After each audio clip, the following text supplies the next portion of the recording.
House will come back to order. I'm going to have to get a few more people out of the break room probably and back on the floor.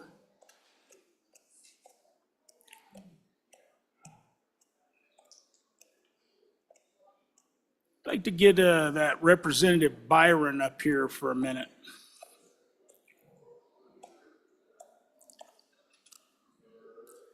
Try to get everybody out of the break room back on the floor.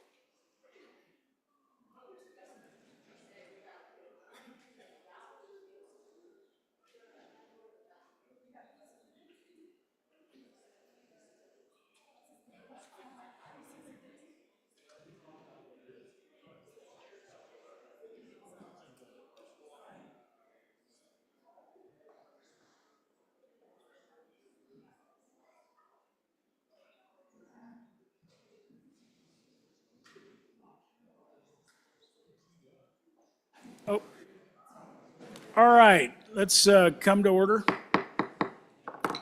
The next amendment for our consideration is third reading amendment number 18, Chairman Zwanitzer. Thank you, Mr. Speaker. I'm going to move second reading amendment number 18 and really ask you to kind of pay attention for a second. This is an important fix. I guess there was some confusion earlier in this session, and not to speak about a previous bill, but I need to, Mr. Speaker, just to make sure the body's aware of the ramifications. On our first day, and I'll keep it tight, we did have a bill from your Labor and Health Committee that was designed to fix an issue we found in the behavioral health redesign process we've spent 3 years on. And perhaps I didn't explain the ramifications of what not passing the bill. I'm not going to let you go that far down the trail. Okay. So basically, as of July 1st in the state, Mr. Speaker and members, how do I explain it then? We're leaving people who are on government insurance out in the cold when it comes to the lowest level of acuity of behavioral health services. So what this means is if you can give everybody on government insurance, so think of, I don't think TRICARE, I don't know if that's a proper name or not, but that government insurance military members are on. As of July 1st, anyone on that government insurance can no longer be seen at the lowest level of acuity at our behavioral health centers. We're going to have to either go to the ER or the Veterans Administration, et cetera, to get those mental health services at that basic level. So if you're a veteran and you've been coming in every week or every month to your local behavioral health center, just saying, hey, I'm not feeling quite right, I'm kind of depressed. You haven't done anything that would rise you to a higher level of acuity, you haven't necessarily threatened self-harm or tried to commit self-harm or done anything that would interact you with the criminal justice system, they're either going to say, well, we have charity care available, or they're going to turn you away and say, you got to go to the VA. Well, we only have VAs in both Cheyenne and Sheridan, but certainly if you're in the middle part of the state or anywhere else rural, it's a very long drive and a very long wait time to get those services. This also applies to anyone else on a government service like Medicaid. So if you're a pregnant mother and you're feeling before birth, you know, that you're just having some mental health issues, you want someone to talk to, you can't go to your local behavioral health center without a higher level of acuity diagnosis. And that's the problem I'm trying to at least mitigate a little bit in this budget amendment. We had that popular saying 10 years ago, if you like your provider, you can keep them. Well, that's not really true as of July 1st for many of our veterans and other people at this lowest level of acuity. So what I'm trying to do is at least empower our family residency programs in Cheyenne and Casper, because there is a long wait for veterans mental health services in Cheyenne as well, to be able to take on some of that population that we have severely disadvantaged, including your veterans, to be able to seek those services. So what this appropriation does is try to go after some funding for adjuncts, some counselors, people who can take in that population that is otherwise not being served without having to go to the VA or an ER or another non-state funded behavioral health entity, could be a nonprofit, could be your church, right? But for these institutions throughout all of your counties, these centers that have been providing this care at the low level of, hey, I just want to talk, I'm having some thoughts, I'm maybe hearing some weird voices in my head, this provides them a place, at least in Cheyenne and Casper, they can go to be able to seek those services. Because otherwise, we have a significant issue on our hands July 1st in the state, as we, as a body, chose not to perhaps fully understand what we did on that first day. I'd be happy to answer more questions, but otherwise appreciate your vote to try to get some funding for our veterans, our pregnant mothers, and other people who would have private insurance with severely high deductibles, who would otherwise not try to go seek care because it would be all out of pocket, and they just won't seek access to those services at that low level if they have a really high deductible plan. Representative Stivar for your first time. Thank you, Mr. Speaker. On and against this amendment, as a veteran myself. All right, there's the VA Vet Center that's not actually connected to the Veterans Administration. We have one here in Cheyenne. We have one up with the license plate of 1. All right, they also have care in the community, where if a veteran's having a problem, doesn't matter what, they can get through there and get into the help they need. So on and against this. Representative Penn for your first time. Thank you, Mr. Speaker. Much like the last speaker, I'm wondering a little bit about why the funding is directed specifically at where it's directed, the Family Medicine Residency Program, where there's so many other facilities that offer these things, why that source or location. Thank you. Representative Rodriguez-Williams. Thank you, Mr. Speaker. On and against this budget amendment. A few questions for the bringer. I have concerns, obviously, this is just for Cheyenne and for Casper. But in the amendment on lines 8 and 9, it talks about for the purposes of adjunct faculty, counselors, and other resources. Other resources is super vague. I mean, what are we talking about? Putting commercials on TV, social media campaigns, promoting the 988 Lifeline? What are we talking about with that? Are we talking about using this funding towards salaries, personnel, training opportunities? Needs to be a little more specific. Thank you. Representative Hornock for your first time. Thank you, Mr. Chairman. Maybe more of a question, but these folks that we're talking about usually have some type of subsidized health care already, whether it's veterans, whether it's Medicaid. Those are the examples given in this amendment. So, you know, a little more clarity on it seems like we're subsidizing one certain place when they have the ability to already bill for those services already. Thank you. Anybody? Representative Ward for your first time. Thank you, Mr. Speaker. The VA has a telemedicine more robust than anything in the marketplace. I urge a no vote. Anybody else for their first time, second time prior to the sponsor, Chairman Zwanitzer? Yeah, thank you, Mr. Chairman. Try to respond to all of those. The first we talked about in the last amendment. This is why the money here is because these entities are under the absolute control of the state, according to the Constitution. I can't give money to private entities in a budget amendment. I would certainly try. If I could, I would try to give them back to our behavioral health centers, but I couldn't find a way to do that appropriately based on the current behavioral health redesign. So when you're looking around for places who can offer this care in a quick, efficient manner that we can spend some taxpayer dollars to help what I do think is a very vulnerable population. We all know the numbers right now of our veterans who struggle and who are stuck in this place, and as you all know, we have a very high number of veterans in Wyoming. There's some other interesting issues that are tough to talk about, but they involve there's only certain places you can use funds with other government insurance, but you can't have any substance abuse issues. And so certainly we have some things for pregnant mothers when it comes after birth. They have that plans of safe care you're all familiar with. We passed, and there are services available. There are not those same type of services available right now without our behavioral health centers for women who are pregnant who might have a substance abuse issue to go, as of July 1st, but they could at least, is that not? That might not be correct, Mr. Chairman. I'm hearing from the good desk mate next to me. But this is certainly a place they could go. And there's some other ramifications when it comes to populations that would be affected. On the other question on what other resources, I think that was just drafting language. Didn't put any thought into what other resources might be. It's just a catch-all to provide services to this population. Thank you, Mr. Chairman. Would appreciate your vote. Chief Clerk, please call the roll on third reading amendment number 18 to House Bill 1. Allemand? Allred? Andrew? Angelos? Banks? Bear? Berger? Brown? Burkhart? Byron? Chadwick? Chestick? Klauston?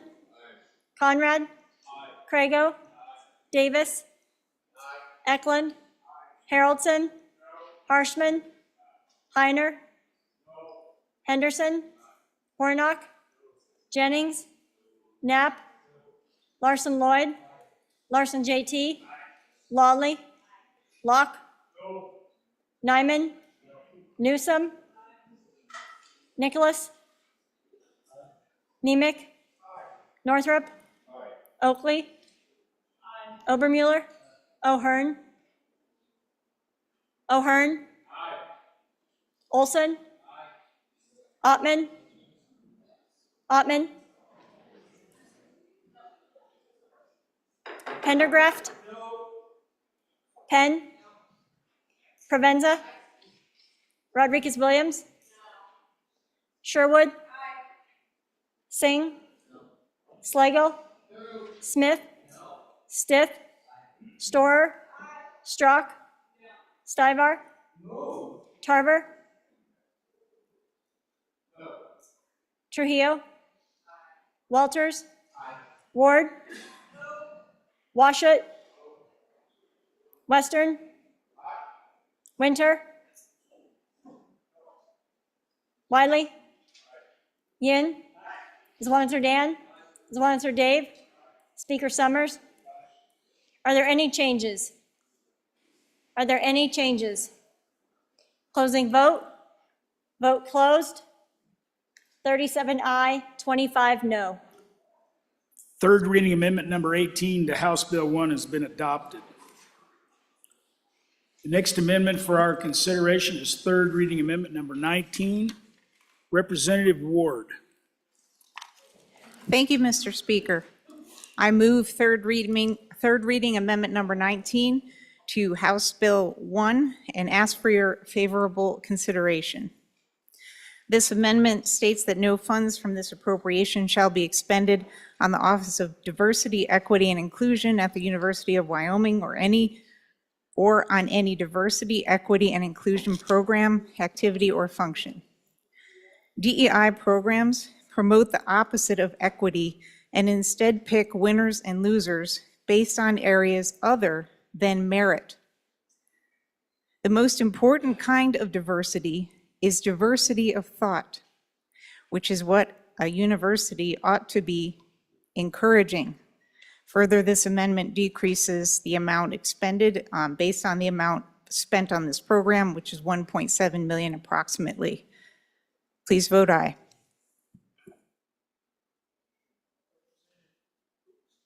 Representative Penn. Thank you, Mr. Speaker. So I did some investigation of my own this summer and looking into these programs and what exactly do they involve and what I found on the website of this university is what they call the inclusivity pillar, which is a draft of how they intend to go in the future. And this was done a few years ago in 2021.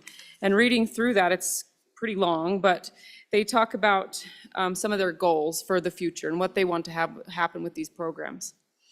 First goal that they discuss is cultural shift. They want to create a welcoming, safe, diverse institution to recruit and retain the best and the brightest. Of course we want that. Aren't we already striving for that? They say they want to incorporate a dramatic change. To do this, they want to put a minimum of $2 million a year to incorporate cultural shift. I like Wyoming culture. Why are we needing to shift it in a different direction? What's been going on in the past 3 years since they've been following this pillar? We've seen drag shows in the education auditorium with participation by the project coordinator of gender and sexuality. We've seen a man in the sorority. We've seen violation of free speech. They go on to say that they want to create a culture that goes beyond tolerating and recognizing diversity to one that embraces, requires, and celebrates inclusive excellence. It doesn't sound like an institution that welcomes all thoughts and viewpoints. Finally, they say that they are looking to permanently change the way we think. Well, we used to teach in these higher education facilities, we used to promote critical thinking. So if we're looking to change the way that we think, would that be the opposite of critical thinking? Isn't higher education about providing opportunities to think for yourself? We need to seriously consider the direction that we're allowing our tax-funded institutions to go.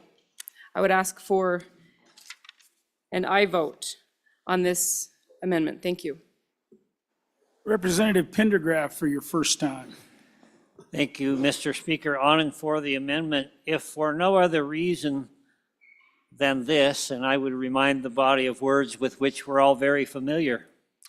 In their inherent right to life, liberty, and the pursuit of happiness, all members of the human race are equal. And so to have any program that gives preference toward one group over another begins to fly in the face of those words.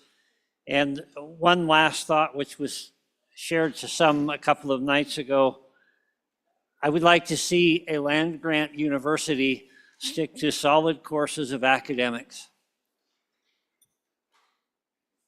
Anybody else for their first time? Chairman Harshman, are you up to the mic? Representative Walters?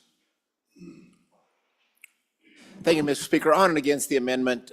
Folks, this entity or this division within the university not only includes this part of the educational component, but it also includes the ombudsman office where student and faculty can go to lodge complaints that may arise that are occurring that have to deal with UW policy. So when you reduce their budget, you reduce opportunity for students and faculty that have concerns of any kinds. Furthermore, the Board of Trustees are constitutionally granted the ability to manage the university. It is not this body's duty to start managing the university. We constitutionally, our forefathers constitutionally gave the Board of Trustees that ability. And this is something the Board of Trustees have put forward as a good opportunity to produce well-rounded individuals to go out into the world. These folks will have independent thought. That's part of the well-rounded education. So again, on and against the amendment. Representative Trujillo. Thank you, Mr. Speaker. On and for this amendment, as a Latina in Wyoming, I feel a victim to DEI. It leads, me and my family, we would go into a restaurant and automatically leads us to believe that because we're not being serviced, they're racist. It leads me to believe when I started this process of becoming a representative, I was told that I was going to be hated on, right? DEI is teaching our youth and everybody how to be racist. I've gone through all of Wyoming on my own to meetings everywhere. And sometimes I'm the only minority in these meetings. And I can tell you, I don't see any issues. But these programs and what's going on in today's society with this is teaching racism. And it's very disappointing. Representative Rodriguez Williams. Thank you, Mr. Speaker. A first for a second. Representative Western. Thank you, Mr. Chairman. I would like to divide the amendment. Okay. Division 1 is lines 1 through 3. Division 2 is lines 4 through 14. I'm going to need the bill, I guess.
I'll rule that divisible. 1 through 3 is Division 1. And 4 through the rest is that what you said? Mr. Chairman, correct, 4 through 14. Okay, is Division 2, which one would you like to start with first? Mr. Chairman, can we go ahead and start with Division 1? All right, please go ahead. So members, really there's two components to this amendment. Certainly there's the one that we've all heard the discussion about, but really there's also lines 1 through 3, which is that reduction by about 1.7 million. I think these are two separate things. They need to be discussed individually. I would encourage a no vote on this because 1.7 million is quite a bit, and I think it needs to stay in the state aid and endowments and matching funds. So please vote no. Representative Rodriguez Williams for your first time on Division 1. Thank you, Mr. Speaker. I encourage an aye vote, and I requested a first for a second. I'll save that for the next division, what I have to say about the why. But I think that this sends a huge message to our only land-grant university in this state. And I don't think it's a big secret, at least where I live, that there is huge disappointment in the policies and the ideology that are being pushed. And I'll talk more about that. I urge an aye vote. Anybody else for their first time on Division 1? Representative Jennings for your first time on Division 1. I think it might be a point of order, Mr. Speaker. Okay, what's your Because point? when you divide that, it seems that no funds in line 8 is tied directly to 1, 2, and 3. Do you want to call a Rules Committee? Sure. All right, Rules Committee to the front.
All right.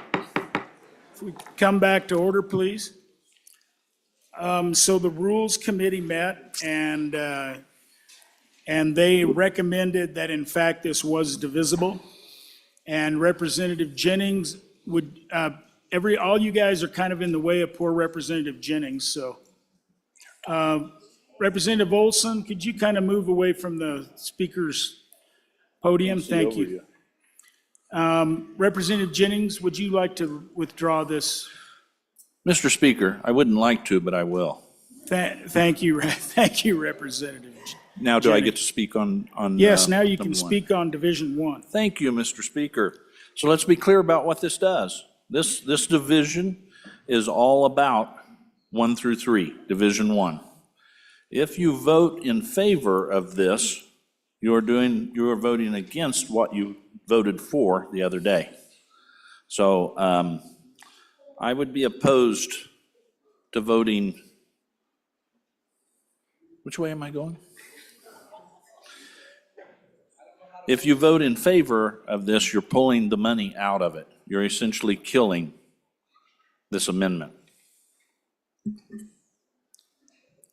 All right. Anybody else for their first time on Division 1? Representative Oakley? No. All right. Second time before the bringer of the division, Representative Western. Thank you, Mr. Chairman. Again, just for clarification, Division 1 is lines 1 through 3. If you vote aye on this division, you are voting to pull this amount of money. If you vote no, you are rejecting that and keeping that amount of money in the endowments and matching fund. Please vote no. All right, Chief Clerk, please call the roll on Division 1 of third reading amendment number 19 to House Bill 1. Allemande? Allred? Andrew? Angelos? Banks? Bear? Berger? Brown? Burkhart? Byron? Chadwick? Chestick? Plouston? Conrad? Crago? Davis? Eklund? Haroldson? Harshman? Heiner? Henderson? Hornock? Jennings? Knapp? Larson Lloyd? Larson JT?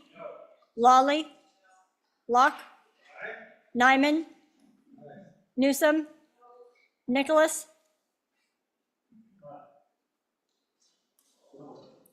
Nicholas? Nemec? Nemec? Northrop? Oakley? Obermuller? O'Hearn? Olson? Ottman? Pendergraft? Penn? Provenza? Rodriguez Williams? Sherwood? Singh? Slagle? Smith? Stiff? Storer? Strzok? Stivar? Tarver? Trujillo? Walters? Ward? Washut? Western? Winter? Wiley? Wiley? Repeat? Yin? Zwanzer Dan? Zwanzer Dave? Speaker Summers? No. Are there any changes? Are there any changes? Closing vote. Allemande? Closing vote. Vote closed. 25 aye, 37 no on Division 1. Division 1 has failed. We are now on Division 2. Representative Western.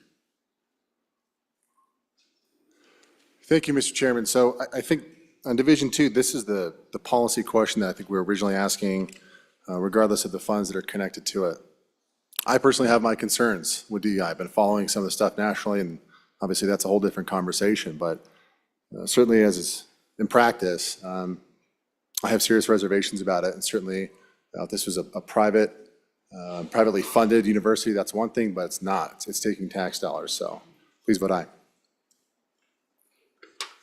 Representative Alaman for your first time.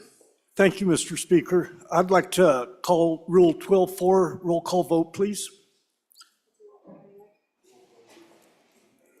I don't think there's any funds left in it, so I don't think it was a roll call, but you got your 2 seconds.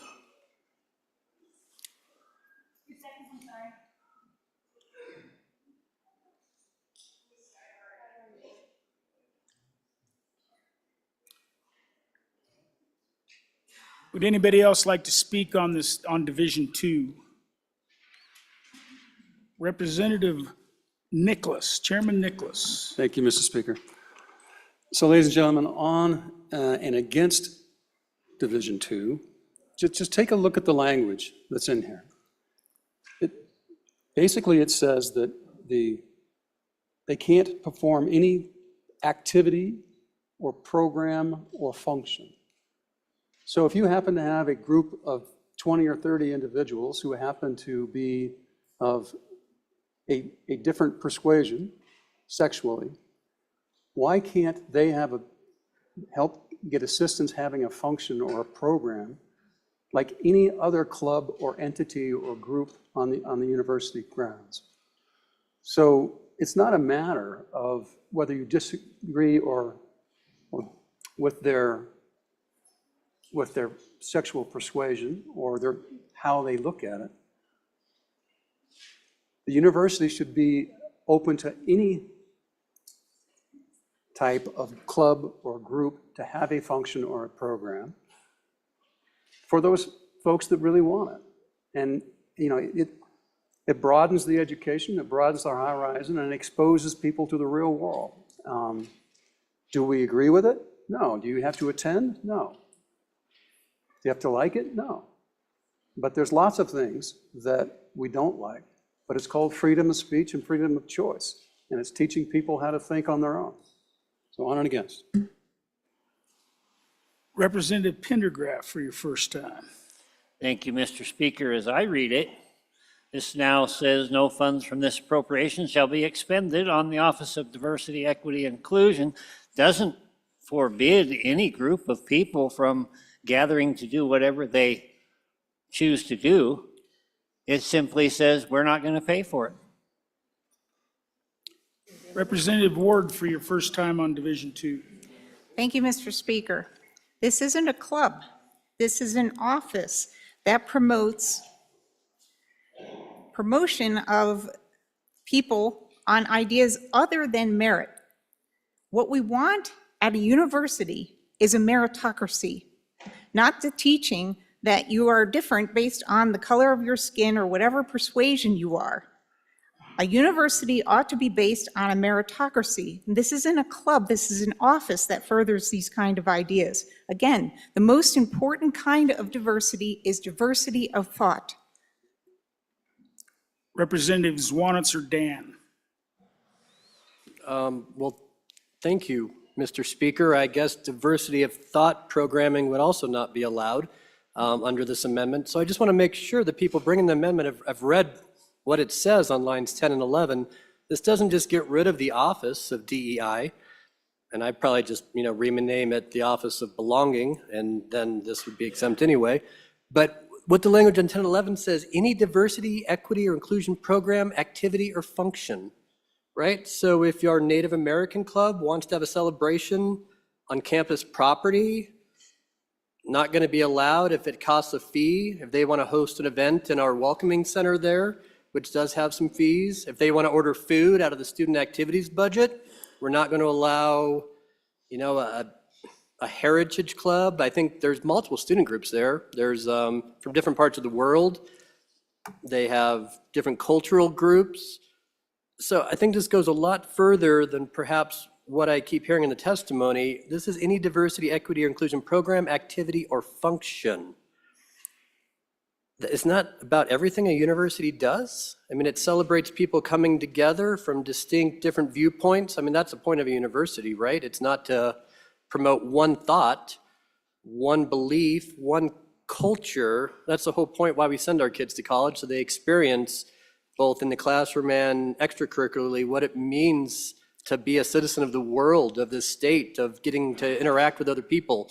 And so when you've taken all of that away, I guess they're just gonna sit in a room and stare at each other and not talk, because those are activities and functions. The basic classroom learning environment is a diversity and inclusion type program to teach our kids. So I believe I know what they were, the people bringing this expected it, but I think they've made it way too broad to encompass just about all university life, and I would ask you to resist the amendment.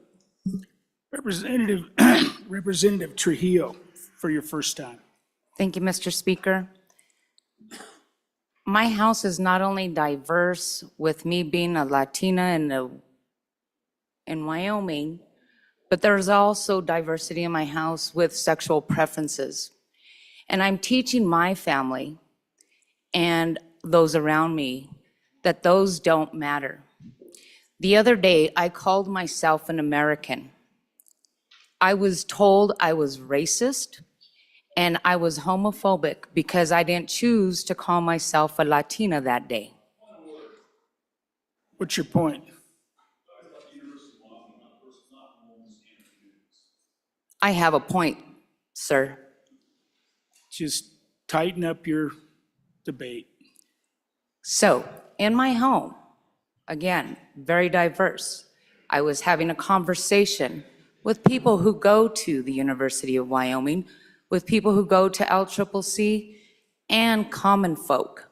I was called a racist and transphobic. I wonder where they're getting that from. Thank you. Representative Burkhart. Thank you, Mr. Speaker. Excuse me. As you can tell, my voice still isn't back. However, just some thoughts on this. I would exercise some very, very cautious approaches to this. As one of the previous speakers said, it's very broad. And many of the grants, whether they're governmental or private industry, require some sort of statement or matter dealing with this issue. And if you don't have them, you don't get the money. And most of universities, whether it's our great one here, private universities in other states, other state universities, rely on that contributed money in grants or gifts to operate. We get a lot of money in this state for research. But if we take a position that we are not going to address those issues in these requests and applications for this money, we probably won't get it. I mean, vote your conscience, I will. But just a caution on this, it has far-reaching implications. Anybody else for their first time? Anybody else for their first time? For their second time, Rodriguez Williams, for your second time? Thank you, Mr. Speaker. I appreciate the comments of the previous speaker. There are ramifications. And this type of ideology affects the home and families and our great state that we value so much, that differs from the state below us and the furthest state on the East Coast and the West Coast. I believe it's time to restore colorblind equality and make merit important again. This DEI garbage is contaminating our only land grant university. And it's also deterring parents in my community from choosing to send their high school graduates to our university. I appreciate the comments from the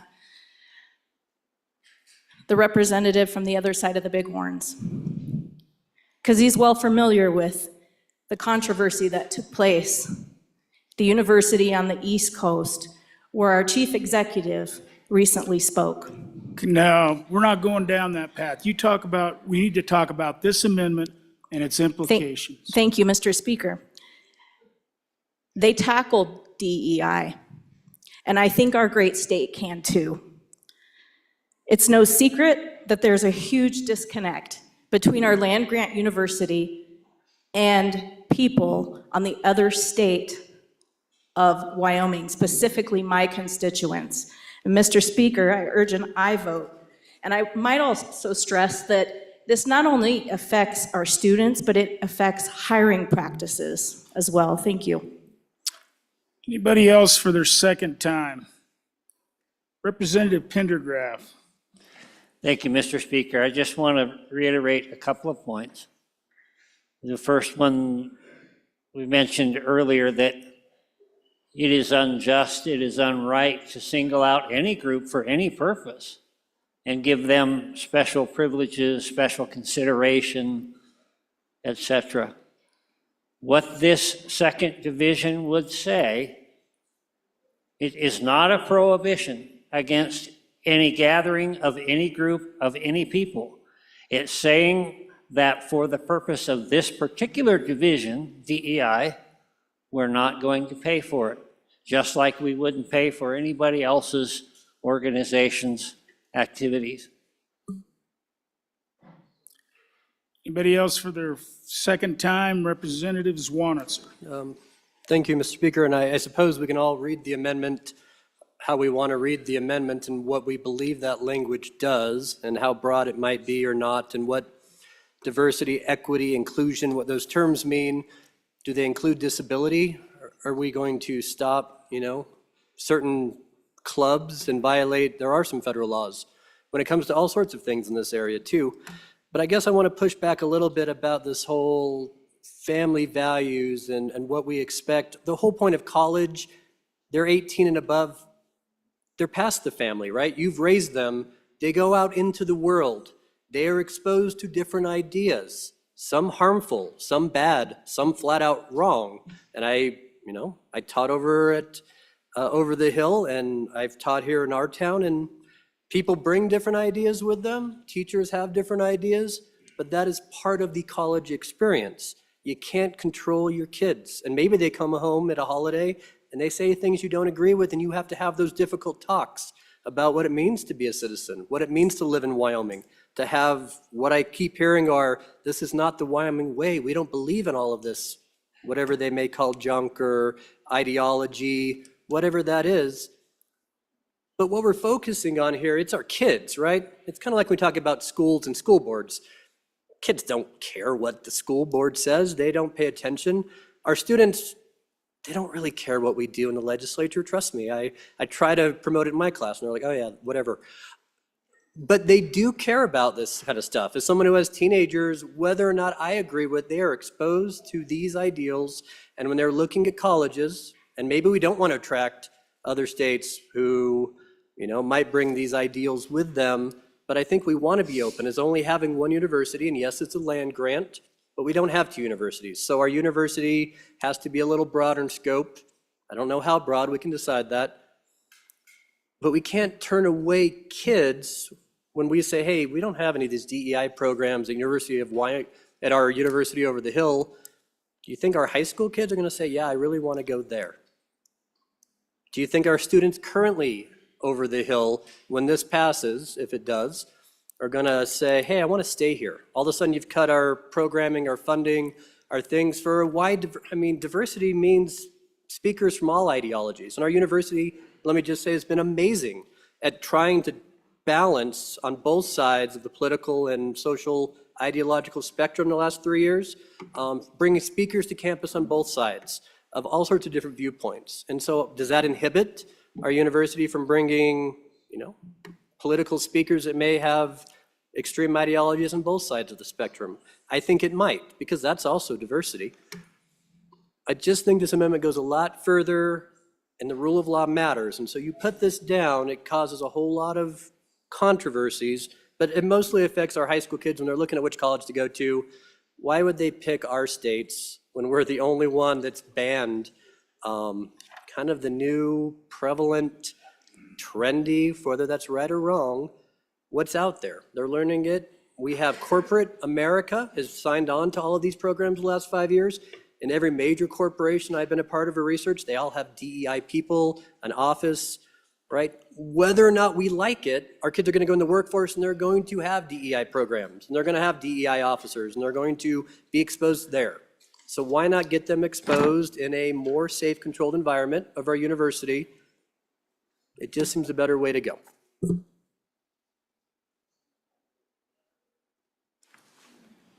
Representative Ward for your second time. Thank you, Mr. Speaker.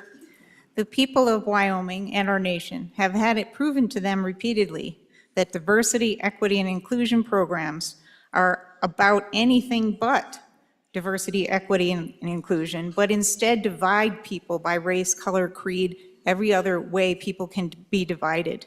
Again, I urge an aye vote. Representative Trujillo for your second time. Thank you, Mr. Speaker.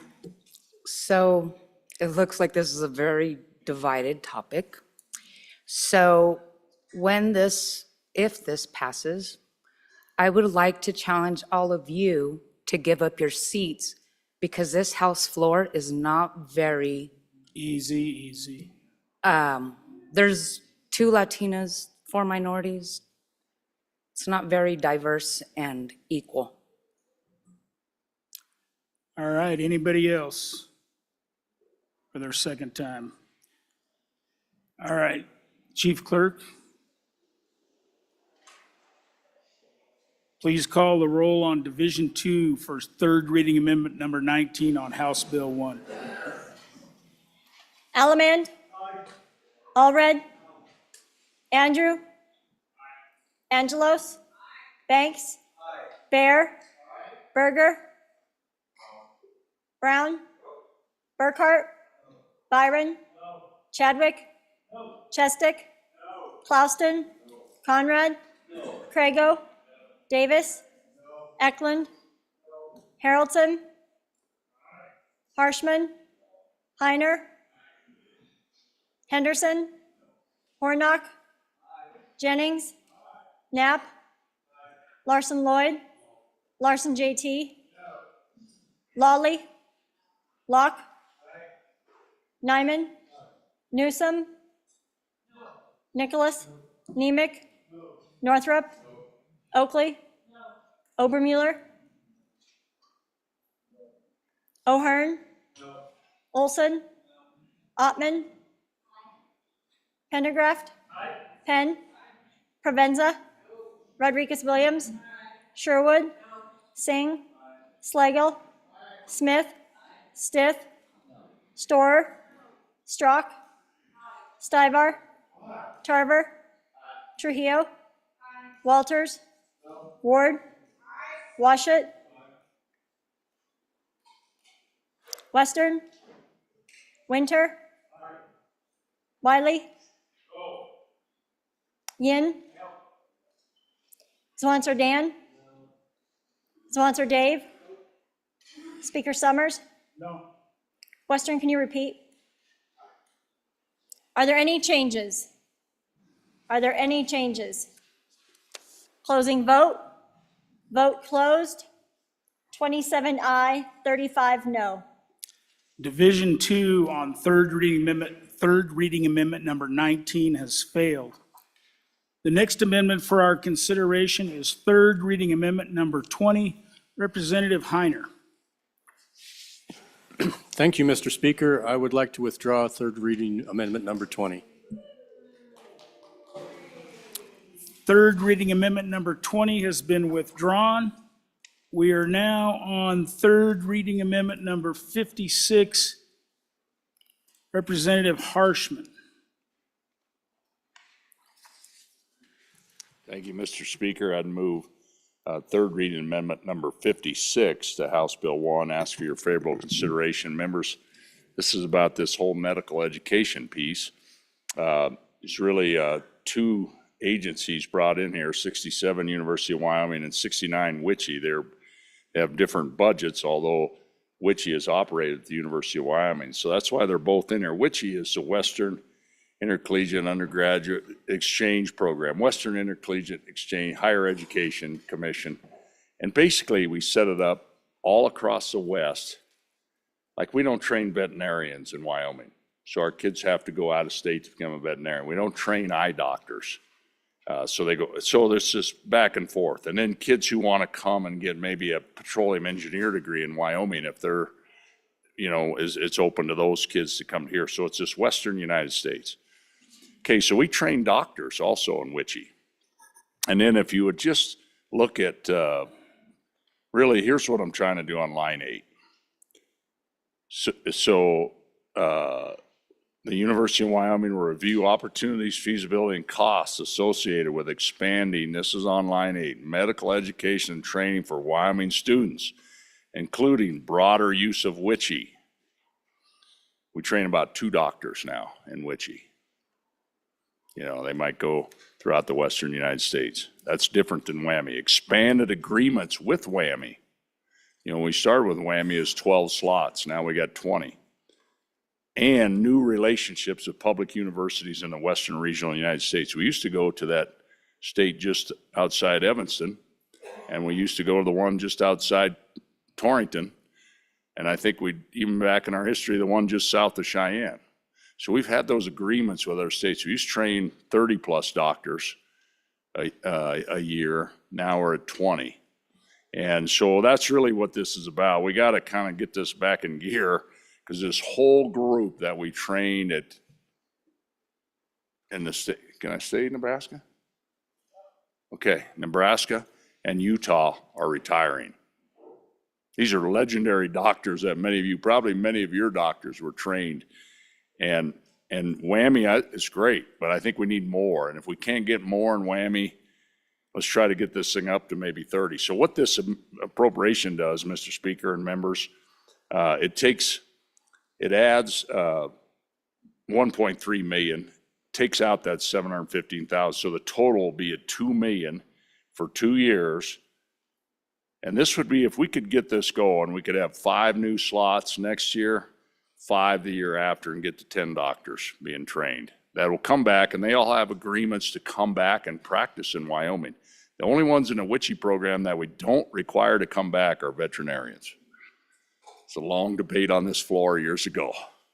We lost. But the rest of Wichita comes back to pay, or they have to pay all their expenses. So I'd stand for any questions. Thank you, Mr. Speaker and members. All right, anybody else for their first time? Representative Ward? No. All right. Chief Clerk, please call the roll on third reading amendment number 56 to House Bill 1. Allemand? Allred? Andrew? Angelos? Banks? Bear? Berger? Brown? Burkhart? Byron? Chadwick? Chestick? Plouston? Conrad? Crago? Davis? Eklund? Haroldson? Repeat, Haroldson? Harshman? Heiner? Henderson? Hornock? Jennings? Knapp? Larson Lloyd? Larson JT? Lawley? Locke? Nyman?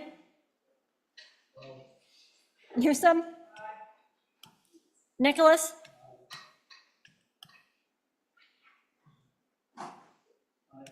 Thank you, sorry. Nemec? Northrup? Oakley? Obermuller? O'Hearn? Olson? Ottman? Pendergraft?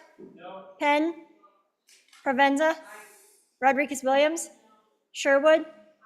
Singh? Slagle? Smith? Stith? Storer? Strzok? Stivar? Tarver? Trujillo? Walters? Ward? Washut? Western? Winter? Wiley? Yin? Swanser Dan? Swanser Dave? Speaker Summers? No. Are there any changes? Are there any Walters? No to aye. Further changes? Close Brown? Aye to no. Further changes? Further changes. Closing vote. Vote closed. 35 aye, 26 no. Third reading amendment number 56 to House Bill 1 is passed. The next amendment for our, Chief, you okay? Yeah, I didn't announce the. Oh, okay. So, third reading amendment number 56 to House Bill 1 is passed. The next amendment for our consideration is third reading amendment number 21. Representative Stiff. Mr. Speaker, members, I move third reading amendment number 21 and ask for your favorable consideration. This is a technical correction in this agency that is our Council for Wyoming Business. And I think the explanation of it is, so on footnote 5, the reason that's there at all is we wanted to make sure that this agency was disclosing what it was spending for administrative costs for the State Small Business Credit Initiative. So that remains at the bottom of page 62 and so of this federal funds appropriation, $900,000 is for administrative costs related to the State Small Business Credit Initiative. But the rest of the language in lines 1 through 5 is not necessary. And so what this amendment does is just removes that language. So technical amendment would ask for your favorable consideration. Question having been called, all those in favor of third reading amendment number 21 signify by saying aye. Aye. Opposed?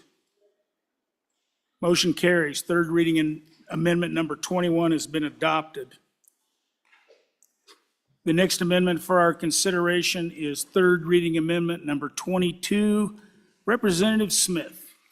Thank you, Mr. Speaker. I would like to move third reading amendment 22 to House Bill number 1, and I would like to ask for your favorable consideration. So basically, what this amendment does is reduces $29 million and puts it back into the general fund from the business department. Last year, during our supplemental budget, we gave $30 million to this state agency. Their budget is $88 million, and out of that, they expended $1,151,372. They encumbered $47,294,366, and they still have a remaining balance of $39,561.299. I personally believe that the state taxpayers' money should not be going to fund private businesses. In my community alone, this money was used to go in direct competition with an established business. And so I just have a hard time spending our money, and it is hard for the multi-generational businesses to compete when the state is funding and giving taxpayer monies to other businesses. So just to give you an idea, my community has benefited from these funds. One of the things that they spent money on was a business park and spent $762,000, and most of it's just a hayfield. And it's been that way for several years. There's only been 2 businesses that moved in. They're the private business that is managing these funds for the state in my community is charging like $23,000 an acre trying to get business development in.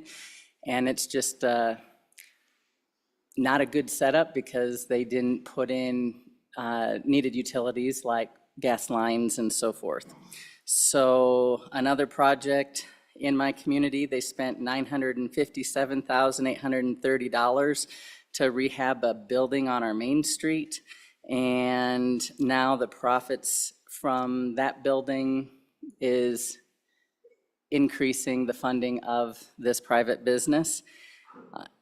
And then they also have a third office building that was spent almost $500,000 on this business, and most of the office spaces sit empty also on our main street. So haven't seen too much success in my local community, and with the direct competition of trying to bring in new businesses, I love that idea, but to compete with existing businesses, I just have a problem with that. So please vote aye.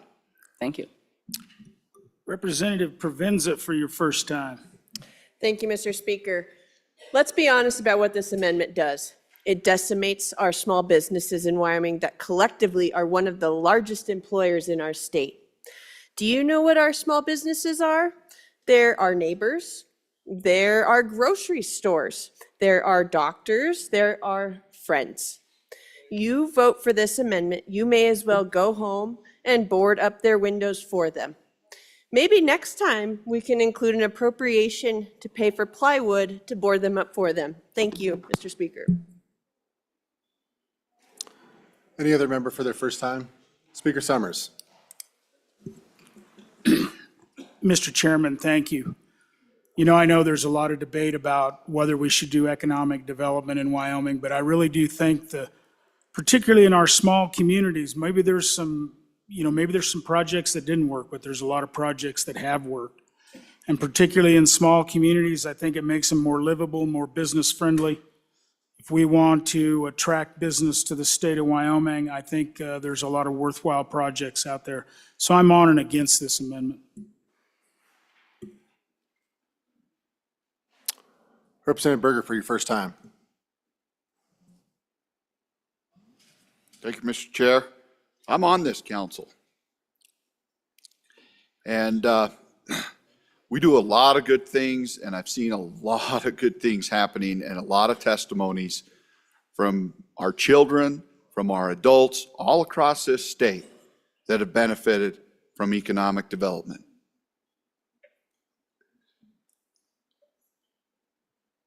I'm sorry for what's happening in other towns, and I hope that we can look forward to correcting that and hearing those concerns and talking and bringing those concerns to this council. I ask you to vote no. Representative Trujillo for your first time. Thank you, Mr. Chair. Couple questions on funding this agency. We've had quite a few big business complexes with data centers here that only employ temporary contractors. They're not forever jobs. We have small businesses that, yes, would be great that we help and fund, but my question is, what happens when the next pandemic hits and we close all our small businesses? What's that going to cost the state of Wyoming? Thank you. Chairman Washington for your first time. Thank you, Mr. Chairman. Our growing firearms-related manufacturing sector in Wyoming has been benefited tremendously by this operation. And some of these big names that you would recognize and these manufacturers that are now in communities scattered in several places around the state are only here because of the support and assistance that they received from this part of our state government. And I think it'd be short-sighted to cut this amount of money out of that budget. So please vote no.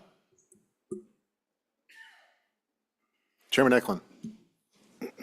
Mr. Chairman, so the bringer of the amendment talked of some competition with private businesses there in his area. Let me just, I know a little bit about it, but there's a community center that's been funded. I'm thinking that might be going on in other parts of the state. There's an electrical substation expansion that I didn't know about, but that's always helpful to people who don't want to pay real high rates on their electricity. There's assisted living, there's care center. The business park was mentioned. There's a couple significant businesses there, and I've done business with them, and it's good to have it there. I'm not sure, maybe they could have done it somewhere else, but this is a way of getting business in the community and on the ground real quickly, and I think it's been a good program. But I believe that it's helped my community, probably less than the amendments being brought on with it, but nonetheless, all of us benefit from what this has been doing. Representative Wiley? My fellow legislators, you know, the county that I hail from, our communities, we kick in more than our fair share through ad valorem and taxation. So any of you folks that don't want to partake in these programs, just let me know, kick it back to us. I'm sure my communities would be more than favorable to take your share. Thank you. Vice Chair Larson? About a year and a half, 2 years ago, the good chairman of Minerals, along with the Energy Authority, a couple, provided an opportunity for some folks in the nuclear industry to come here to Wyoming, and a company that's been involved in the industry in the military since nuclear became part of the military. And I was invited to come and participate and be on that, and we met here the first day, and the first thing we did is we jumped in and we had the economic development folks here in Cheyenne and with Business Council, and they took us out south of town to this business park, visited some businesses, and I'm thinking, oh my blank, you know, why are we here? And then we scrolled around, we went down and went to another business park, and they looked at that, and because I hear these conversations, I see these conversations on business parks and, you know, the success and failures of them. We go to the University of Wyoming, these guys are there, and we see the School of Energy Resources and other things that, you know, that's getting me excited because I like that stuff. We're coming back to Cheyenne to stay that night, and I just asked those guys, I said, do you want to come see the Capitol? And I would have a captive audience. And so when I got them here, we're going around the Capitol, and I said, so, you know, can we just cut through the bull and let me ask you, are you guys just being nice to us? Are we wasting your time and are you wasting ours? Is this really of any interest that you would want to relocate or have anything to do here in Wyoming? He says, well, he says, let me tell you, he says, did you see me? He says, I don't know if you noticed, he says, I kind of got hung up when he was in Laramie because I was texting. He says, the CEO of our company wanted to be here, but he couldn't. And he says, so I am. And he says, we just bought an industry, a manufacturer in Great Britain, in the United Kingdom. But to get it, we had to get a facility that's on the West Coast. He says, we have no desire to be on the West Coast. And he says, but then we went to your business parks in Cheyenne, this BRC stuff, right? And he says, I texted him, he says, I found the place. He says, you're not wasting our time. He says, this is exactly what we're looking for. And so we kind of hear these horror stories around, but I'm here to tell you that there's a lot of success stories. And there's a lot of really cool things that are happening right now. We have entered into an agreement with this company with the Department of Energy and to do some other things. And I think that was largely because of our outreach through these agencies and this business council and doing this stuff, that we're starting to attract more than just some heavy industry that requires manufacturing, building of vessels and building of things. And so, let's be careful that we don't throw the baby out with the bathwater, and I'd encourage you to vote no on this amendment. Representative Larson. Thank you, Mr. Chairman. On and against the amendment. So I just like the body to think about, there's certain industries in this state that will expand no matter what. I mean, we have industries expanding in the southwest corner of our state, and they're going to do it because it's economical for them. There's other industries that aren't exploring entering Wyoming, not because it's not economical. It's because their employees want more things to do in their communities, more amenities. And I feel that these dollars will go a long way in supporting our communities, getting to that sweet spot for the companies that want to come here, but it's hard to attract the employee base that is needed to hire these people to come here. So on and against the amendment, I think this money is well worth spending, and I look forward to further discussion. Representative Locke, for your first time. Thank you, Mr. Whip. And we can all talk about winners and losers and that kind of thing, and maybe that's the whole point, that we're picking the winners and losers. And we can all, a good example is I got notified by someone in my community, and they're talking about a big investment in my community for a new company that was foreign-owned, that is in direct competition with a company that's been there for 40-some years and formed up in our county. And so those kinds of things don't strike too well, but I think the point here, I'm going to hit the point really quickly. The bottom line is there's two schools of thought here. One is take a whole lot of money from our people, and we'll give a little bit back, and we'll try to pick winners and losers. The second philosophy is, how about we leave a little bit of money in their pocket, let them spend that money the way that's most appropriate for them, and do that. That's where I think we're going with this. I'm on and for this amendment because the long and the short of it is this, in my opinion: leave more money in their pocket, let them spend it. That money has heart. Okay? When we take it from them and then we spend it and pick those winners and losers, that money doesn't have heart. On and for the amendment. Representative Nyman, for your first time. Thank you, Mr. Chairman. I guess we got to keep in mind too, we're not defunding this. I don't think the good representative has asked us to do away with this. He's talking about a reduction. He's talking about there's, I believe, correct me if I'm wrong, but 40 million left in there to do projects with. And so, if nothing else, and I've had some discussions with the business council, or with the entity, okay. But I believe they are trying to tighten some things up. Because I know my community got some benefit from that, and it was earlier on, and we're still dealing with some of the consequences of that. So I fully understand what he's saying.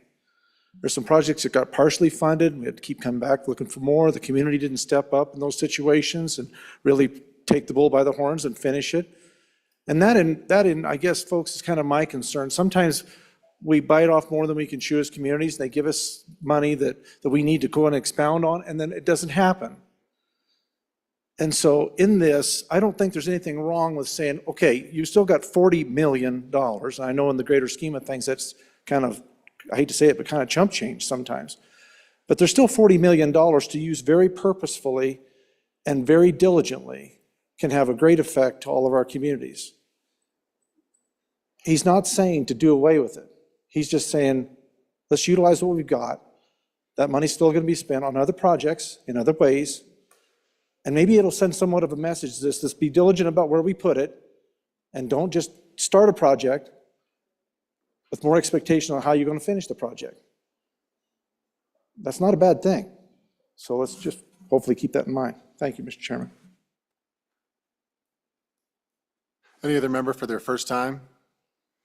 Any other member for their first time? For your second time, Vice Chair Larson. I would just like to have a little conversation as we hear about, we've got to leave the money back in the pockets of the taxpayers. We can't take this money. Why can't we?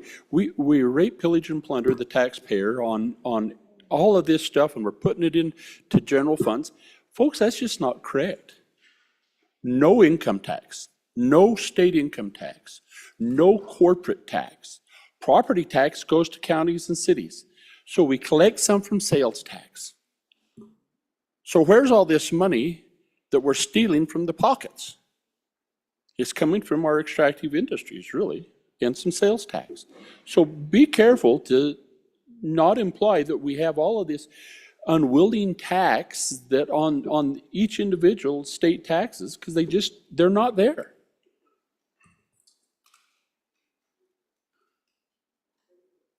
Any other members for the second time? Representative Berger for your second time. Thank you, Mr. Chairman, and I just want to remind everybody, yesterday, the CTE groups were here, many groups, and there were many council members, Wyoming Business Council members there yesterday to celebrate with these groups. And they're right there with them all the time, recruiting these young men and young women who we applauded in this room and want them to continue and want them to stay in Wyoming. And that's where that money's going. You know, they're really using this, and they greatly support this council. Thank you. Any other member for their second time? Any other member? Chairman Eklund. Thank you, Mr. Chairman. So if we weren't flush with funds and real short on funds, we would have cuts, and this would be one of the programs that would have cuts just about like everybody else. We've done that before, and it's, but those cuts usually aren't so crippling that there's some money left in it, but this would be a crippling cut. It isn't even reasonable, and I guess I'm a little offended that we think a program like this isn't doing any good when we've wanted economic diversity within the state. Everybody preaches it, and now all of a sudden we don't want it.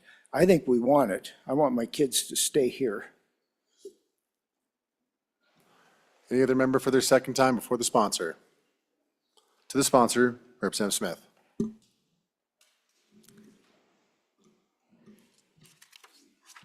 Just my last comment would be, I do believe the people of Wyoming are resilient, and they are great at creating economic development on their own. So it's not a complete defunding.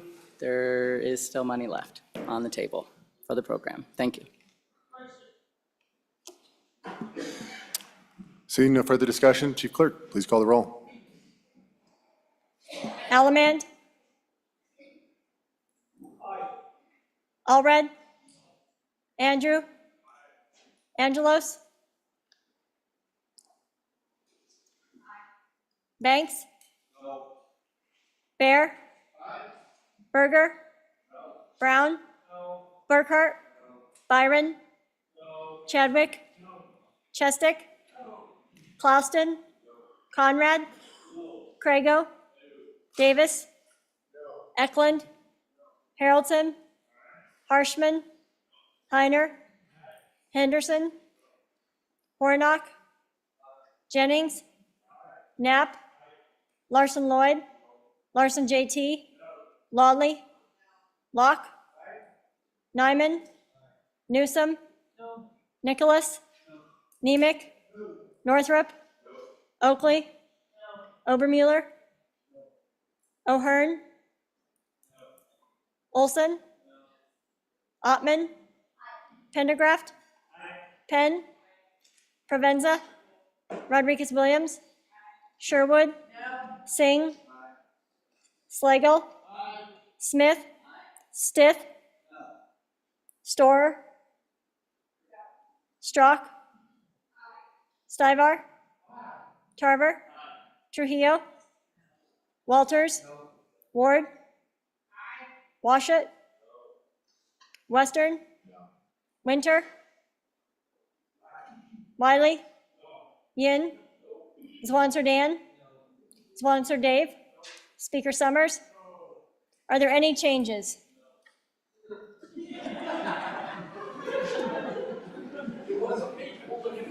Are there any changes? Closing vote. Vote closed. 23 aye, 39 no. Third reading amendment number 22 has not been adopted. Members, real quick, just reminders, we have about 51 budget amendments left. At this pace, we will finish up at about 1 a.m.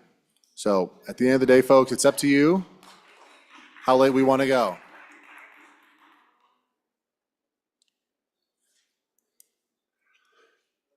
Next amendment is third reading amendment number 23. Representative Newsom.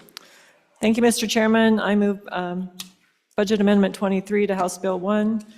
This is, 2 days ago, I brought an increase in 2 positions for the Supreme Court. This one has 1 position for $184,414, which was requested by the Supreme Court chief. So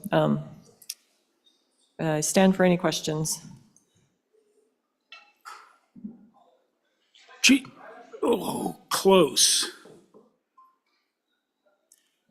Chairman Washit. Thank you, Mr. Speaker. Our judicial branch had an assessment done of their staffing levels and workload, and we are significantly understaffed compared to other states for the volume of work that our judicial branch does. Years ago, and through most of our state's history, our judges themselves did double duty. They did all sorts of things to keep their courtrooms functional. Today, the caseload is such that they have less and less time for that. And like everything else, technology has become a bigger and bigger issue within their branch. The growing impact of substance abuse and mental health issues in our judicial branch, significant workload issues for the branch. And so I know they had a huge ask when they came before the committee number 2. We made a little progress there. The judicial branch would just like a little more help, a few more positions this year, and I think they're justified, so please vote aye. Chief Clerk, please call the roll on third reading amendment number 22 to House Bill 1. 23. Third reading amendment number 23 to House Bill 1. Allemand? Allred? Andrew? Angelos? Banks? Bear? Berger? Brown? Burkhart? Byron? Chadwick? Chestick? Klauston? Conrad? Crago? Davis? Eklund? Haroldson? Harshman? Heiner? Henderson? Hornock? Jennings? Knapp? Larson Lloyd? Larson JT? Lawley? Locke? Nyman? Newsom? Nicholas? Nemec? Northrup? Oakley? Obermuller? O'Hearn? Olson? Ottman? Pendergraft? Penn? Excused. Provenza? Rodriguez Williams? Sherwood? Singh? Slagle? Smith? Stith? Storer? Strzok? Stivar? Tarver? Trujillo? Walters? Ward? Washut? Western? Winter? Wiley? Yin? Zwanitzer Dan? Zwanitzer Dave? Speaker Summers? Penn? Excused, 2 no. Are there any changes? Klauston, aye, to no. Further changes? Further changes. Closing vote. Vote closed. 31 aye, 31 no. Third reading amendment number 23 has failed. The next amendment for our consideration is third reading amendment number 24. Oh, I'm sorry, yes, we're going to have a privilege. Representative Pendergraft, sorry about that. Thank you, Mr. Speaker. Privilege. Please. Ladies and gentlemen, I know you need to stretch for a second, so if you would please stand and greet two Sheridan City Council persons, Kristen Jennings, Andy Patzig in the south side.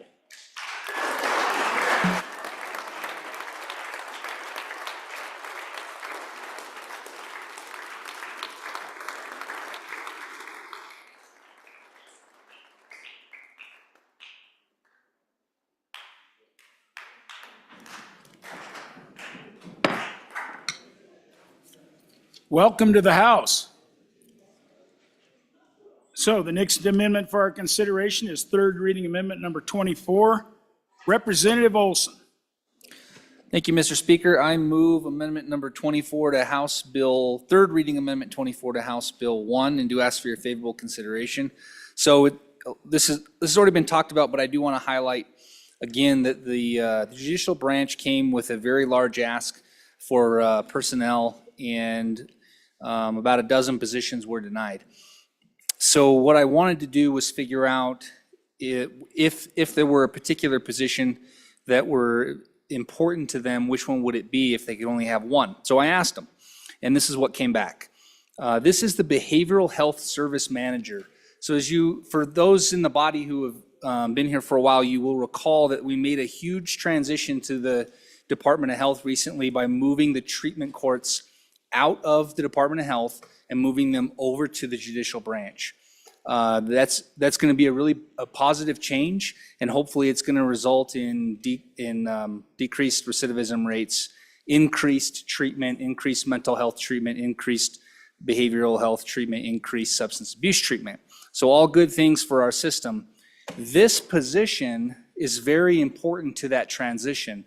From what I understand, this position will actually oversee and assist the implementation of the diversion programs as well as the treatment courts as a whole. So I think it's an important position for that transition, and I would ask for your favorable aye vote. Thank you, Mr. Speaker. All right, question. Chief Clerk, please call the roll on third reading amendment number 24. Allemand? Allred? Andrew? Angelos?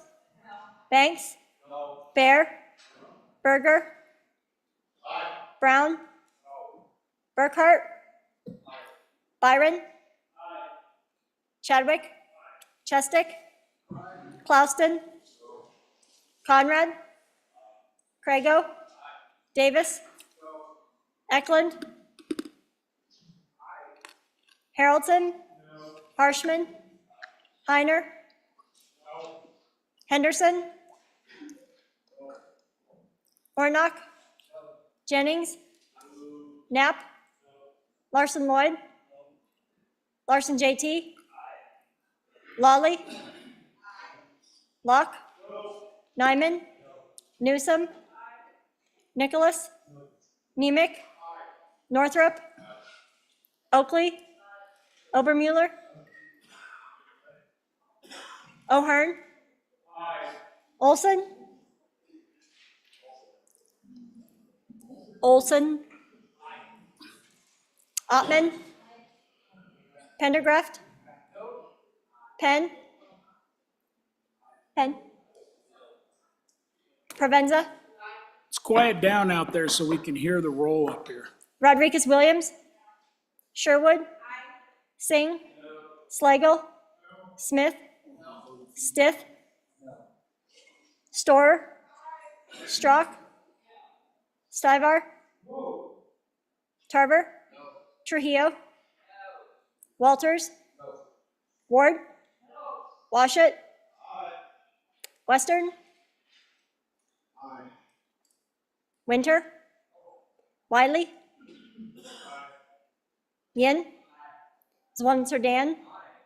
Zwanitzer Dave? Speaker Summers? Are there any changes? Brown, no to aye. Larson Lloyd, no to aye. Knapp, Jennings, Heiner. Davis?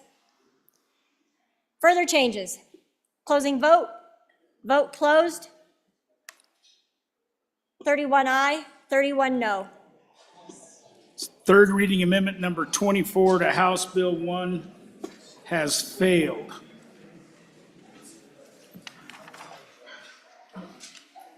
The next amendment for our consideration is third reading amendment number 25, the corrected copy, and that would be Chairman Northrup. Thank you, Mr. Speaker. So I bring to you third reading amendment number 25 to House Bill 1 and would like to move it for your favorable consideration. You've heard about the cuts. The cuts started in schools in 19. One of the things we did was to increase the amount of time and miles on school buses. Well, I was raised on a dirt road. Most of you are raised near a dirt road or on a dirt road. And guess what we found out? Buses don't handle dirt roads for 200,000, 240,000, 260,000 miles. So before 19, a Type A bus was 10 years and 150,000 miles. And this body in our infinite wisdom pushed it out to 15 years and 215,000 miles. So now we have buses that are starting to literally shake the rivets out of them from bouncing up and down the dirt roads. And so that's what this proposal is to reduce that back down to a Type A bus will be 14 years and $200,000, or 14 years and 200,000 miles. So that it's not a complete reversal, but yet we're cutting it down a little bit so that we can just start replacing the buses on a little quicker schedule.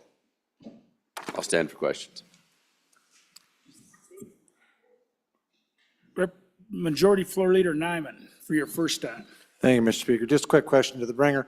Do we receive any federal dollars at all reimbursement for transportation into education? Or is it strictly state dollars that reimburse the districts for the transportation cost, bus, and everything like that? Representative Larson Lloyd. So my question to the bringer, the good chairman of education, is this requiring a change in the Green Book?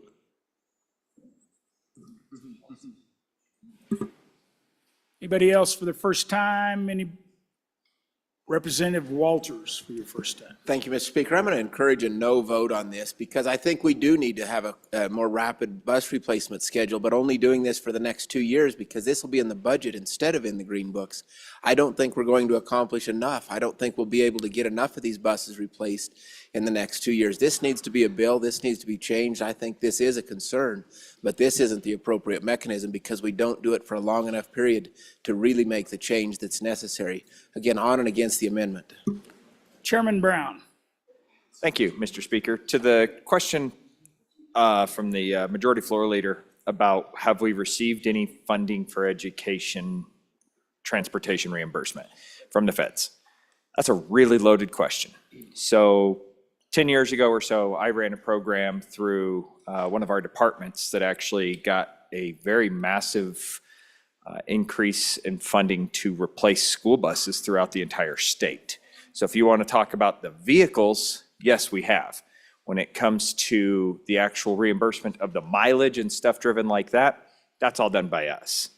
So I vote your conscience on the amendment. I do agree with the bringer of the amendment that we kind of made a hiccup here a few years ago, and now we actually have buses breaking down far more often, and we actually have a situation in the northwest part of the state where they don't even have a bus barn big enough to work on the amount of buses that are broken down at one time. So that's probably a pretty good indication that we've got too many buses that are a little too old that are starting to fail. And I can tell that very few people haven't made up their mind already. So with that, I'll be quiet and take my seat. Thank you, Mr. Speaker. You bet. Anybody else for their first time? Representative Berger for your first time. Thank you, Mr. Speaker. Speaking for us in our side of the state, there are some studies out there and looking at where I'm at in Evanston, our buses travel further and put more miles on our buses than anybody else in the nation. And it flips between us and then another district that's up by Stars in the valley. And we travel a lot. We're all over this big state, and a lot of us travel a lot.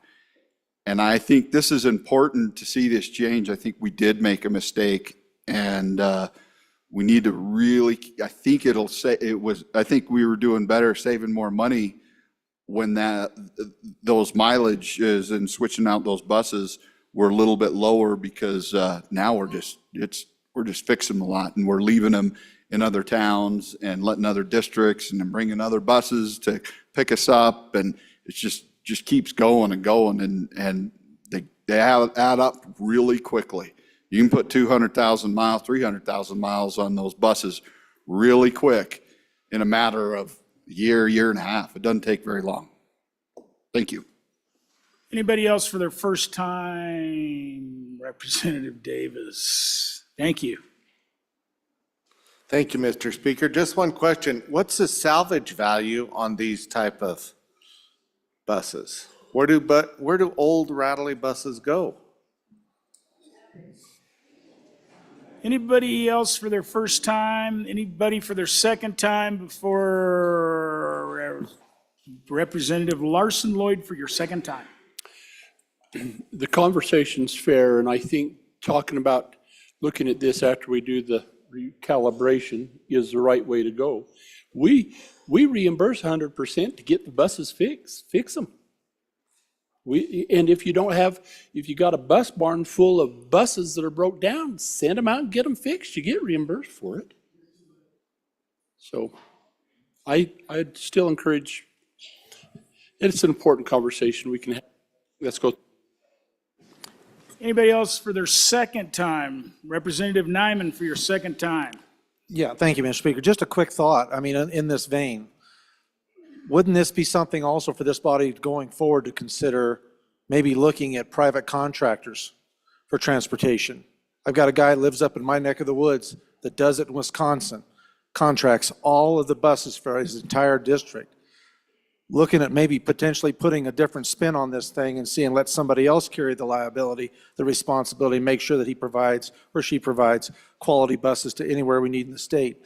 And think outside the box a little bit on this. So just some other thoughts. But anyway, on this, whatever you think's necessary.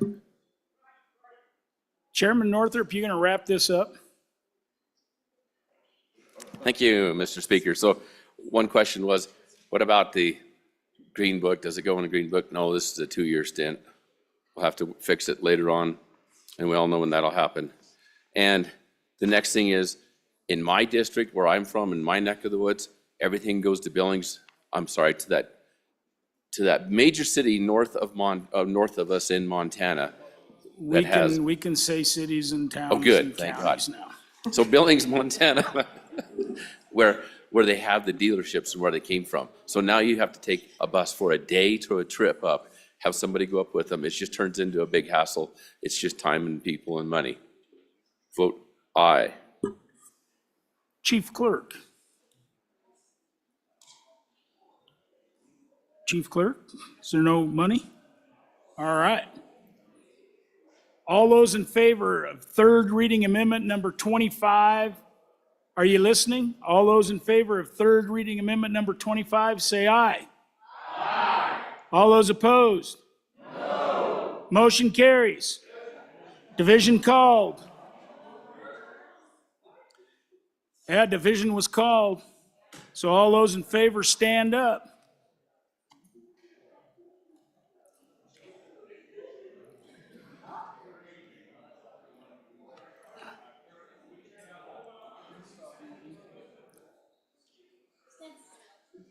And stand still.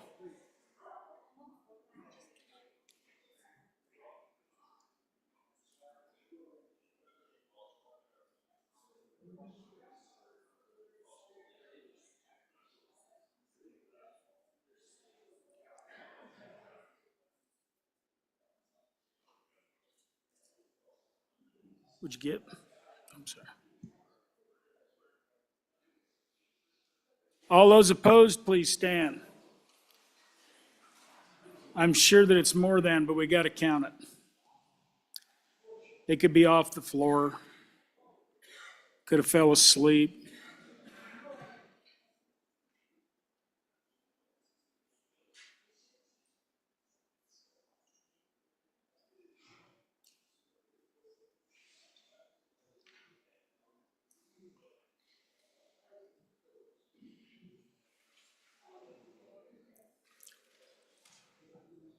Did you get 30?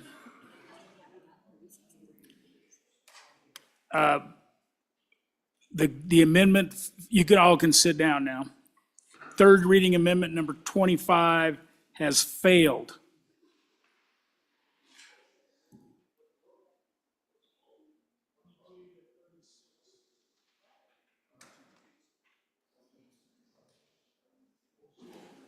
(22 to 36). The next amendment for our consideration is third reading amendment 62, Representative Bear. Thank you, Mr. Speaker. I move House Bill number 1, third reading amendment number 62, and ask for your favorable consideration of this, folks. This amendment is dealing with the personnel in the department that deals with education, and we were looking at reducing the number of personnel work that are assigned to the department but are not filled positions. And we were looking at a position initially that was a financial position, but the person in charge of, the executive in charge of that department let us know that she intends to fill that position and needs to do that to do a lot of tracking on performance of our education system. And so she had mentioned that she has a position that is federally funded. So we've made a corrected version, and Mr. Speaker, I will say this is the corrected version of 62 that I'm moving. And so this is simply eliminating an unfilled position that is federally funded. So I'd ask for your aye vote on the amendment. Thank you.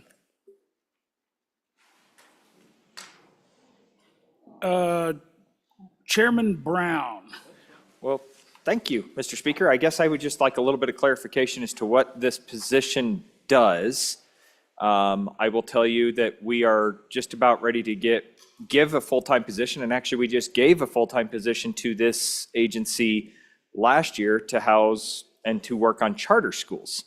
And so while I appreciate that this is federal funds, I would just like an explanation of what this position does that is federally funded before we just go lopping off jobs in my community. Thank you.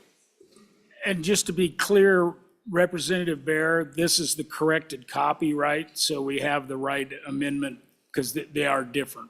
Yes, sir. This would be the corrected copy of third reading House Bill amendment number 1, amendment number 62, third Okay, reading. Thank you. I just wanted to make that clear.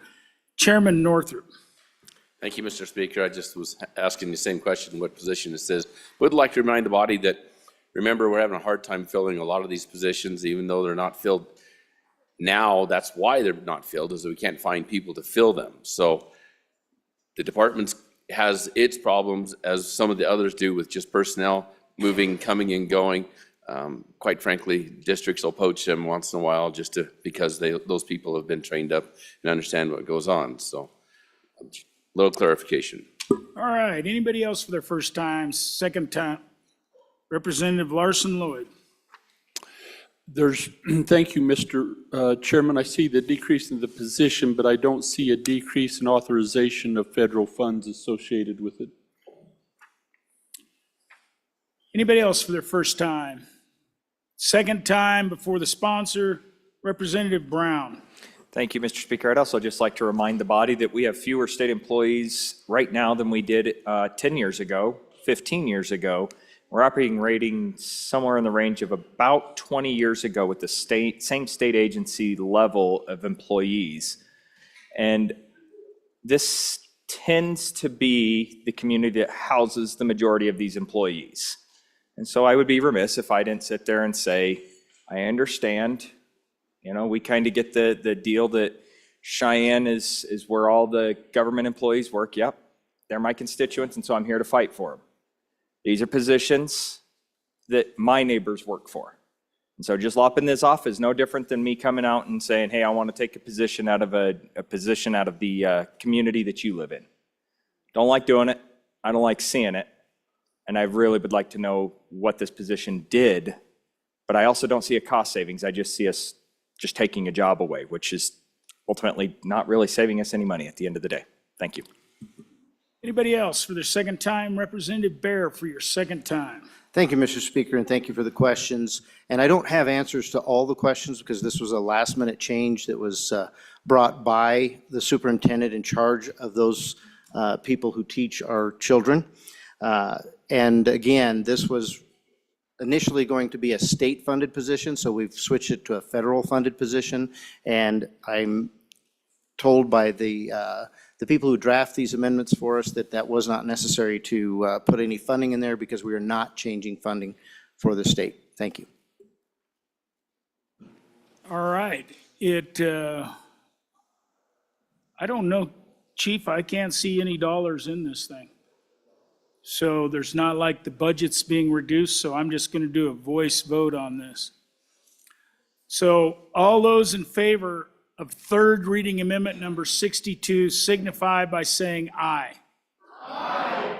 All those opposed? No. Third reading amendment number 62 has failed.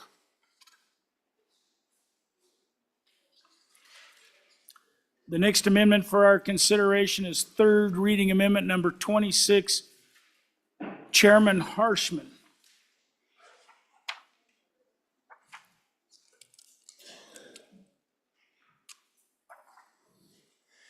Thank you, Mr. Speaker. I'd move third reading amendment number 26. Folks, this doesn't cost any money and it won't take a lot of time, but I think it'll inform us. Really bringing this, the representative from Cody brought a couple bills on this subject a couple of years ago. Really brought a constituent, asked me to bring that same bill. I explained to her, her husband unfortunately was a victim of suicide, and I said, I don't think I can get in the bill, but I'll bring an amendment to at least find out kind of what we're doing. So that's why I bring this today. I've talked to superintendents and a group that represents them. They said this is not a problem. They Google sheet, they can fill this out on a Google survey in short order. So it's not an expensive thing, but I think then they can report back to the our education committee on just kind of what's happening in the state. I think we're all, you older folks in here, we came from an era where you never even said that word. Now times have changed a little bit and we've learned more. And so that's why I bring this, and I'd stand for any questions. So just to get a survey to see what's actually happening out there in our school districts. Thank you, Mr. Speaker and members. Representative Rodriguez-Williams. Thank you, Mr. Speaker. On and against the amendment, I have several questions about this for the bringer of the amendment. I find it interesting that you mentioned it's not going to cost any money. Surveys do cost money. The programs and strategies that are implemented across the state in different counties and various school districts are all very different, depending on the demographics. So I'm just curious how statewide that'll be implemented. Who will conduct the survey? Will it be the individual school districts? Will they be contracting with WISAC? Will it be a private entity, a third party, Department of Education, who's doing this? Another question, why can't the department that oversees our health oversee this survey? How will the survey results be used other than shared with the committee in the legislature? We allocate, there's funding that's funneled from the department that oversees our health into each of our counties through our county commissioners, and then it's allocated to a grant, and that's suicide prevention money that's used in our communities. And many of our communities, school districts are included. Just curious how that will affect those grants as well. Representative Banks for your first time. Mr. Chairman, thank you. Just a quick question for the good chairman there. Mind you, it's been a while since I've been in high school, maybe not as, well, I won't go there. But I remember taking a survey in regards to suicide while I was in school, and I think maybe 2 or 3 of them. And maybe my question is, was that just something maybe that our district implemented, or did we have something beforehand that maybe went away? Just a question for you. Thank you. Representative Bear for your first time. Thank you, Mr. Speaker. You know, I really like this idea, and I'm inclined to support this amendment. I'm going to be anxious to hear what the bringer says about the questions that have been brought so far. I think having a good idea what this is going to achieve is good, but we have been looking at spending a lot of money on this particular issue, and there's no denying it's an issue in our state. One of the things that we rarely do is really measure the effectiveness of what we do. And it sounds to me like this is an effort in that regard. And if that's the case, I'm going to be very supportive of this amendment. I remember last year, we had a bill to fund the 988 hotline perpetuity, and the good chairman of Labor brought an amendment to make that a study instead of funding it for perpetuity, where it'd be off the budget. And I thought that was an excellent idea, certainly supported that. This is similar along the same lines. If it's a workable thing, I'd certainly be in support of it. Thank you. Chairman Northrup. Thank you, Mr. Speaker. I don't keep track of how many suicides there are in K-12, but I'll tell you already that there was recently 2 of them in the southwest corner of the state. It happens. And that's recently. That's not, this year. So those are 2 kids that won't be with us. Anybody else for their first time? Anybody for their second time before the bringer? Chairman Harshman for your second time. Okay, thank you, Mr. Speaker. To bring us home, I appreciate the questions. On line 8, it's administered by the Department of Education. I think there was some confusion. A good representative who was most probably recently in high school out of all of us. There used to be a statewide at-risk survey. That is no longer. This would be a survey of school superintendents by the state superintendent on probably a Google form that's created. This isn't, but really to kind of find out, are you doing anything? And probably it'd be like in a 9th grade health class would probably be the, I think in the school I work at, that's where it's done. They've got a community group comes in and helps, but it's all kind of district approved. But we got 48 districts. And so are some doing it? Do some have a program? Do some not? And I think it'd be good information for us to know really what's happening out there. And so that's why I brought this to kind of so we can learn a little bit. The results of the survey of district programs or efforts would be shared, as it says there, no later than August 15th. With the Joint Education Interim Committee at one of their meetings that the chairman will schedule. So I hope I answered all those, and but it's not it's just what are the education efforts and prevention efforts out there in our school districts. So thank you, and it doesn't cost any money. We're not hiring anybody to run it. This is a Google survey that probably any of us could create. So thank you, Mr. Speaker. All right. All those in favor of third reading amendment number 26 to House Bill 1 signify by saying aye. Aye. All those opposed? Third reading amendment number 26 has passed.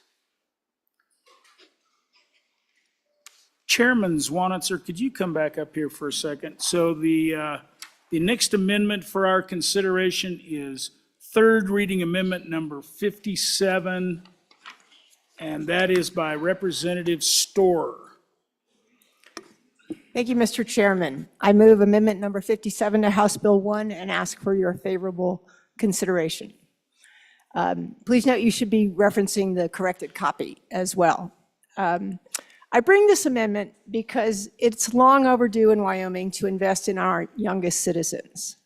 Childcare and high-quality early learning opportunities enrich child development, support working families, and strengthen our communities and our economy.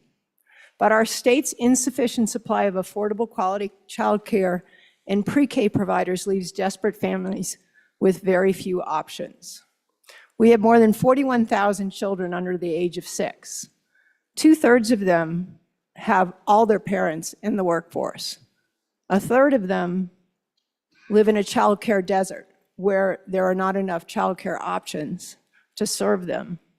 Even if they did have access, many families could not afford it. For 2 decades, Wyoming's education advisors, along with numerous other scholars, have identified that an investment in early childhood education will save the state money over the long term and give our children the start they need to lead successful lives. In fact, many districts, school districts here, are already doing this in some ways. Many have created versions of pre-kindergarten programs, but they're for children aged 5 who enter school but who are not ready to learn, socially, emotionally, behaviorally, or academically. So they're not ready for regular kindergarten. So instead, they kind of do pre-K for 5-year-olds. So let's give kids like that what they need to succeed in Wyoming's schools. Wyoming continues to rank dead last out of all 50 states in delivering an efficient and effective program for early learners. This amendment will make a meaningful step towards improving our efforts by dedicating a portion of our permanent funds earnings to expanding early learning across the state and working with our Joint Education Committee to identify how we can best do so. Actual expenditures will require further legislative action, but dedicating these funds today will signal we are serious about investing in and supporting our hardworking young families whom we so clearly want to remain here. Thank you. Stand for questions.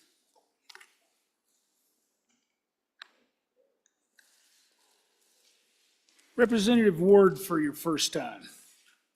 Thank you, Mr. Speaker. Pre-K children belong with their parents, not with the state. Thanks.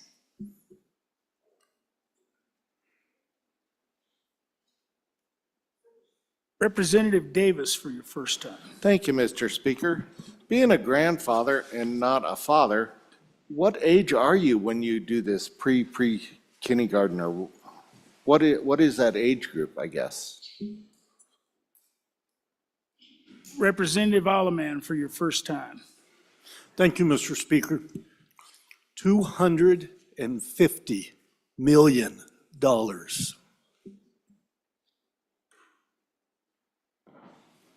Representative Walters for your first time. Thank you, Mr. Speaker. I'd like to divide this amendment. Divide Division 1 being lines 1 through 19, Divisions 2 being 20 through the end of the bill, or the end of the amendment, Mr. Speaker. So again, that's of Division 1, 1 through 19, 2, 20 through the remainder of the bill. Okay, I rule that divisible. What would you, which one would you like to do? Let's start with Division number 1.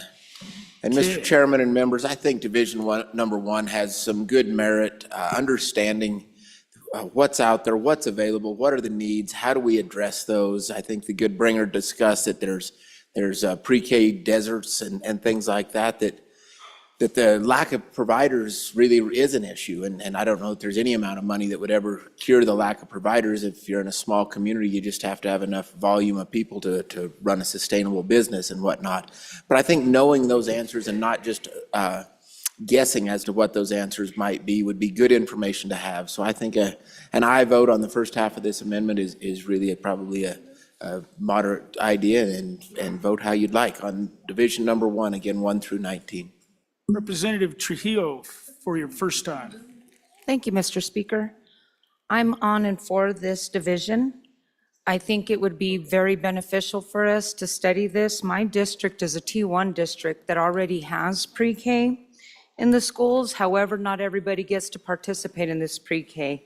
And as my middle granddaughter is in kindergarten, it's obvious to the teachers that because half of the class was in pre-K and the other half, it's a disservice to the teacher when these kids intertwine in the classroom and we have half that's already advanced from the pre-K that they were given and the other half isn't. So I'm on and for this study. Thank you.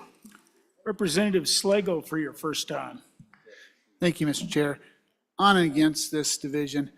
I'm against most studies because the issue with studies is, depending on who picks the studiers, a study can give us any results that the choosers of the study desire. So I'm on and against this amendment. Representative Brown for your first time on Division 1. Thank you, Mr. Speaker. So I'm going to support this, although, well, okay, so first and foremost, in the budget, this study probably applicable, Division 1's probably the most applicable place for something like this. It is a study. It's not going to be conducted by anybody else. It's going to be conducted by the department, and it's going to be working directly with the Joint Education Interim Committee. So it would be us involved in that process as well. One thing that I don't necessarily like that was said about the selling of, if you will, of this particular amendment is about whether or not we have childcare. I don't view this as a childcare issue. This is an education issue. And I think anybody who's been in here over the past 2 years has learned a little bit about me and my passion for the K-3 reading, right? We try to make sure that our kids are reading by 3rd grade. And I'll tell you right now, time after time after time on the 3 different, 3, maybe even 4 recalibration efforts that I've sat in on, every single one of them has recommended pre-kindergarten as a solution to help our schools and our children learn better. Now, Division 2 is a completely different story, right? So we're going to stay on Division 1. If you want our students to have better outcomes, you get them into school earlier and start helping them by learning the processes of integration into society and their alphabets and everything like that. Not every family has that opportunity. And my good friend here to my left is telling me to hurry this up, and I totally get it, because I did the same thing to him earlier, but this one is important. This one's important, and it's not about a hospital, ladies and gentlemen.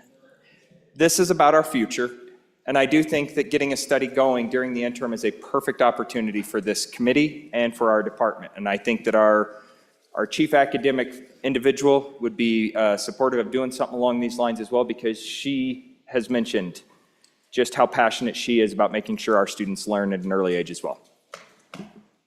All right. I found out some good news. I'm going to confirm it, but the good news is we can go till 1 or 2 o'clock and not burn a day. So live it up, folks. Representative Ottman. Thank you, Mr. Speaker.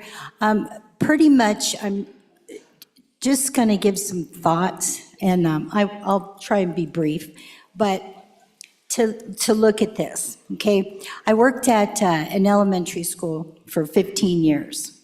During that time, programs come, programs go. When I began there, they had kindergarten, not pre-K, but kindergarten, where the children came a half a day, and they learned the basic fundamental things, socialism, or not socialism. Ooh, oh, social interactions. Yes, wow. And so they learned social interactions, they learned to play, they learned how to sit in their seats, they learned their ABCs, they got the basics of books and behaviors, and they played a lot, okay? Over the course of the next couple years, kindergarten became a full day instead of a half day, and the curriculum started getting a little bit tougher and a little bit tougher, and the children that didn't have that before came in, and they were told that they were behind everybody else. So parents that kept their children at home till they were 5, their children were told, you're behind because you're not doing all these things. By the time I stopped being a full-time employee 4 years ago, children in 1st grade, kindergarten they started, but they were advanced to the point of they were reading chapter books, They were writing paragraphs. They were going full-time. In our rural, and this is just food for thought, in our rural district, some of those children were on the bus at 6:45 in the morning. They had an after-school program because parents weren't home from work yet, and some of those children did not get home until 8 o'clock at night. These are 5, 6, 7, 8, 9-year-old kids, okay?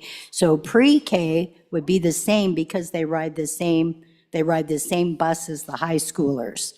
Okay, so when we look at children being stressed out, when we look at behavior problems because they're trying to stay awake, when we look at children that are told that they are behind because they didn't go to school before they were 4 years old, I think we really need to think about these things. Our children are our precious treasure, and they are being stressed to the maximum. Thank you.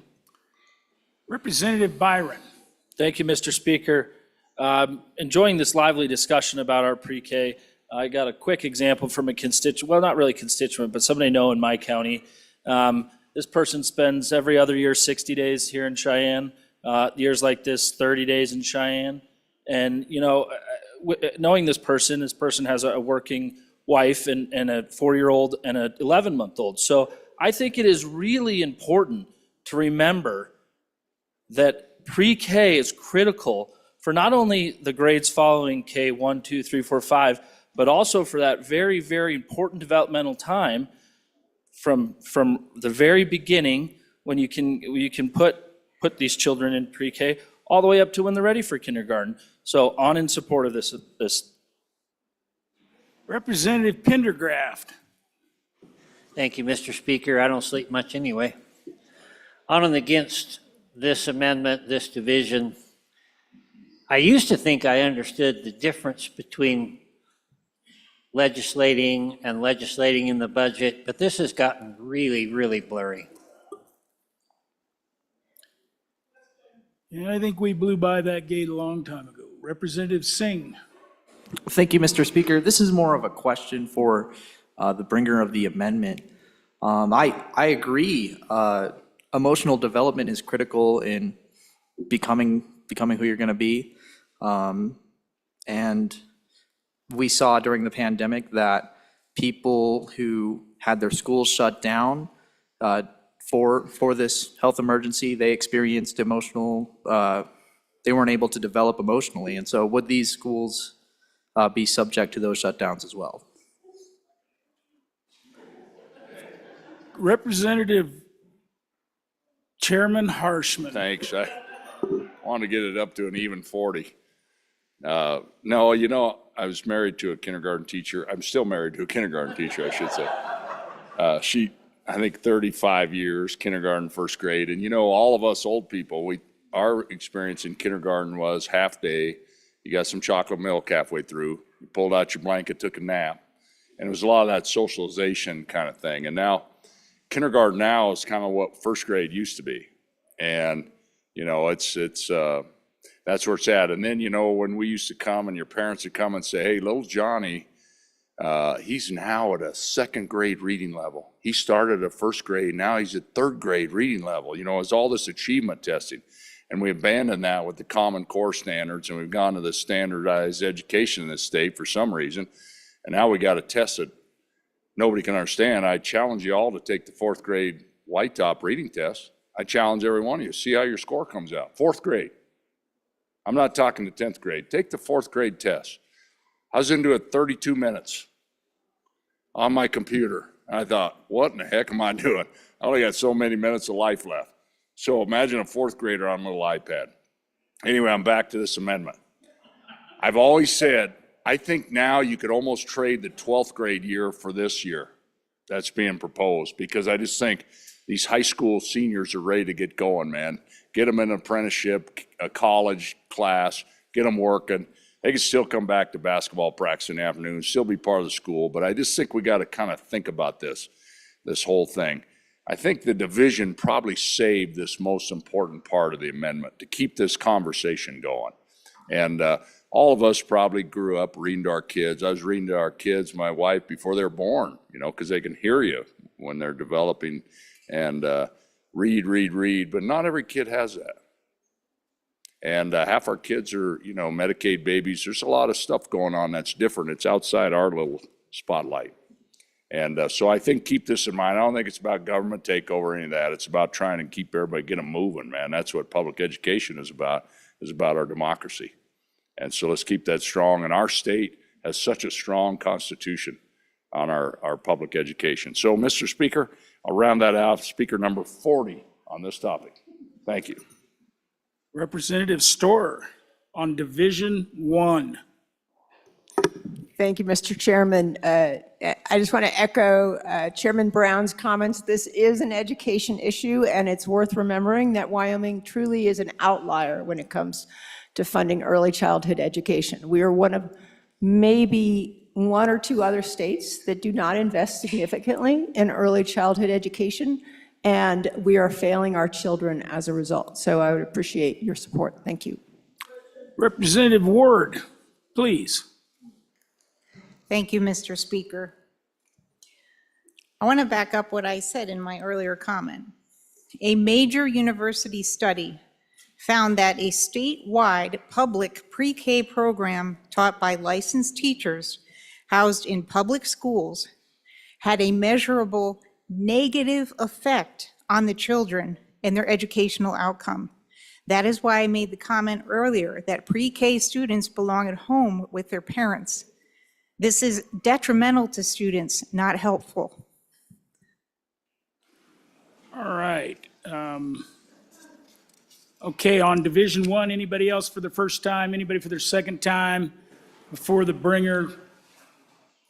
Nope. Okay, all those in favor of Division 1 on third reading amendment number 57 signify by saying aye. Aye.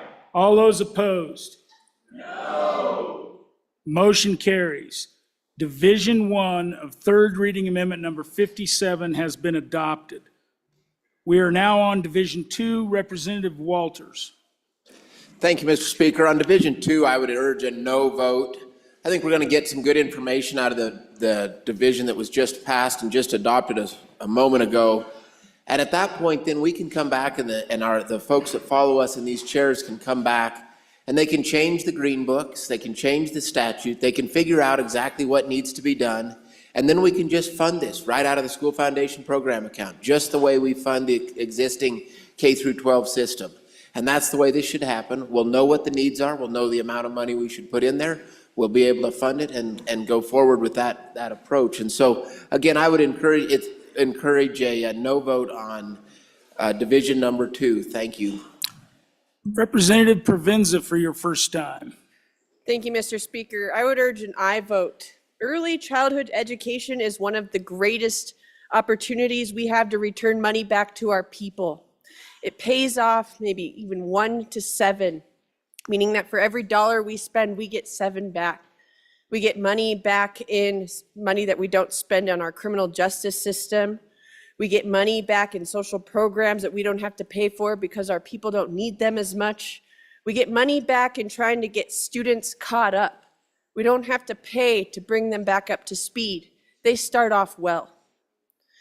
This is one of the best things that we can do for the people back home. Last session, the education, committee number, I don't even know what committee number we are. 4, thank you, Mr. Chairman.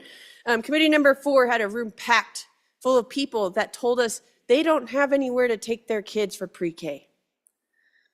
They desperately need this. The people back at home in your districts desperately need us to do something. This is a cost-effective thing that we can do for our people back at home. It is incredibly important. I urge an aye vote. Thank you, Mr. Speaker. Representative Storer for your first time on Division 2.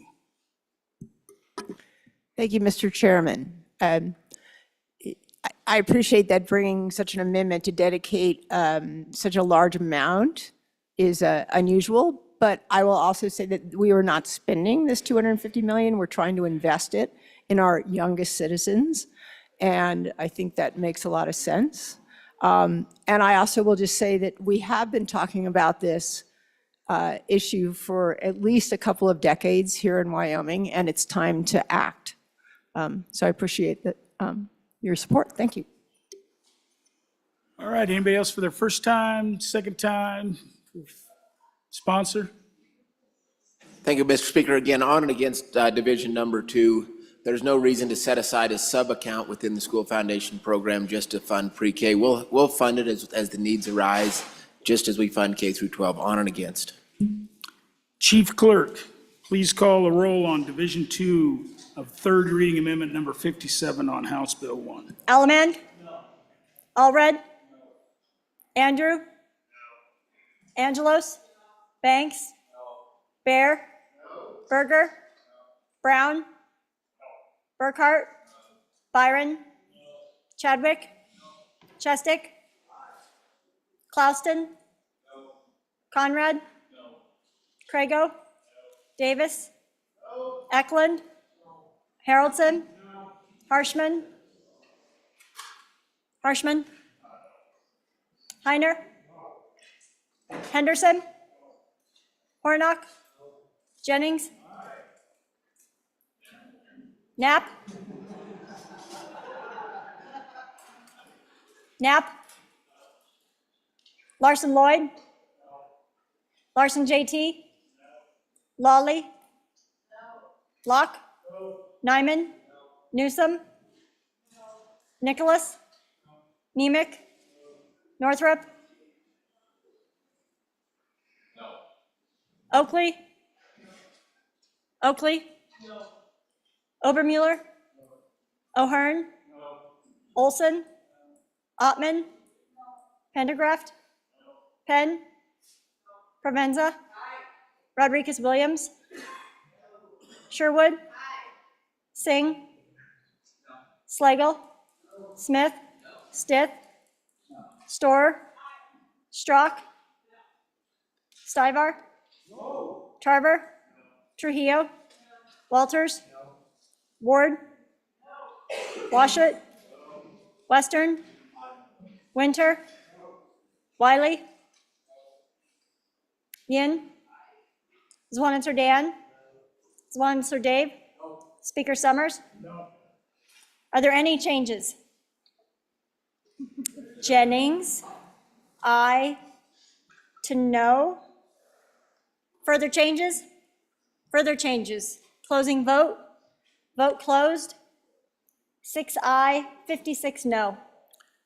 Division 2 of third reading amendment number 57 has failed. We are going to take about a 15-minute break, 14-minute break, come back at 7:20, and people can pick up some food and stretch your legs.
The House will please come to order.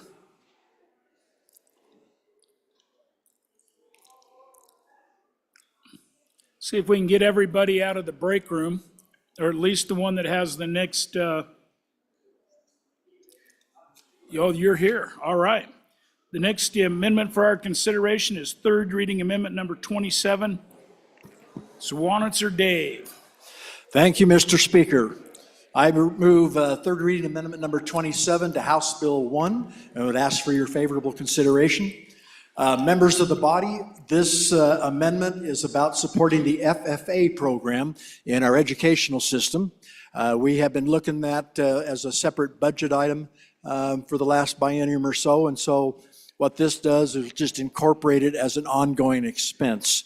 And I just kind of wanted to say one thing. I know a lot of you guys or members out there are very familiar with it if you're from the agricultural ends of the state, but from being in the big city, I was very fortunate enough to be able to go into it in the 9th grade and went through the whole program, held office, got to be on the judging teams, learned a little bit of welding, learned a little bit of woodworking and on and on. So I would ask for your aye vote. All right, all those in favor of third, are you, Representative Banks, you are good?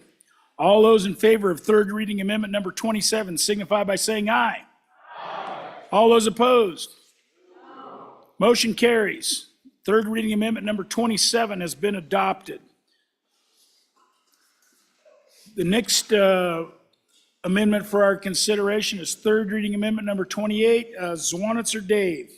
Thank you, Mr. Speaker. I move third reading amendment number 28 to House Bill 1 and ask for your favorable consideration. On second reading, this is in the Gaming Commission, we authorize some part-time employees. And so this amendment, the only thing it does is makes it effective immediately. And obviously the reason is because the racing season starts here in about May as compared to when this would take effect at the end of June. So just effective immediately for what we've done. And with that, I would ask for your favorable consideration. All those in favor of third reading amendment number 28 signify by saying aye. Aye. All those opposed? No. Motion carries. Third reading amendment number 28 has been adopted. The next amendment for our consideration is third reading amendment number 29, Representative Walters. Thank you, Mr. Speaker. At this time, I would move third reading amendment number 29 to House Bill number 1 and ask for your favorable consideration. This is in regards to the study on gaming that's going to be conducted, and this just adds some more language on things we'd like to include in that study. I would encourage an aye vote and answer any questions if there are any. Representative Davis for your first time. Thank you, Mr. Speaker. I think this is a good idea and it's well warranted, so I'm in favor too. All right. All those in favor of third reading amendment number 29 signify by saying aye. Aye. All those opposed?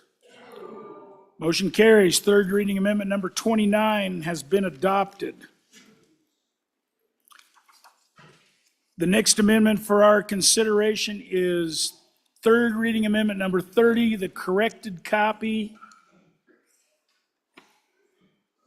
And this would be Chairman Nicholas. Mr. Speaker, I would move third reading amendment number 30 and turn the good explanation over to the good representative from Natrona County. Representative Walters. Thank you, Mr. Speaker. As we know, the amendment number 30. What's your point?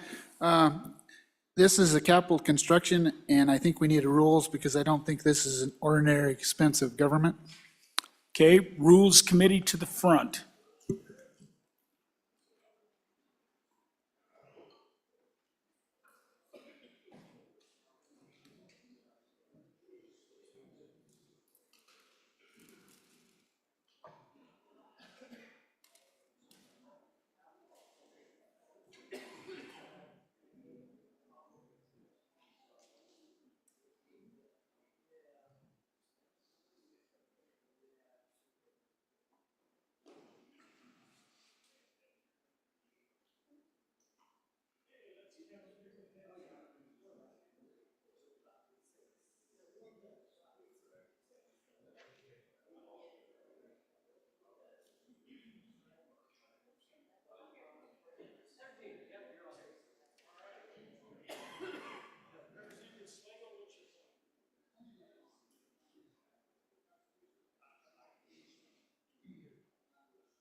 Representative Slagle, where did he go?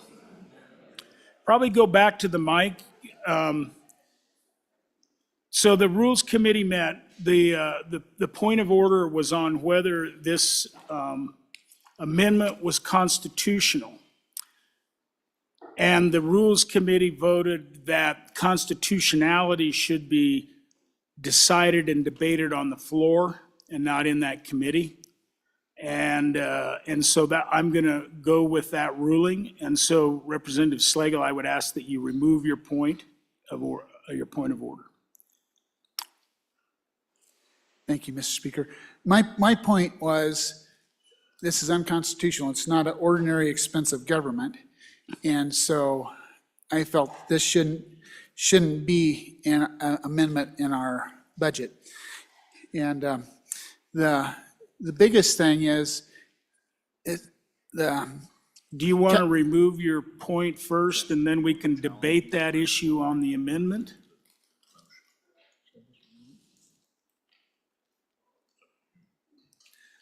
I will just go ahead and remove my motion. Yeah, remove your point of order, and then we'll debate that issue of Yeah, constitutionality. Mr. Speaker, I will remove my point of order. Thank you. Thank you, Representative Slagle. And so we are back with Representative Walters. Were you the one? Representative Walters, please continue. Thank you, Mr. Speaker. Again, this is third reading amendment number 30 to House Bill 1. It has already been moved, and so I'm going to make a brief description of what this is. And this is what we're going to do hope to do for state-funded capital construction throughout the biennium. And I'd start on page 1 of the amendment in Romanet A there. And it just basically says that the funds that are appropriated here are in effect until the project is completed, at which time they would then revert. And so really the meat of it starts on page 2, and where we're going to place the funding, we're going to place $17 million in SIPA into the SBC contingency. This is for things that arise while we are not in session. We're going to spend some federal funds at the military training facility in Guernsey. All of that is federal funds, $4.8 million in Guernsey, then $51 million federal funds here at the Warren Power interchange. We're going to spend hope to spend $1.7 million on level 1 and level 2 studies. This is as we look into facilities and study are they needing replacement or what's needing to happen there. There's a hope that a building will be purchased or has been purchased in the fine city over in the west central part of the state and needs a small amount of renovation. So there is some money there. Again, SIPA, $8 million SIPA to do that. The Agency 49 has the boys' school in the Bighorn Basin. It's needing a maintenance storage building because we've been upgrading that facility over the last few years, and we've taken out what was their maintenance and storage facility, and so now we will replace it as that campus is evolving. The Central Wyoming Outreach Center for $1 million. This is a carryover appropriation, essentially. We appropriated about $12 million, just under $12 million a couple years ago for this facility as a backstop for ARPA funds. It ended up being funded with ARPA, so that money is now available to make sure that there's enough to complete the project. We're leaving $1 million here, and there's other portions of the budget that we've discussed already where the remainder of that will be converted into matching funds for the community college. And so that's what that's again, old money, not new money. It shows it as SIPA, but it was previously appropriated SIPA dollars. And then our office that manages our state lands, they are needing an upgrade of their helibase. And so this is to construct a facility to keep the helicopters and all the other equipment inside and stored well. It's a helicopter that the office contracts with for 120 days of the summer. And it sits outside, and and because it sits outside, the contractor charges a significant amount of extra money. And it actually experienced damage a couple years ago when a hailstorm popped up and damaged the rotor on it to where it had to be replaced, quite an expensive repair on that. And so this is something that needs to happen. It'll help bring the overall cost of that contract down. Plus it'll be able to get all their equipment inside. And so that is for $7.5 million, again, SIPA. And then we move on to footnote number 1 there, and this is in the level 1, level 2 studies for the studies that will take place with the money that is in the level 1 and level 2 up on lines 4 and 5.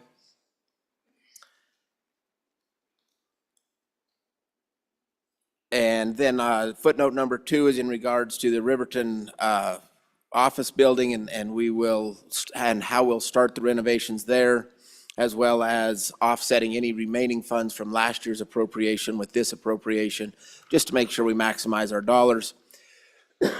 Excuse me, moving on to page 3, starting on line and going to line 7, 8, 9. This is internally generated revenues that allows our agency that manages state parks, Agency 24, to be able to maintain those facilities with the revenue that those facilities generate. And so this is really a spending authority. If they don't generate this much, they can't spend this much. So it's just up to those maximum amounts. And then we move on down to line 22, and where we get into the state hospital demolition and how we're going to be working on some of that. And then at the bottom of the very bottom of page 3, line 42, this is where we revert that money from the Central Wyoming College Outreach Center in Jackson, revert it, and then as I described a minute ago, that money then gets rolled into the matching funds that are available for the community college system. So with that, I would happily answer any questions. And the purpose for lumping these all into this one section is because if we put it in each individual agency, then that agency will be expected to manage the projects themselves. And those agencies don't necessarily carry within the agency the knowledge on construction. And so this way, they'll all fall under our construction department, which has the knowledge on the construction, and they will work with the agencies to make sure the final outcome is what the agency needs and it's the best cost for the state of Wyoming. So again, I'll ask for an aye vote on amendment number 30. Thank you for your time, and answer any questions if there are any. Representative Slagle, this is your shot here. Thank you, Mr. Speaker. Okay, my argument is this bill isn't constitutional. Section 34, Section 34 out of Article 3 of the Constitution, and I'll read it here. General appropriation bills, other appropriations. The general appropriation bills shall embrace nothing but appropriations for ordinary expenses of the legislature, executive and judicial departments of the state, interest on public debt, and for public schools. All other appropriations shall be made by separate bills, each embracing but one subject. So I've got several points here. First of all, a lot of these items that are on this bill, this amendment, are not for public debt or for public schools. And then in this next section, talks about appropriations shall be made by separate bills, each embracing but one subject. So we not only have all these in one bill, but we have several items on this one bill. Thank you. Representative Larson Lloyd for your first time. Thank you, Mr. Chairman. First, to the point of public debt, we're not incurring any public debt, so I think that question or that point, at least to me, is moot. We're not bonding. We're not going into debt for any of this stuff. If we had to incur public debt, like we did with the dormitories in Laramie at the university, that required a separate bill. The ordinary expenses of government, all through the budget bill, we've authorized federal funds and other funds and appropriated funds. And so in this amendment, in which we have done in this bill for these reasons previously, we are authorizing the use of federal funds for community colleges. We often do it for, in this, we're authorizing the military to use federal funds to accomplish those capital construction needs that they have already been approved. They need authorization to use the funds. We do that in the budget bill. Ordinary events within the budget bill. The same on the level 1, level 2 studies, to where we appropriate those funds to get those studies done. I think that I would also make the argument, Mr. Chairman, that the boys' school, all of these buildings that, whether it be the Riverton office building, the boys' school, that maintenance shed, and we had some others. All of these are agency-owned, state-owned buildings that require either maintenance, improvement, or rebuilding, that's what we do with a budget. We define the budget and we appropriate the budget. And so my point, I guess, Mr. Chairman, is I think, and then the other thing that we do in here, Mr. Chairman, if I may, is we note that we give the state parks the authority then to use their special revenue, that revenue that's generated off gasoline tax and fees coming into. So we're authorizing them to use those funds that are generated in special revenue to do the projects for upgrade and maintenance and projects at the territorial prison and the water facility and water facilities in Quebec. And then I would also remind, we had a conversation earlier about SIPA, where we created SIPA to where we could have strategic investment projects account to where we could save and appropriate for these over a period of time for these unique projects that are part of the everyday operation of state government as they're completed. So I think that this well falls in, and we have precedent in what we've done historically to support that these expenditures fit within the guidelines of the Constitution. Representative Ward for your first time. Thank you, Mr. Speaker. In the discussion at the front of the room, when we were talking about whether this was constitutional or not, it was mentioned that it was constitutional because it fell under each of the departments. But I just heard the good representative from District 38 say that no, it can't be in each of the departments because then they would have to manage it themselves. So which is it? Representative Nicholas, Chairman Nicholas. Thank you. Thank you, Mr. Speaker. So in favor of the amendment, ladies and gentlemen, this is interesting because it kind of what goes around comes around. When I first came into the legislature 13 years ago, this was debated on the floor on several occasions. And the culmination of that is in 2016. It was a management council decision, but in conjunction with strong emphasis from the chief executive of wanting to separate it out. But it wasn't made because that decision wasn't made because it was a constitutional issue. It was made for a political reasons and just a desire of who happened to be on management council at that time. Prior to that time, from 1991 until 2015, the CAPCON had always been in the budget. And so, that's a long time. And my understanding is it was debated on occasion, off and on, throughout that era as well, on what it should do and where it should be.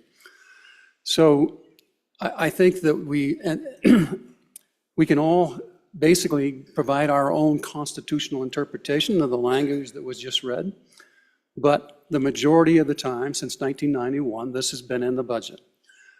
So what's the rationale that makes it reasonable for me? How can not building and replacing buildings that we use in the regular use of business be our regular business as we go through time? Construction of buildings has to be in our regular duties that we do. So how could that not be? It just makes sense to me that it is the ordinary business of government. Representative Jennings for your first time. Thank you, Mr. Speaker. Really more of a question to the good bringer. So I've seen this many times in my 10 years that a bill will fail and then it winds up being brought into the budget. But how does that work on the standpoint that the budget only lasts 2 years? And yet this would cause many of those projects, I can't imagine that many of those projects wouldn't go over that time. So it seems like it would be obligating into another legislature. And that's maybe that's why they took it out in the first place. I don't know. wasn't here for that debate, but it seems like there's a problem with that part, that when we roll something like this over into an amendment, into a budget that's only 2 years long, but we're trying to do capital construction, these projects are not all going to be done in 2 years, or maybe they are, and we haven't heard that yet. So if you could speak to that just a little bit. Anybody else for their first time? Okay, anybody for their second time? Representative Slagle? Thank you, Mr. Speaker. I would just like to point out, the Constitution says the different things, ordinary expenses of legislature, executive and judicial departments, interest on public debt, and for public schools. And then it goes on, all other appropriations shall be made by separate bills, each embracing but one subject. And as I look through this bill, I see numerous things in here that should be separate bills. They aren't for schools. They're not to pay down debt, as our representative from the west part of this, or the middle of the state told us. And I really just feel this is unconstitutional. Representative Larson Lloyd for your second time. If I might try and answer a couple of questions. One, the question was asked, so who is it? Is it the agency or is it the Department of Construction that's going to oversee a lot of this? Each of these agencies, there's a nexus.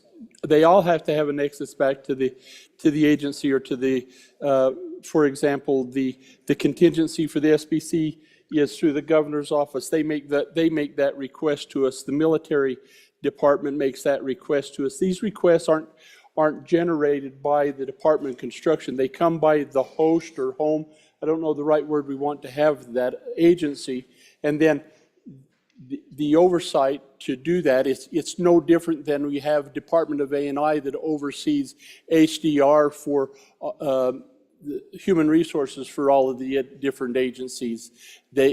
We apply that expertise within the expanse of government. Then the other question that the good representative from up at the base of the Bighorns noted was the carryover.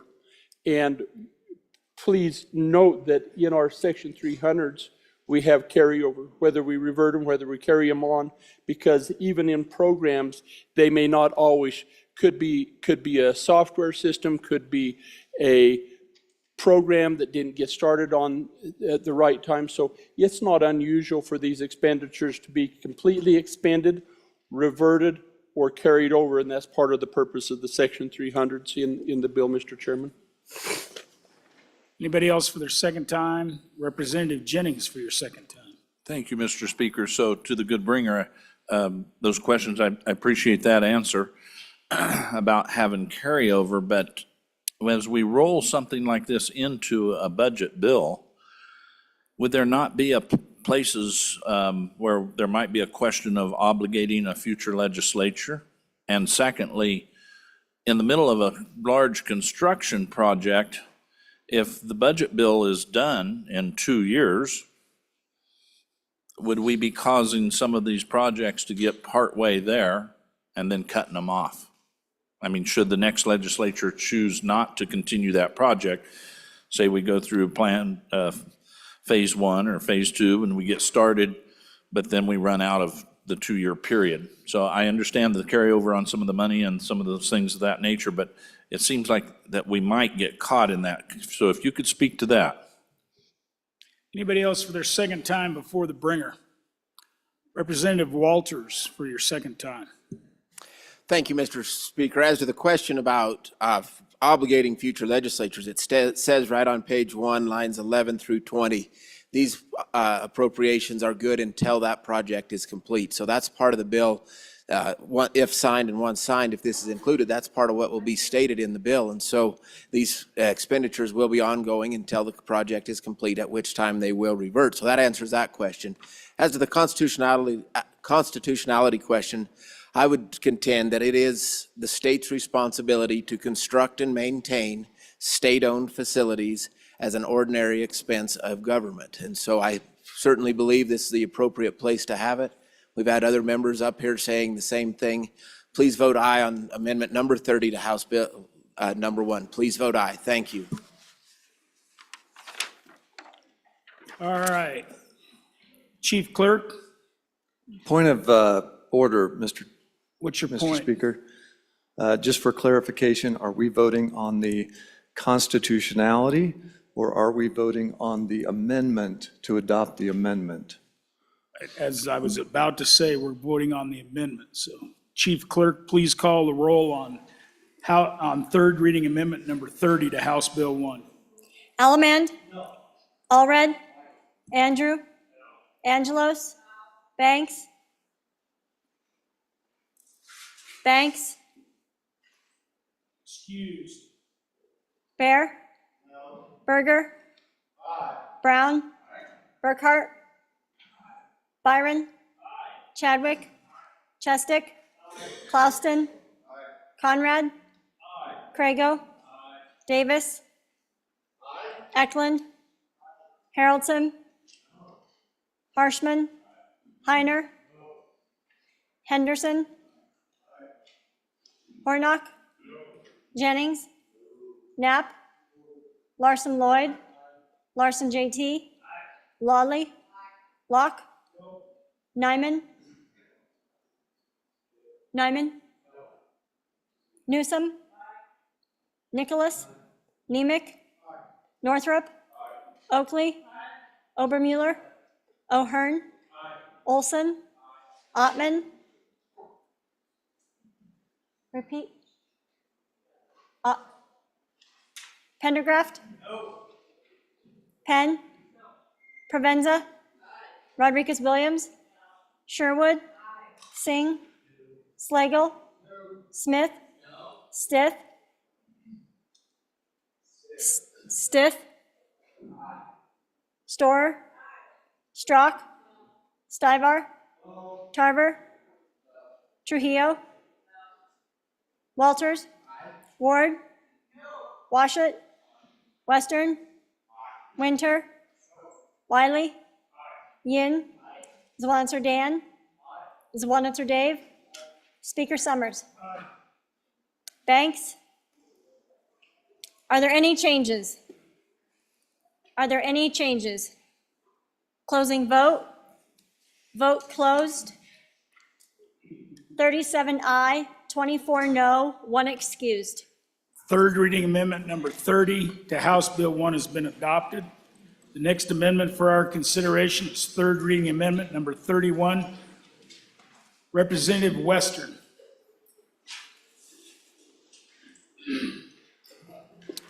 Thank you, Mr. Chairman. I move third reading amendment number 31 to House Bill 1, and I ask for your favorable consideration. I feel like this one's pretty self-explanatory, folks. What this does is that puts in place funding for the Stolt Hall demolition at the girls' school in Sheridan. So a little bit of background on this one. Went through the level 1, level 2 analysis, and ultimately concluded that the building had gone beyond its useful life. It was built in 1949, so we're looking at about 75 years. And we got to start from scratch on this one. Some of the issues, HVAC is very poor, insulation is very poor. I think I remember seeing that the cost to heat it in the wintertime on a per square foot basis is about triple what it would be if you had upgraded to modern HVAC technology and insulation technology, all that kind of stuff. There's asbestos issues in the flooring. So, I mean, really, that's the long and short of it. If you have any further questions, I'd be happy to answer them. All right. Representative Larson Lloyd. So, Mr. Chairman, thank you. The Stoats Hall was part of the original CAPCON bill. There were some from that part, some representatives from that part of the state that didn't feel that as we killed the CAPCON bill and as we tried to figure out how we wanted to do this, recognizing that in various parts of the state, some of these projects, we had representation in this body that didn't like the projects. So in trying to respect that, we've pulled those out of the original project, and then if the member of the, there's multiple representation, and this representative feels that that's important and has put it back in. The biggest concern on Stoltz Hall, age, condition, and then safety for the people that are there. We've been planning on getting this dormitory replaced for a number of years. It was actually, goes back to the time when we started looking at the Soldiers and Sailors Home, State Hospital, and Life Resource Center, and it just was low on the totem pole, and it's taken that long for it to climb on up to the top. Please support it. Anybody else? Anybody else? Question. Chief Clerk, please call the roll on third reading amendment number 31 to House Bill 1. Allemande? Allred? Andrew? Angelos? Banks? Bear? Berger? Brown? Burkhart? Byron? Chadwick? Chestick? Clausen? Conrad? Crago? Davis? Eklund? Harrelson? Harshman? Heiner? Henderson? Hornock? Jennings? Knapp? Larson Lloyd? Larson JT? Lawley? Locke? Nyman? Newsom? Nicholas? Nemec? Northrup? Oakley? Obermuller? O'Hearn? Olson? Ottman? Pendergraft? Penn? Provenza? Repeat? Rodriguez Williams? Sherwood? Singh? Slagle? Smith? Stiff? Storer? Store? Strock? Stivar? Tarver? Trujillo? Walters? Ward? Washut? Western? Winter? Wiley? Yin? Zwanitzer Dan? Zwanitzer Dave? Speaker Summers? Are there any changes? Are there any changes? Closing vote. Vote closed. 33 aye, 29 no. Third reading amendment number 31 to House Bill 1 has been adopted. We are now on third reading amendment number 32. And that would be Representative Clouston.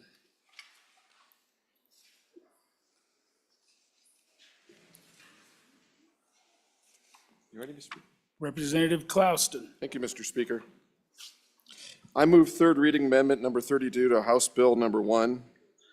Ladies and gentlemen, I'm excited to bring this to you. There's 3 parts to this that has no expense to the state of Wyoming, and it honors one of our great statesmen. When you look at this, section 330, Gillette Community College District is authorized to acquire or accept transfer of 5 buildings from the city of Gillette. City of Gillette will move those titles to the college. Section 331, the Community College District is authorized to acquire the transfer of ownership of 6 buildings from the Northern Wyoming Community College. There will be no cost. There's a part in there that talks about major maintenance. As Gillette does not assess the 4 mills, that cost goes on to the Gillette College. The college has acquired over $33 million in private funds. These funds will be used to build the Enzi Center and purchase 6.4 acres of land. This 40,000 square foot building will house new fabrication and science labs to expand and update these programs, and is dedicated to the service and the legacy of Senator Mike Enzi. Senator Enzi passed away in an accident shortly after he retired. This great statesman spent 44 years in public service. He was mayor of Gillette. He served in this House. He served in the Wyoming State Senate. And for 24 years, he was the Wyoming U.S. Senator. This project, again, is no cost to the state of Wyoming. It is all privately donated dollars to honor our Senator Enzi, to expand and update the facilities at the college, and to better prepare our students for entry into the Wyoming workforce. I ask for your aye vote. All right.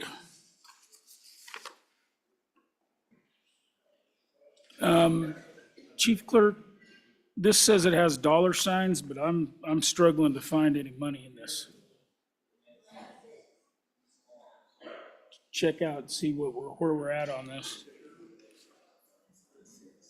Line 6. Oh, got it. I found it.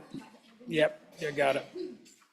Too little a print for too late at night. Sorry about that. Anybody want to speak for or against this bill? Representative Western. Thank you, Mr. Chairman. I rise in support of this amendment. I really encourage members to vote aye. I had the pleasure and the honor of working for this particular individual. He was one of the most humble, one of the most hardworking and selfless people I know. A great deal of what I do know, the little that I know, I certainly credit to him. So please vote aye. Thank you. Anybody else for their first time? Representative Angelos, for your first time. On and for the amendment, I would just like to acknowledge that our community college is wonderful. And a lot of our, you see that our community donates a lot of private funds. And I would like to see other community colleges conduct the way they have. So much is donated back into our students, my daughter being one of them, and it's wonderful. Thank you. On and for. All right. Anybody else, first time, second time? Sponsor, you good, or you want to? Good. All right, Chief Clerk, please call the roll on third reading amendment number 32 to House Bill 1. Allemande. Allred. Andrew. Angelos. Banks. Bear. Berger. Brown. Burkhart. Byron. Chadwick. Chestick. Clauston. Conrad.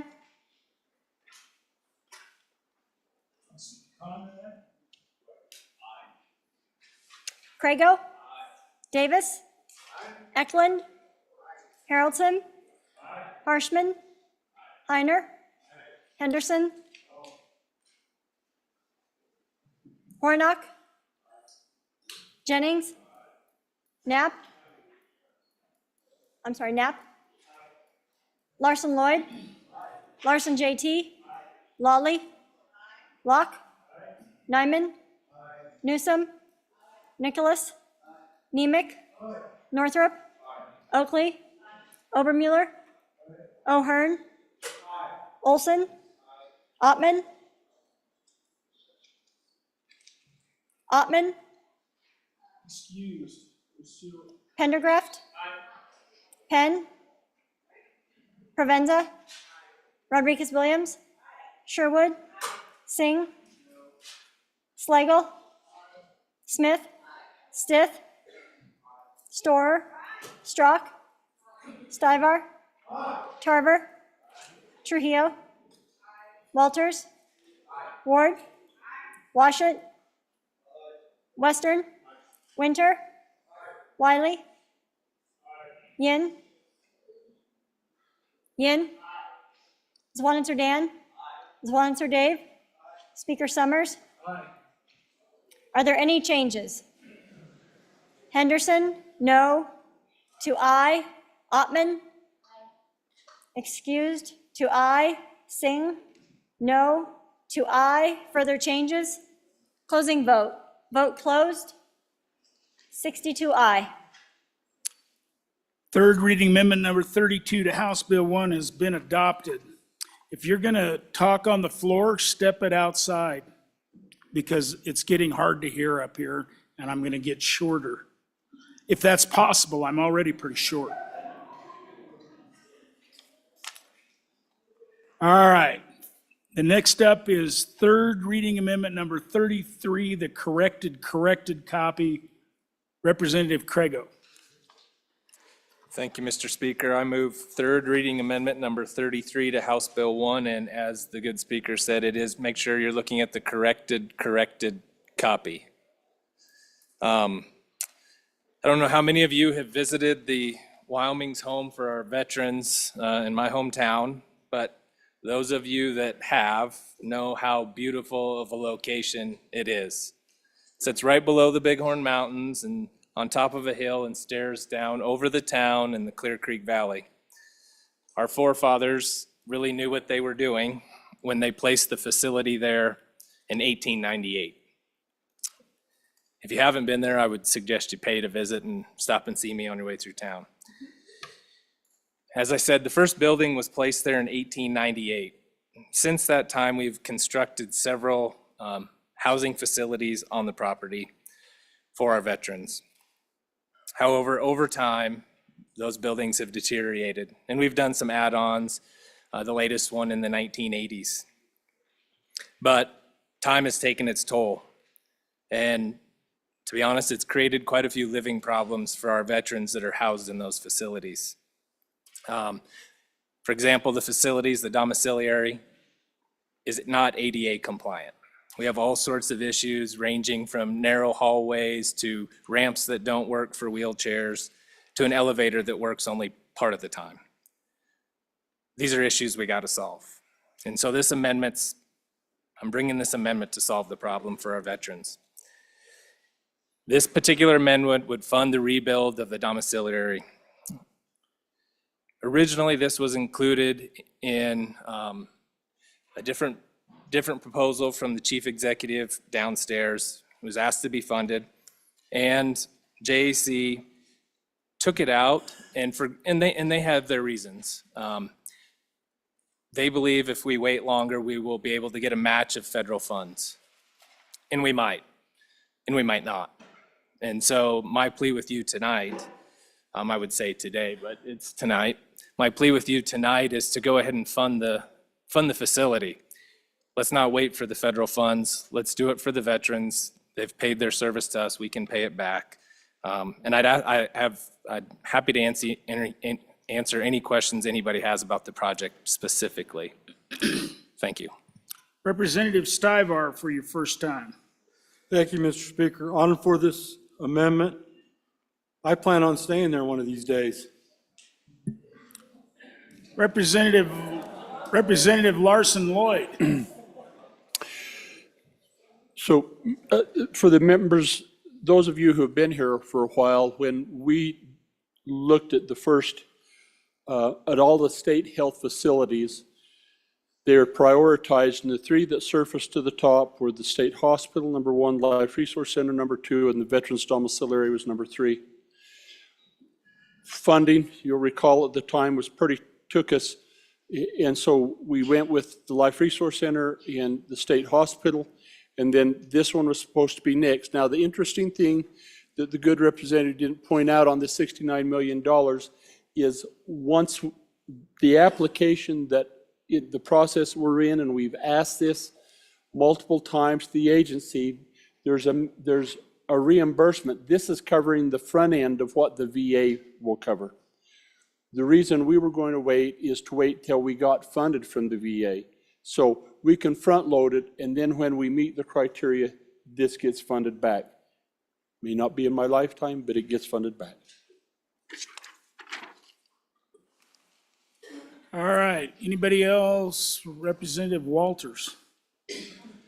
Thank you, Mr. Speaker. On and against the amendment, my good colleague up here alluded to it, but I think there needs to be a little more explanation. The application is in to have the federal funding pay for this. 2 years ago, we put 27 million roughly into the budget, and that was the third the 35% that the state contribution for this facility is. The total cost on this facility is around $90 million, split roughly 65-35 between the federal government and the paying the 65 and the state paying the 35. So we have put that money in place. We, the state, have made the application to the federal government for this facility. At this time, we haven't risen high enough on the priority list through the federal military folks that fund these facilities to start to get that money back. Our application will remain there. The funding that we have already placed forward is already there. To the good representative that's bringing the amendment, he is correct. What we would be doing is saying we're willing to take the risk that we may get paid back at some point in the future. However, we're going to pay for it today, 100% of the cost, with the hope that we get paid back in the future. And the reason the committee that number 2 chose to pull it out is because we felt it was too great of a risk for the amount of money available. And so we just thought it would be more prudent to continue to let the process work along, let the facility go through the federal process, get the money in hand, and then complete the process so that we remain on that 65-35 split approximately with our federal partners. And so again, that's the rationale behind it. The application is in. This body, this legislative body, has already funded the first third of it. This is just paying the final 2/3 of it essentially. And so again, I'd ask for a no vote on this. And thank you. Representative Eklund for your first time. Mr. Speaker, I think this would be a real policy decision that we have to think about, because it isn't going to be cheaper to do this in the future. There's a lot of inconsistency in federal policy on this, that their policies change and their ideas change constantly. And I think at some point it might be funded. But irregardless, if we don't do this and do it now, that thing's falling apart. If you've toured it, there's some of it that's pretty good. That was done in like 1960, but there's some really old stuff that is unsafe. And if we don't go ahead and make this decision to do it, pretty soon this thing will fall in such a disrepair. And maybe the plan is to completely replace it. I'm not just sure where they're at now, but it is. Okay. So I'm wrong, but I think the policy still remains. If it falls apart and there are no soldiers and sailors in it, we may just forget about it altogether. And I don't really think we should do that. Representative Hornock. Thank you, Mr. Chairman.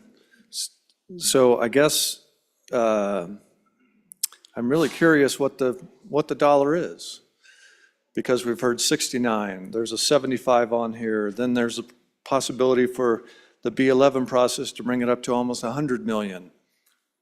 Do we know? So this is an issue with how we do construction projects in the state. We shovel money at something and then hope it sticks, and then we'll see next year where there's probably some contingency funds needed because the project's over budget. So this is a problem. We don't program the projects up front. In order to really allocate this much money to something, we need hard numbers. We have a state construction department that has done billions of dollars of construction. They can figure out how much almost exactly what this is going to cost, and if they can't, they should be able to. So I just think we're getting the cart before the horse on this one here a little bit. So maybe we should wait and hold off. It's not going to hurt because the federal funds may come through. I urge a no vote. Representative Larson Lloyd. Thank you, Mr. Chairman. And the previous speaker really brings up some important points, and he knows that the Department of Construction has the expertise and can figure it out. Sorry, I forgot to ask anybody else for their first time. Representative Nicholas, sorry about that, Representative Larson. Thank you, Mr. Speaker. So just a little bit more information, ladies and gentlemen. For these type of facilities, the allocation to the states is roughly about $150 million a year. And so that's what we're applying for. And then they have categories on Category 1, Category 2, Category 3. This is like a Category 2, not a Category 1. And of that $150 million, they've always funded Category 1 first. And so when we ask the good folks at the of the health folks who kind of brought this and explained it to us. We went through what the itemizations are of Category 1 and then also Category 2. And most of the projects that are funded through these federal dollars that go for veterans-type benefits were in the $1 million, $2 million, $3 million, $4 range. We didn't see one that was asking for $69 million or $72 million. And so then we said, well, how soon do we think we might qualify for this? And they said, we don't know. Could be 2 years, could be 5 years, could be 10 years. But for as long as a program may exist, we may never get it. We don't know. And so our thought was, it's a political decision. Should we build this with our own money? And if they pay us back, that'd be wonderful. If they don't, then it's our obligation to continue to the Soldiers and Sailors Home in Buffalo. And so that's really the question before us. Obviously, it's a lot cheaper if we do it now than if we wait. And so it'll be more expensive. We can't change our application. And so if building costs go up in the next 5 to 10 years by 20 or 30%, we'll only get from the application that we put in. So that number is not going to increase. It's the dollar amount that it is. So, so the question is, are we willing to spend roughly another $69 million for this facility and rely on the federal government to perhaps pay us back? And so that's before the body. Anybody else for their first time? Now, Representative Larson Lloyd, sorry about the interruption. How did it feel?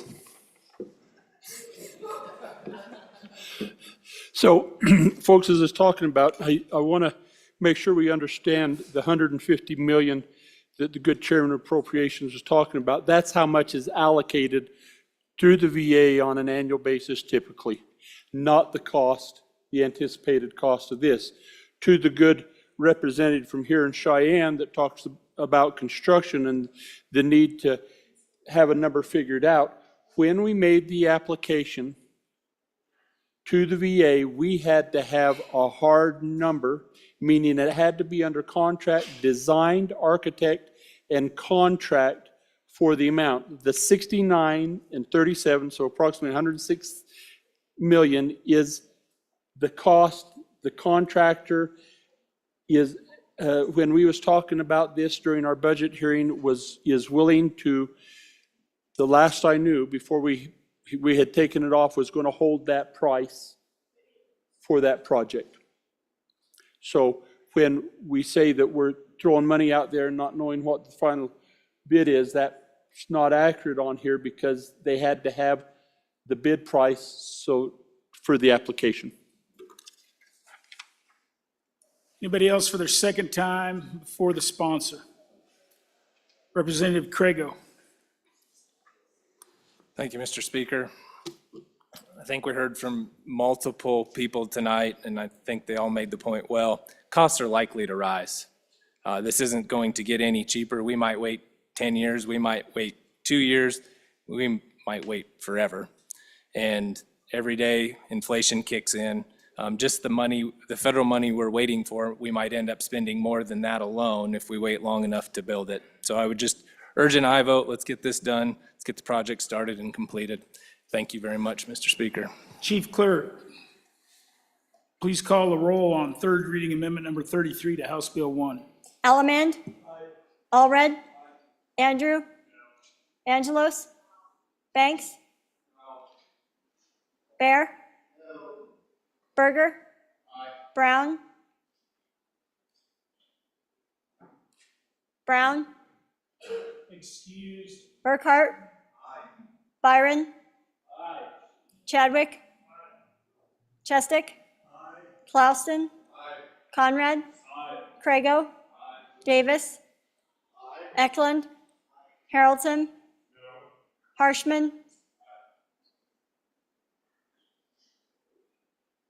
Heiner. Henderson. Hornock. Jennings. Knapp. Larson Lloyd. Larson JT. Lawley. Locke, Nyman, Newsom, Nicholas, Nemec, Northrup, Oakley, Obermuller, O'Hearn, Olson, Ottman, Pendergraft, Penn, Provenza, Rodriguez Williams, Sherwood, Singh, Slagle, Smith, Stith, Storer, Strock, Stivar, Tarver,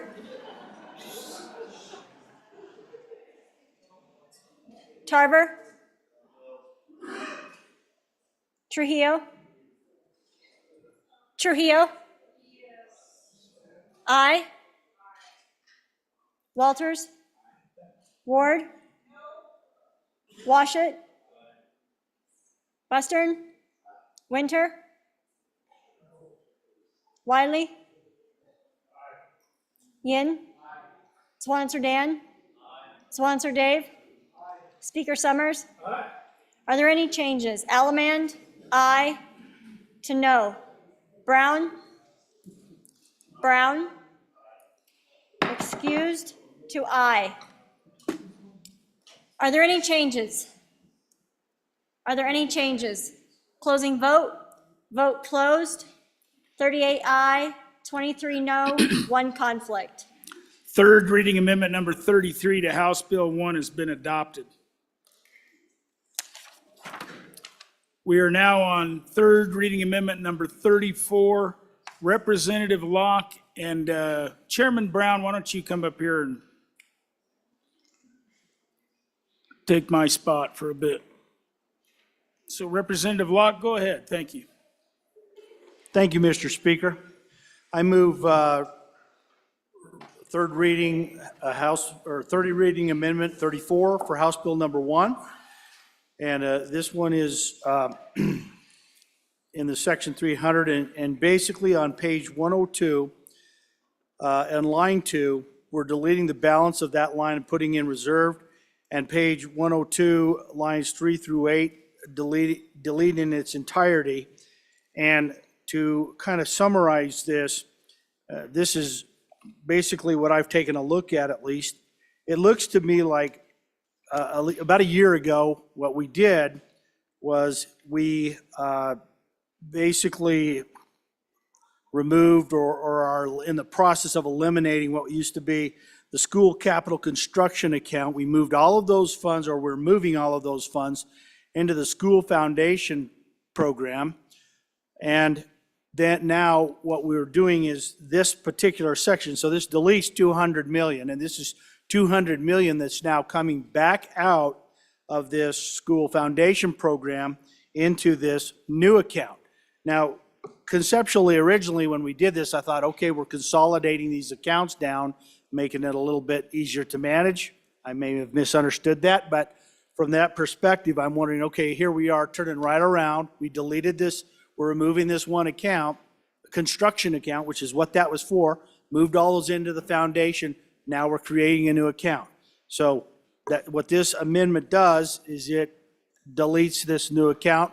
That would leave those funds in that original account. So I ask for your favorable consideration and your aye vote on basically putting this back, leaving these funds in the school foundation program, and hopefully simplifying this process.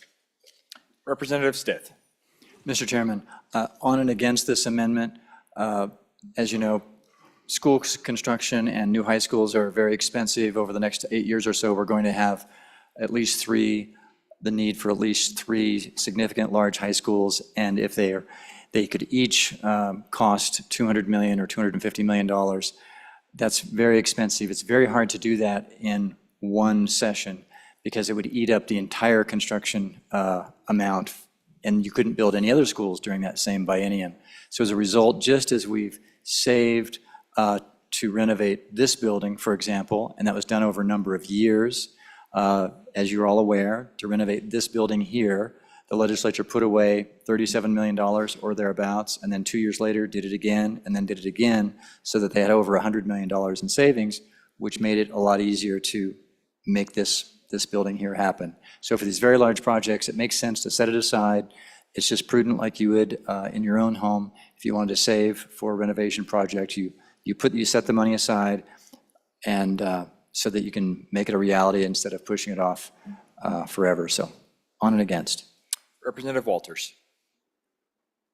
Thank you, Mr. Chairman. On and against this amendment, and I want to clarify, the good bringer is correct. A year ago, we consolidated the spending accounts of the school capital construction account and the school foundation program account. Those are the accounts we spend out of. So this is a totally different account. This is an actual savings account, as the good speaker just represented. We're saving for the future to figure out, so we'll be well prepared to build these large new high schools that are going to be needed in the next 5 to 7 years. The design is in there already to be able to start designing these projects. So we're just simply saving. So this is, in my mind, this is a far different account than the school capital construction account that was spending came out of that was eliminated last year. So again, on and against the amendment. Representative Wiley. Mr. Chairman, thank you. Friends, the hour's late. I'll try to keep it short. I give no promises, though. We've been talking about this over and over again, the last couple of weeks. And are we going to govern, from a position of thought and planning and saving? As a conservative person, I think if I can't buy a new house this year, I'm going to create an account and maybe I'll save some money for a down payment, or maybe I'll just wait to, pay cash for the house and not have to carry a note. A lot of these schools are to the point to where they're beyond maintenance and repair. It's going to cost more to do that than just do these rebuilds. So if we don't start saving now for these projects that are coming, and we know they're coming, and we've known they're coming for decades now, it's going to cost, one, it's going to cost more, and two, we're going to ask for an influx of cash today, not save for it. We're going to say, oh my gosh, this thing is falling apart. This is displacing several students, and it's a safety hazard, or God forbid something happens and you have people that are hurt because they're in a building that we're trying to Band-Aid together. So I'm saying let's not do that. Let's save some of this money. Let's get ready. Let's have intelligent planning, and let's be conservatives. Thank you. Representative J.T. Larson. Thank you, Mr. Chairman. On and against the amendment. Just want to remind the body that this portion of the budget doesn't favor one specific school over another. It's just saving for large schools in general, so it's not bypassing any list or anything that has been put in place by School Facilities Commission. Chairman Zwanitzer. Thanks, Mr. Chairman. I'm just trying to figure out why the amendment matters if you're not putting it anywhere else. So if you're not going to put it in this account, it stays in the budget bill. We already know from the testimony, the Appropriations Committee kind of has this in mind to put to those large schools next year. So I hate to be debating this for 20 minutes, because take it out, fine, the 200 million, it stays there. They're going to appropriate it next year to schools.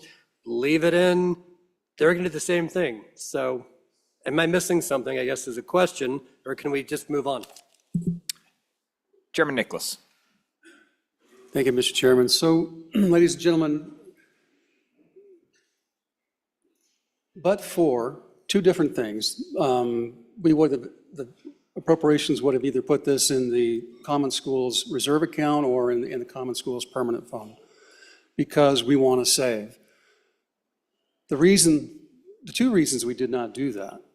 Number one is that if you look at the long-term forecast after 2028, that's just 4 years away. We've got surpluses this biennium, next biennium, and probably, maybe some the following biennium. But after that, it literally almost tags off and goes to zero. So we won't have the money 6 years from now. If we put this in permanent savings, to cover these obligations, and it will have to come out of general fund or some other obligations. That's number one. Number two is, we are now reviewing property tax relief. And the costs where we are going to have to pay back what we do on property tax relief is going to reduce the amount of funds available for education unless it comes from someplace else. So it's a double headwind right in front of us. And so it just made sense for us at this point, given our future forecasts and the fact that we're heading down a property tax relief concept, that we set this way for large construction projects. Representative Warnock. Thank you, Mr. Chairman. So this is very interesting because this is really a policy choice for the body here. And this is my opinion, and I keep kind of harping on this go around, but if you look at the dollar amount here, $200 million we're setting aside. And we've heard some numbers thrown around about what it takes to build a high school, $140, $160 million. Here's a high school, right here. Why can't we debate whether the high school works? Let's put a high school on the table. Let's talk about it. If we want to fund it, let's fund it. Here's the money right here. I don't understand the continual saving, and then we'll spend in the future. So we've got to have more information for this construction stuff because we have the ability to build one of these high schools. If there's a real need, I doubt this body would not fund the need. And here it is, if there is a need. But this is kind of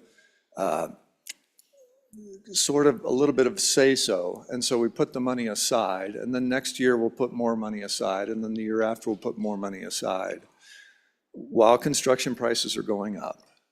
And so this to me just isn't the way to do it. So I would urge a no vote on that, so we can, if there's a need, we can go ahead and decide to fund it. Thank you. Chairman Northrup. Thank you, Mr. Chairman. So on and against the amendment, saving is a good plan. We do it in our own households. Vote no. Anybody else for their first time? Anybody else for their second time before the sponsor? Seeing none. Representative Locke. Thank you, Mr. Chairman. So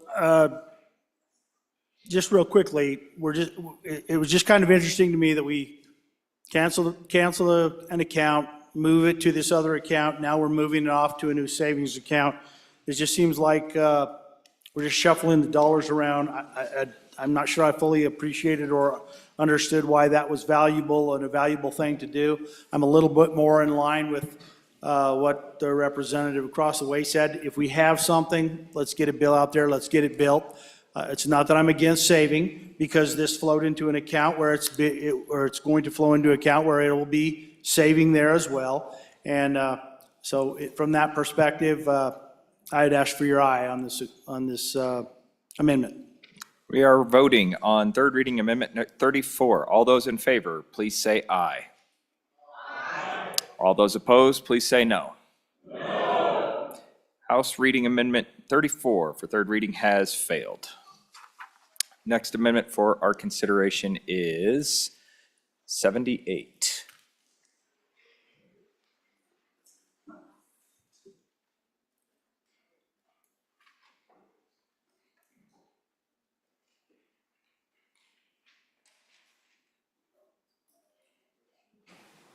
Representative Haroldson.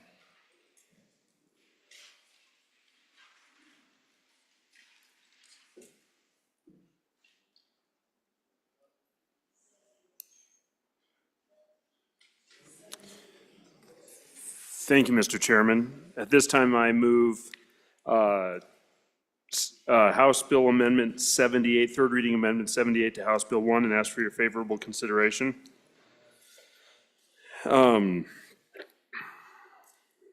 I'm actually, at this time, I'll withdraw this one. Third reading amendment 78 has been withdrawn. Next amendment for our consideration is 84.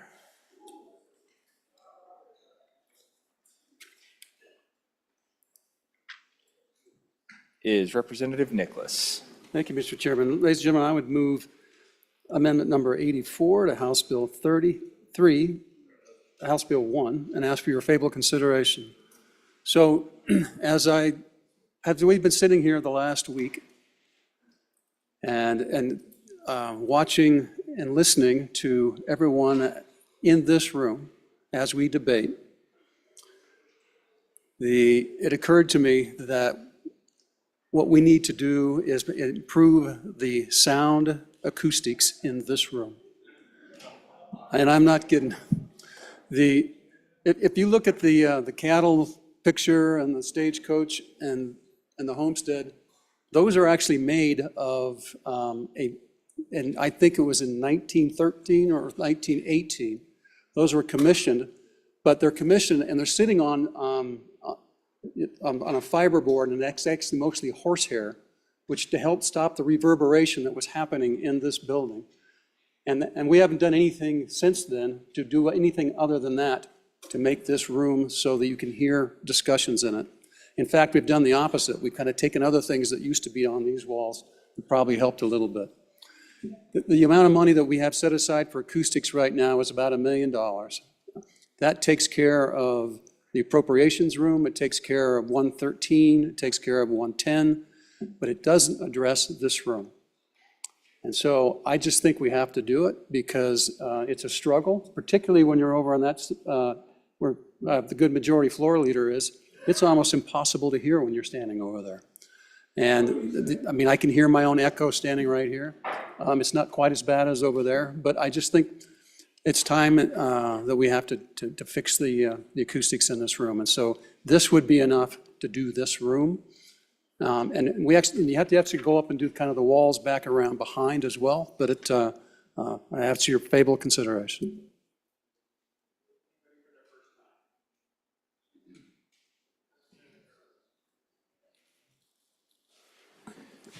Thank you, Mr. Chairman. So I've come to the conclusion that if I use my pastor voice, you can just give $1 million to a water tank in a little bit. Anybody else for their first time? Anybody for their second time? Oh, first time? Representative Allemand. Got to be quicker, folks. We're getting late. Thank you, Mr. Chairman. I don't think anybody in here hears as bad as I do when I do this. I can hear, though. I don't think we need to do anything. Anybody else for their first time? Anybody for their second time? Seeing none. All those in favor of House Reading Amendment, third reading amendment number 84. Oh, we have a roll call. Never mind. You're right. Chief Clerk, please call the roll. Allemand. Allred. Andrew. Angelos. Banks. Bear. Berger. Brown.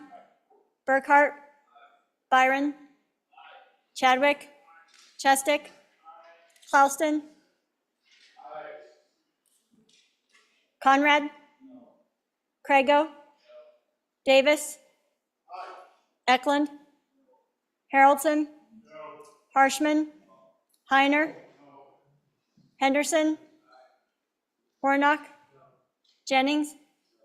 Knapp. Larson Lloyd. Larson JT. Larson JT. Lawley. Locke. Nyman. Newsom. Nicholas. Nemec. Northrup. Oakley. Obermuller. O'Hearn. Olson. Ottman. Pendergraft. Penn. Provenza. Rodriguez-Williams. Sherwood. Singh. Slagle. Smith. Stith. Storer. Strzok. Stivár.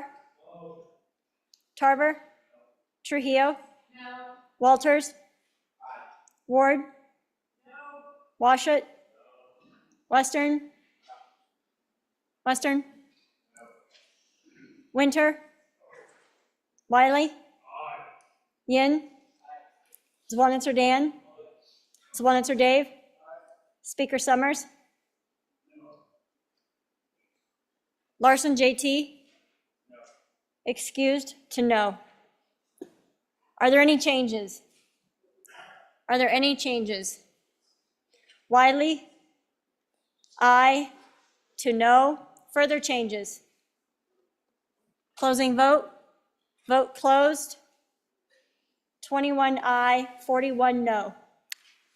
Third reading amendment number 84 has failed. Next amendment for our consideration is third reading amendment number 63. Representative Bear. Thank you, Mr. Chairman. I respectfully withdraw third reading amendment number 63 to House Bill number 1.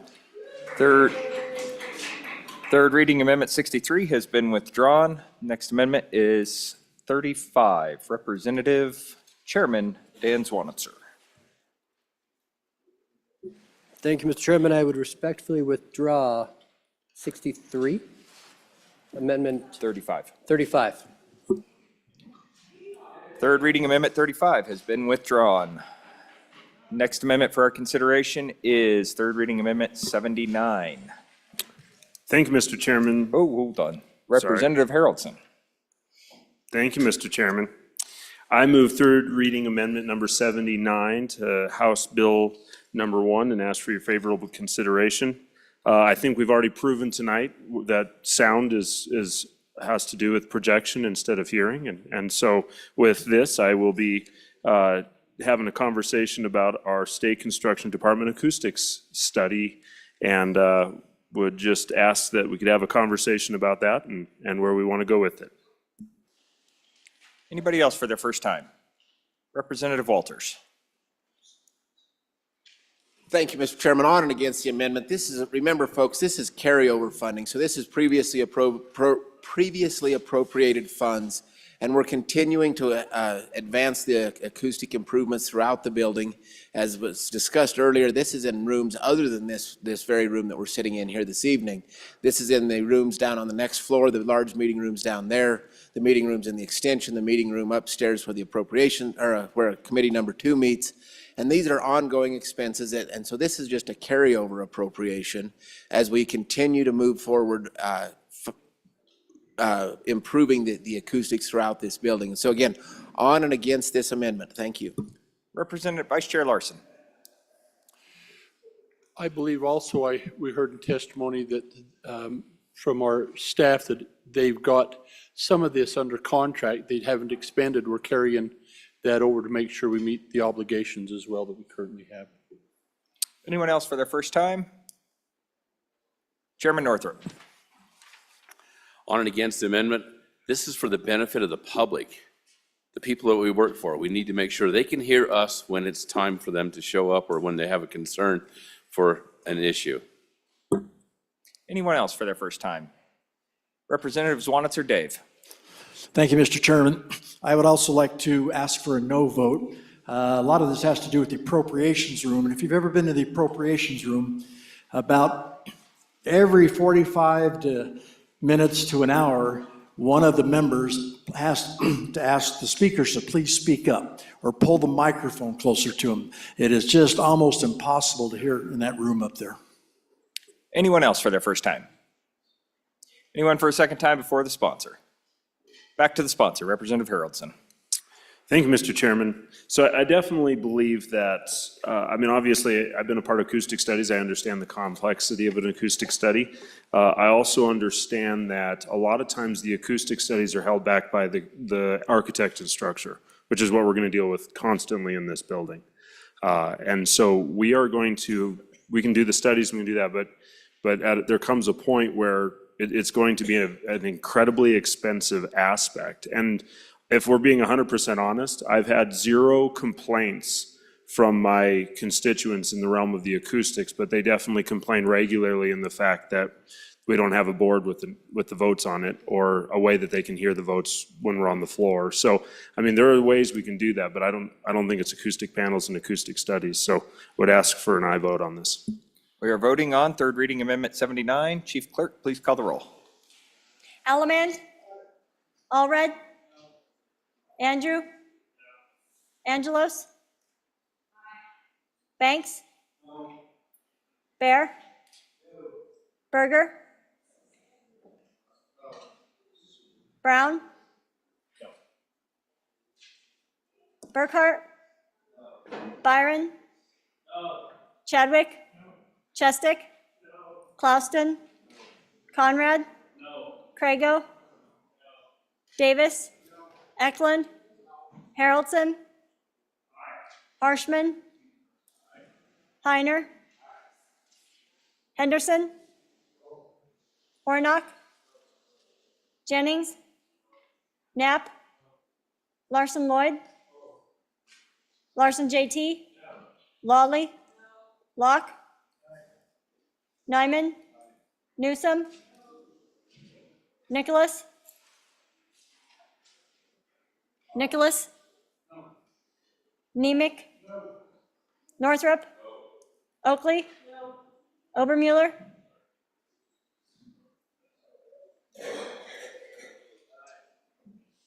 O'Hearn? Olson? Ottman? Pendergraft? Penn? Provenza? Rodriguez Williams? Sherwood? Singh? Slagle? Smith? Stith? Storer? Strzok?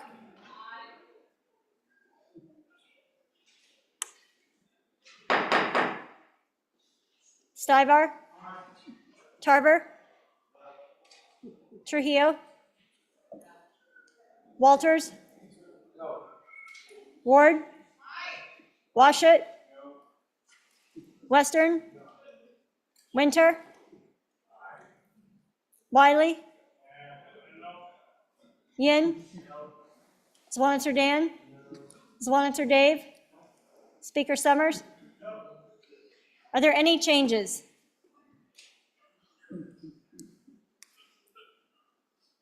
Bear?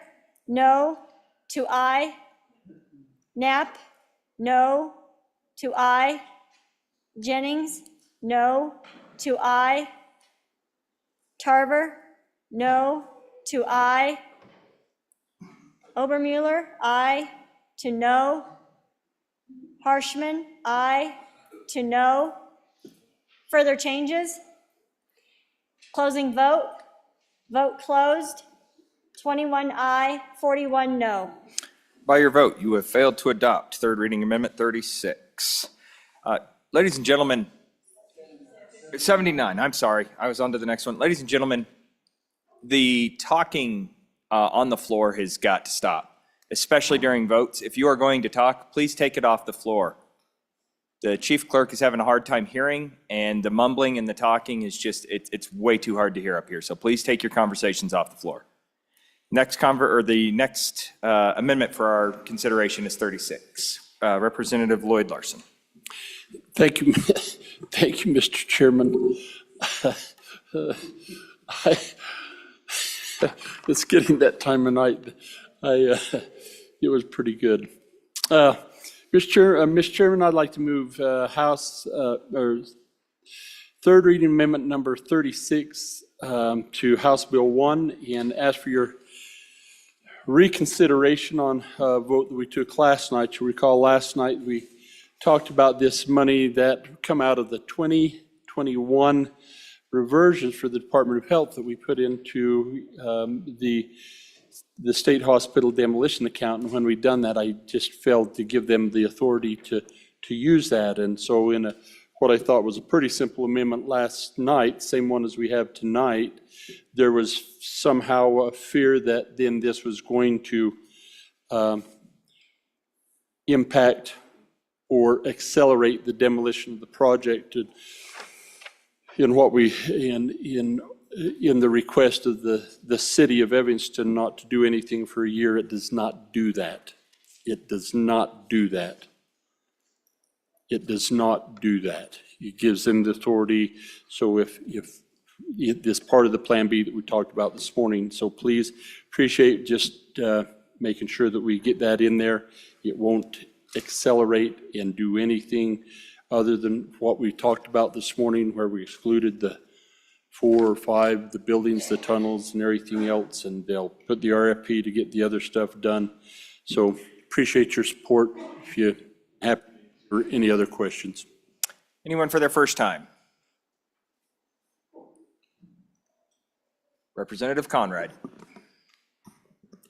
Mr. Chairman, thank you. Clarification from the previous speaker.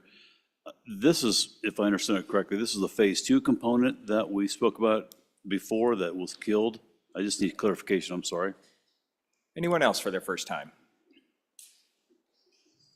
Anyone else for their second time? Back to the sponsor, Representative Larson. It's not connected to a phase 1 or a phase 2. It's just in the pot of money that we're trying to set aside for when the demolition, if and when the demolition takes place, that we've got money set aside and they're authorized to use it. We've already authorized for the first set of buildings. That money's been set aside. That was set aside last year and authorized. This just adds to the overall total sum that we're trying to get it put into place. We are voting on third reading Amendment 36. Chief Clerk, please call the roll. Allemand? Allred? Andrew? Angelos? Banks? Bear? Berger? Berger?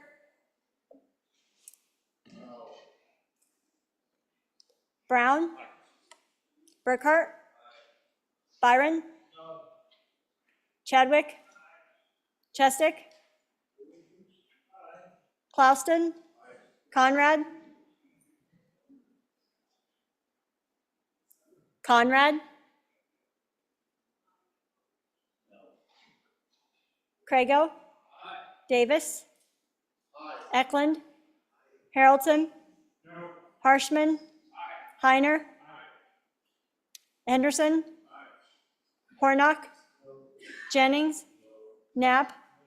Larson Lloyd? Larson JT? Lawley? Locke? Nyman? Newsom? Nicholas? Nemec? Northrup? Oakley? Obermuller? O'Hearn? Olson? Ottman? Pendergraft? Pendergraft? Penn? Provenza? Rodriguez Williams? Sherwood? Singh? Slagle? Smith? Stiff? Storer? Strzok? Stivar? Tarver? Trujillo? Walters? Ward? Washut? Western? Winter? Wiley? Yin? Zwanitzer Dan? Zwanitzer Dave? Speaker Summers? Are there any changes?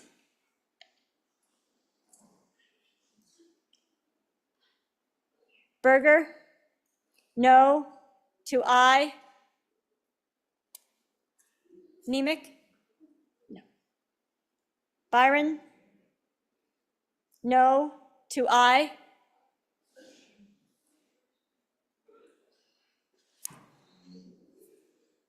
Conrad? No to aye. Sherwood? No to aye. Storer? No to aye. Winter? Aye to no. Further changes? Further changes. Harshman? Closing vote? Vote closed. 38 aye, 24 no. By your vote, you have adopted third reading Amendment 36. Next amendment for our consideration is third reading Amendment 37. Representative Heiner. Thank you, Mr. Chairman. I move third reading amendment number 37 to House Bill number 1 and ask for your favorable consideration. Members, by your previous approval of amendment we've heard this evening, some leftover money was reverted into SIPA, about $9.3 million worth. And what Section 312 does is it takes that money out of SIPA and divides it up amongst our community colleges. Now, I couldn't find in any of the agency requests or our chief executive officer's recommendation that they wanted this to happen. But for some reason, this is in our budget at this time. And I want to remind you that in the past 3 years, our community colleges have received about almost $32 million over and above their normal budget. So this will add another $9.3 million to that. So I urge an aye vote to this amendment, and let's leave that money in SIPA. Chairman Northrup. Thank you, Mr. Chairman. So members, this is matching dollars. This is that portion where your community gets to give dollars and the state matches them. That's how that works. That's a win-win for us, the state. It's a win-win for the community colleges or the University of Wyoming or whoever is the recipient of matching dollars. So please vote this down. Thank you. Anyone else for their first time? Anyone? Representative Larson Lloyd.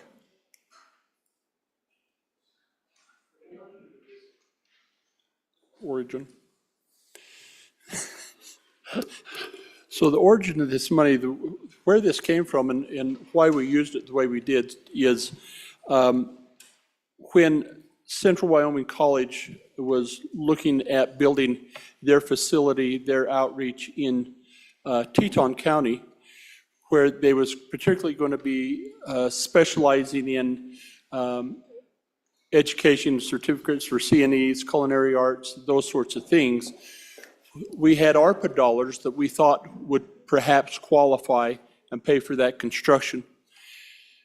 We backed those ARPA dollars up in case it didn't qualify with state general funds. So we allocated $13 million of ARPA and then backed it up with $10 million of state. We were able to get the ARPA dollars approved and accepted to pay for this. And so then we took the $10 million that we had general funds, we kept $1 million in case that project in Teton County goes high, and then we took the $9 million that we had already expended to a community college and then divided it up amongst the other community colleges to grow their endowment funds with matching funds. So that's a little more of the history. Please support it and don't vote for this amendment. Anyone else for their first time? No. Anyone for their second time before the sponsor? Back to the sponsor, Representative Heiner. Thank you, Mr. Chairman. This money originated somewhere. It didn't magically, it's not mailbox money. So it originally was in general fund. We used it to support something that we eventually were able to use ARPA money. So it's not magic money. Let's put it back to where it was. Let's put it back into our savings. We don't have to spend this. So I urge an aye vote to this amendment. We are voting on third reading amendment 37. Chief Clerk, please call the roll. Allemand? Allred? Andrew? Angelos? Banks? Bear? Berger? Brown? Burkhart? Byron? Chadwick? Chestick? Clouston? Conrad? Crago? Davis? Eklund? Haroldson? Harshman? Harshman? Heiner? Henderson? Hornock? Jennings, Knapp, Larson Lloyd, Larson JT, Lawley, Locke, Nyman, Newsom, Nicholas, Nemec, Northrup, Oakley, Obermuller, O'Hearn, Olson, Ottman, Pendergraft, Penn, Provenza, Rodriguez-Williams, Sherwood, Singh, Slagle, Smith, Stith, Storer, Strock, Stivar, Tarver, Trujillo, Walters, Ward, Washut, Western, Winter, Wiley, Yin, Zwanitzer Dan, Zwanitzer Dave, Speaker Summers. No. Are there any changes? Byron, no to aye. Further changes? Further changes? Closing vote? Vote closed. 24 aye, 38 no. Third reading amendment number 38 to House Bill 1 has failed. No. We're on 37. All right, 37 has failed. We are now on 38. Representative Pendergraft. Thank you, Mr. Speaker. I do appreciate having an opportunity to at least speak and to move. And that said, I do move third reading amendment number 38 to House Bill 1 and ask for your favorable consideration. Folks, this is a discussion similar to the one we had a day or two ago about process. It's not particularly an action about money per se, but about following our own statutes. I am asking with this amendment that we follow our statutes with fidelity. After all, if we don't take our statutes seriously, who will? You all got a handout some time ago, and it's basically three documents in one. This talks about capacity ratings. This talked about condition rankings, excuse me, the word was rankings, and some non-education buildings. Folks, this is how we decide what buildings need the most attention to be either repaired or replaced. And it's important that we be familiar with what's on there. It's a huge task to be able to do this. We have a statute that works very well. The problem is that recently we have not been following it. We have what we call Mercer studies, which is the most cost-efficient remedies. And this is the way the process is designed to begin. When we look at a situation, for example, if you look at that first capacity rankings sheet that I passed out, you'll see that there are 3 projects highlighted at the top. You look over there, they're maxed out at capacity, even though in the projected the next couple of years or so, they're going to drop off a little bit, they say. But those were elevated to a top priority. And yet, the Mercer studies aren't done. When you look down below and you start looking for like item 27, item 37, item 42, item 48, item 52, item 70, you see that these are schools that are not pressed for capacity. And so what a Mercer study would do is go in and look and say, do we really need a new building or just need to change the boundaries of the districts? Do we need to order up a bus or two and move some kids around there? Give the process a chance to work. It should be noted that about a year ago, it was determined that a lot of the Mercer studies had been done individually by the districts themselves, and they were declared invalid. And so some of the Mercer studies that you've heard about and say, we're going to move ahead with this, actually are no longer valid and they need to be reaccomplished. This proposal that I'm bringing in this amendment doesn't eliminate, it eliminates some new school construction for a time and allows us to kind of reset and begin to follow statutes. I should point out, the reason this comes out in part, we're getting sued over this because we're not following our own statutes. And so I'm asking us to fall back in line with the very statutes that we made. This amendment would leave money in there for maintenance. It leaves it for rental of modular buildings. There's some demos that are scheduled and the money is still there for that. Speaking of money, I was told by the office that supports the legislature that we have about $100 million at least in there that hasn't been touched yet. So it's not like we're broke and can't move. Essentially, what I'm asking us to do is to hit the reset button, go back and look at these properly, have the Mercer studies done so that we know what it is we're actually working toward, and then move on from there. Again, I ask for your favorable consideration. Representative Nyman for your first time. Thank you, Mr. Speaker. And just to follow up on that a little bit, and you know, we have, I mean, we've heard a lot about process. We've heard a lot about following the rules and trying to stay within the process. This is an extremely good example of what we can get ourselves into litigation-wise with school districts that are not being treated according to the statute. Because we're jumping line. We're not doing the studies that are mandated by the statute. Districts are providing studies.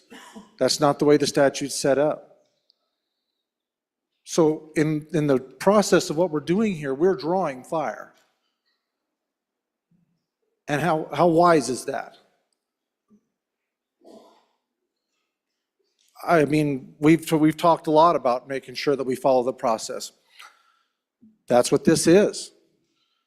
When we talk about, forward-looking as far as numbers of children in the facilities, what can we do? That's what Mercer stands for, most cost-effective remedy. That $100 million that we passed last year, $5 million of that was for Mercer studies. I haven't used it yet, to my knowledge. That's what that's there for, is to be able to determine these things so that we can be most cost-effective in how we spend these dollars. If you can be this far down the line and be able to jump, then you're encouraging others to say, hey, well, our situation is desperate as well. We'll do a study and we'll tell you that we need it. And then there's other districts saying, well, that's not fair. Do a study, show us exactly what are the necessities, and let's make the adjustments accordingly. And let's spend the money where it's most needed. That's what a Mercer study is there to do. Most cost-effective remedy for the situation we face. My suggestion is do what we've all been challenged to do today. Let's follow the process. Let's stay within the statutes that are written in the green books. Let's not give them any reason to come after us. Let's do what we're supposed to be doing. Thank you, Mr. Speaker. Representative Wiley for your first time. Thank you, Mr. Speaker.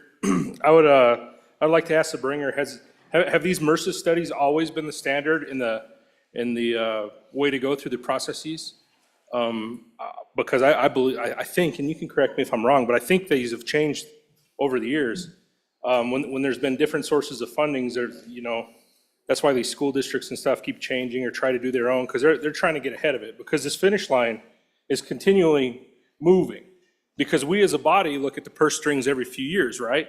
So maybe we fall short and we don't have enough to complete a school or to start a new school. And like I said earlier, we're a conservative body, so we create these savings accounts and we save. That's a good thing. That's what we should be doing.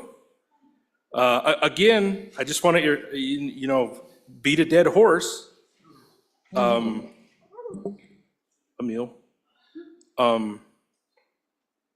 let's not govern by crisis. Let's be smart, let's make intelligent decisions, let's save some money, and let's build some new schools before we lose some schools or something bad happens. Then that'll be on us. Let's save some money, let's build some schools. Remember, and this is maybe just me when I'm at the mic, but I don't want to hear conservative or liberal, either one, because eventually that cascades to where it becomes something else. So with that, Representative Byron, for your first time. Thank you, Mr. Speaker. To the bringer, we're talking about looking forward and forward thinking. What I would propose this body, let's look backwards. We have schools that are designed for 500 students that have nearly 1,000. We have hallways that if myself and my colleagues from the southwest corner walk down hand in hand, we wouldn't fit. It absolutely is an issue in many places where we have hit capacity and past capacity. So we, on and against, and we really need to consider what we have going on and think about the children and think about the education and the facilities that are in desperate need of attention. Chairman Brown, I'm going to have you go next. Thank you, Mr. Speaker. Well, I appreciate the opportunity to give some true guidance to what has actually occurred throughout the interim here. As chairman of this committee that developed this budget, submitted this budget, and defended this budget in front of your appropriations committee, this one kind of stinks a little. Not going to lie, this one hurts. So I want to walk you through what this amendment does. If you turn to your budget bill and you look at page 129, and you look at Romanet 3, which is on line 7, you'll see it starts out and it says, for design of the following facilities. We're not building anything. This is design money. From beginning, when they come to us in a committee, and I'm talking them, this is the department. When the department comes to us and the commission has come to us as a legislative body, it's going to be about 7 years from that point forward till we actually have a school ready, open, and kids inside. 7 years. To start that process, it takes about 1.5 to 2 years for design work. These districts and the department together, they go out and they hire a consultant to do a Mercer study. We've identified a problem, whether that's capacity or whether that's condition. We've been looking at these two lists and we've been saying, well, they don't fit here, so they have to fit here. Well, it doesn't fit here and it doesn't fit here. I'm going to rewind this body back to where more than half of you were not in this body the last time we had an FCI index created. That's a facilities condition index. The FCI stack ranks everything. This body and the body down the hall, we're required by statute, again, the process, to conduct that study every 4 years. Well, that study was due in 2018. I'm sorry, 2020. The last one was in 2016. Because of politics and the inability to get along, the budget bill that housed the money for that study failed. We didn't have anything. We were operating off of an FCI index that was now 4 years old, and we were out of compliance because we could not supply a budget. So we fast forward to 2021 and into 2022, and now I'm on the committee now for 4 years. I take chairmanship last year, and we get told, hey, look, we finally got some money. We appropriated $100 million last year. The first thing we have to do is get a new condition index. So what happens? Department goes out, they produce an RFP, RFQ. They get all of that information back. They selected a consultant to come out and they look at every single building, not just the schools. I'm talking your nutrition services. I'm talking your bus barns. I'm talking the ag buildings, everything. And they scan that entire state looking for everything. They produce that. Mind you, we got out of here in March last year and they were forced to get that to us so we could create a budget and have that submitted to JAC by December. 6 months, they were required to get that done. They did it. They submitted that to us. That's the document you have in front of you right now. 6 months worth of work, an entire army of people going out and reviewing these buildings. There was a lot of work done. And I'll admit to you all right now, as chairman, I've had some pretty harsh words with the executive branch on this because that list has changed about 4 times since I received the first official copy. What does that mean? Well, that means that there's a lot of moving parts in these districts. The information was then taken to the commission. The commission is supposed to be an outside the political process body to deliberate, bring these recommendations to the department then puts it together and submits the budget. Then we, as the legislature, we get to make that legislative priority. We have that prerogative. We made a budget. So when you're looking at this, this was a recommendation.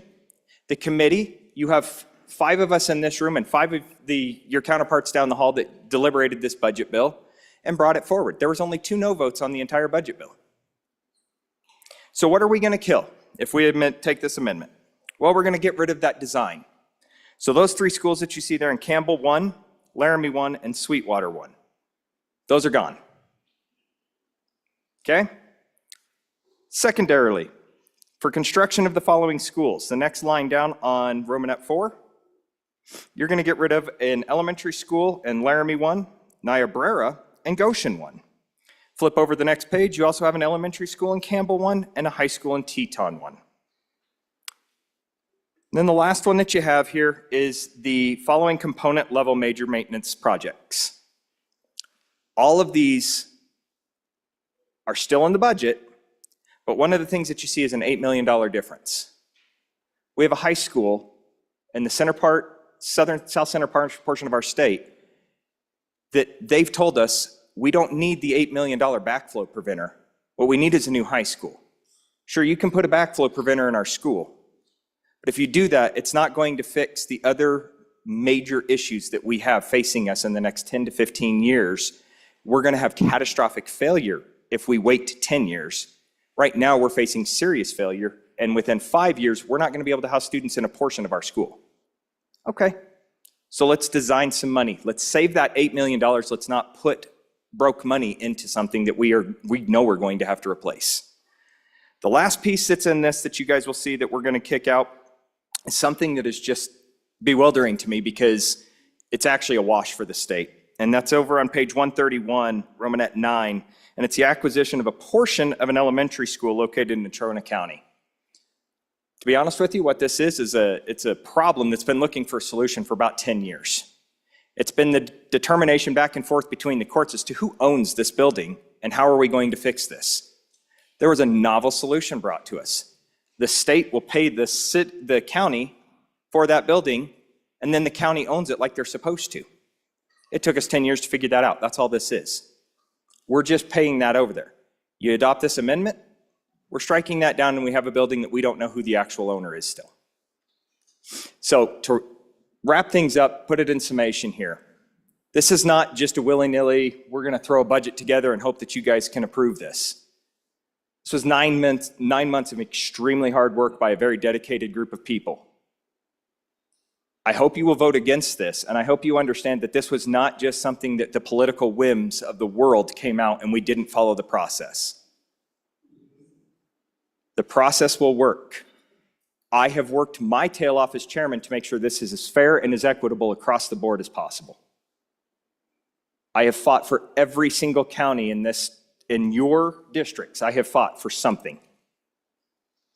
This is an equitable budget, and I hope you vote no. Anybody else Representative Oakley for your first time. Thank you, Mr. Speaker. I too, I guess, would just like to push back on, the amendment as well as what was said here on the floor.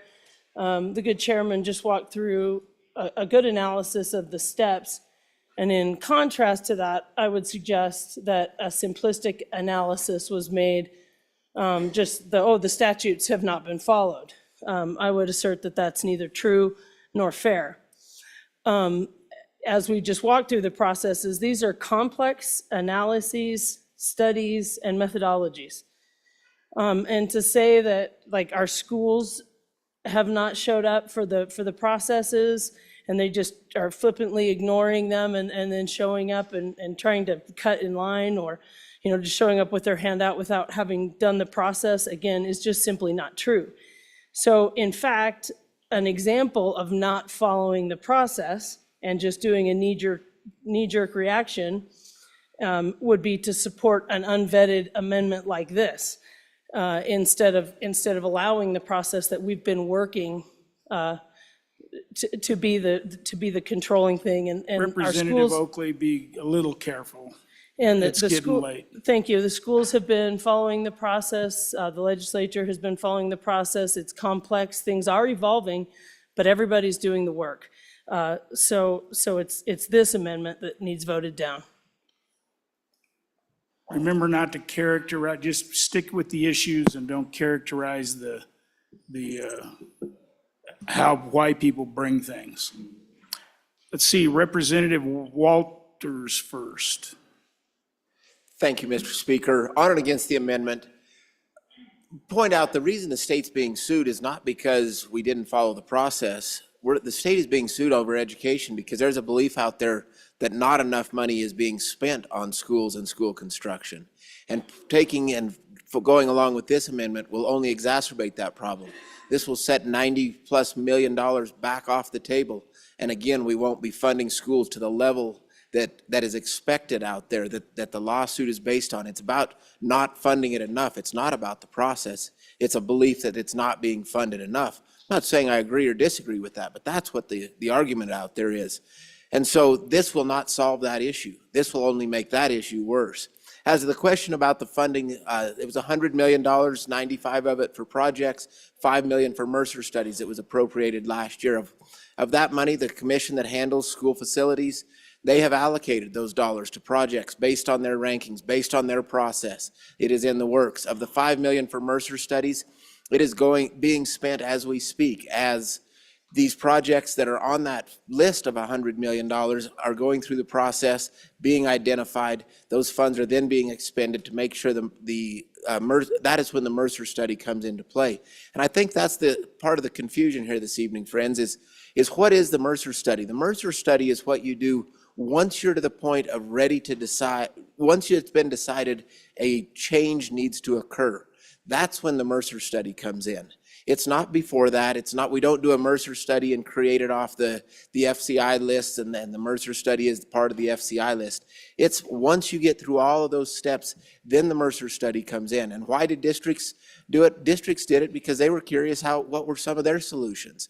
But it doesn't benefit the entire state if every district is going out doing their own, because every district is looking for their own different solutions. That's why we have a state standard for what a Mercer study will be when we get to that point in the process. And so we have to make sure we understand where in the process that Mercer study comes in. And so I think we're getting a little ahead of the game when we start talking about that. But I think the budget that was put forward by our good committee that works on school facilities was very fair. The committee number 2 simply took that budget, incorporated it right into the budget bill as we have for about the last 8 or 10 years, took the recommendations, cleaned them up a little bit so they fit into the budget bill itself, but didn't really change it. And so the process has been followed. It works well, and I would appreciate a no vote on this amendment. And that is a great thing for the state of Wyoming to get these schools constructed and these kids in well-maintained and well-constructed facilities. Again, no on the amendment. Representative Storer for your first time. Thank you, Mr. Speaker. On and against the amendment. It has been my pleasure and also my challenge to serve on the Select Committee on School Facilities for the past year. Of my 4 committees, I have to say that this one has had the steepest learning curve. But 3 things have become clear to me over the last year. One, we have a very unique system in Wyoming where the state funds school construction almost entirely on its own in order to provide a K-12 system that is equal and uniform. We have been able to do that thanks mostly to our mineral wealth. Many schools would not exist today were it not for this unique system. And many of our smaller communities could not fund their own schools. but as a state, we see their value. Because of that, we have a very complicated system of determining school priorities. Every community has its needs. The State Construction Department and School Facilities Commission have struggled to find a process that is equitable as the school system we aspire to create. It is imperfect and not altogether timely, but it is what we have. With mineral revenues less available, these decisions do get more difficult. Our committee worked diligently to address the needs that currently exist. Many of those needs were identified years ago and continue to impact students' educations across the state. The appropriations in this budget bill reflect hundreds of hours of determined effort by staff, by school districts. They reflect a balance of needs. They reflect compromise. I'll ask you to defeat this amendment to continue to support our schools and our communities across the state and to let the process continue. Thank you. Representative Trujillo. Thank you, Mr. Speaker. On and against this amendment, we are products of our society. And in my district, I have kids being taught in the janitor's closet. I have kids being taught in makeshift rooms, portable trailers where we're combining 2 or 3 classrooms without separating walls. That is not a healthy learning environment. This money is very crucial and important to my kids in my district and the district next to me. I really need you guys to help our children have a better environment. Thank you. Anybody else for their first time, second time before the sponsor? Representative Pendergraft. Thank you, Mr. Speaker. Whether we're looking forward or whether we're looking backward, we do need to make intelligent decisions. We also need to follow the law. We heard a lot of impassioned stories about hard work, and I've no doubt there was a lot of hard work and effort put into that. I don't diminish that in any way. We hear stories not just as we've heard now, but from all over the state about schools with issues, schools with problems. That's what these lists are about. We have a process established in statute. If we follow that, we can resolve these issues. There's nobody that doesn't want to go fix the schools. We just need to do it in accordance with the plans and the process that we've set out, and that's what I'm asking to do. I appreciate your support on this amendment. Chief Clerk, please call the roll on third reading amendment number 38 to House Bill 1. Elliman. Allred. Andrew. Angelos. Banks. Bear.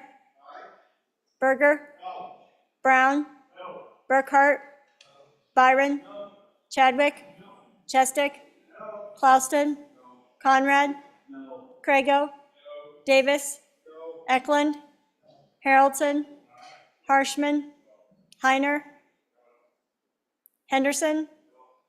Hornock. Jennings. Knapp. Larson Lloyd.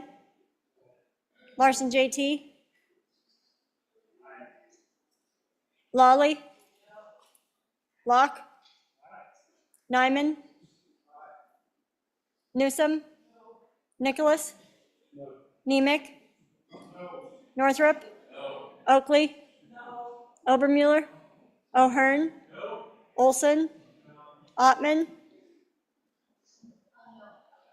Pendergraft. Penn. Provenza.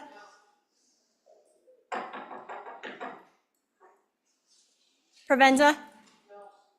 Rodriguez Williams. Sherwood. Singh, Slagle, Smith, Stith, Storer, Strock, Stivar, Tarver, Trujillo, Walters, Ward, Washut, Western, Winter, Wiley, Yin, Swanser Dan, Swanser Dave, Speaker Summers. Are there any changes? Alamand? Aye. Larson? Larson JT, aye.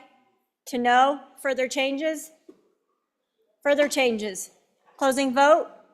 Vote closed. 15 aye, 47 no. Third reading amendment number 38 to House Bill 1 has failed. I think I said that about a half hour ago about that bill, and mistakenly. The next bill for our consideration is third reading amendment number 39, Representative Berger. Thank you, Mr. Speaker. I move that I move third reading amendment number 39 to House Bill 1 and ask for your favorable consideration. To add to the previous conversation, I believe we're asking here for UN1, again, bring this amendment back for an inclement weather facility. Again, we're in the budgeting process. We budgeted all we can. We're right there. We're just trying to help. The school is run out of money due to some inflationary costs for this weather facility. I explained to you yesterday that in the summer it will be used. And give you a little example in the weather. In the winter, Evanston's a unique place for winter. We get dumped on and dumped on with snow. We have a lot of snow. I wish we're above whatever percent now. We're probably 120% above, and wish we could give all our water, but that facility is needed. It's an inclement weather facility. It houses many things, many equipment, and my district asked if we could bring this to the body. Thank you.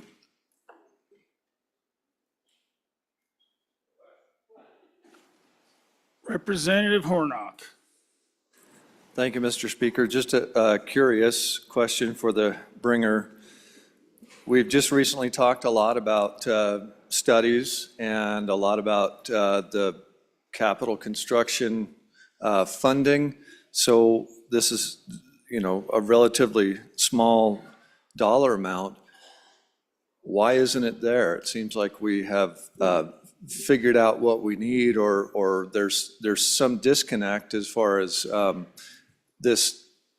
whether or not this is really needed. So why wasn't this included in our pretty large capital construction funding?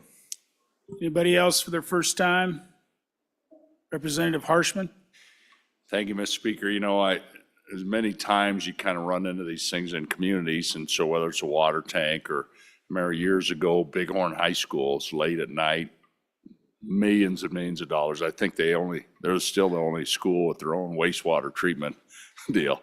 And so we've done these unique things. So you got this town in southwest Wyoming, and it's kind of got some donated materials, and they just need a little help. And I just think all these little places, $340,000 is not going to break us. And I know you think, but some of these times I just think you got to help out a little bit. And I think all Evanston's done in Uintah County for this state, for all the years and all the deep gas and all this stuff, it's just really incredible. So I hope you vote for $340,000. So thank you, Mr. Speaker. Anybody else for their first time? Second time? You good? Chief Clerk, call the roll on third reading amendment number 39 to House Bill 1. Alamand? Allred? Andrew? Angelos? Banks? Bear? Bear? Berger? Brown? Burkhart?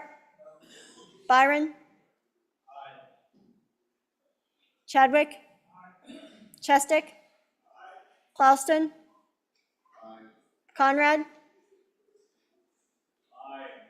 Crago? Davis? Eklund? Harrelton? Harshman? Heiner? Henderson? Hornock? Jennings? Knapp?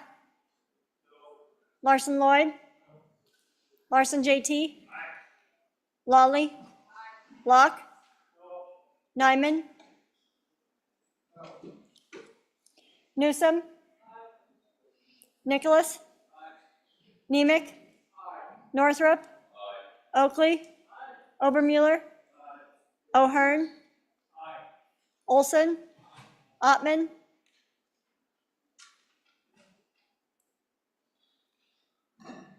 Pendergraft? Penn?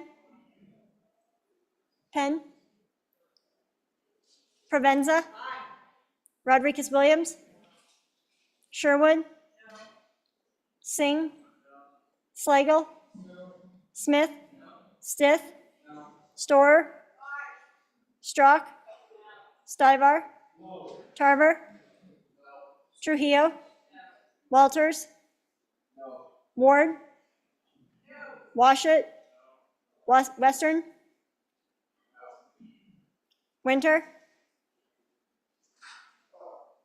Wiley? Yin? Is one answer Dan? Is one answer Dave? Speaker Summers? Are there any changes? Are there any changes? Henderson? No to aye. Further changes? Walters? No to aye. Further changes? Closing vote. Vote closed. 31 aye, 31 no. Third reading amendment number 39 to House Bill 1 has failed. The next amendment for our consideration is third reading amendment number 40, Representative Hornock. Thank you, Mr. Speaker. I move third reading amendment number 40 to House Bill 1 and ask for your favorable consideration.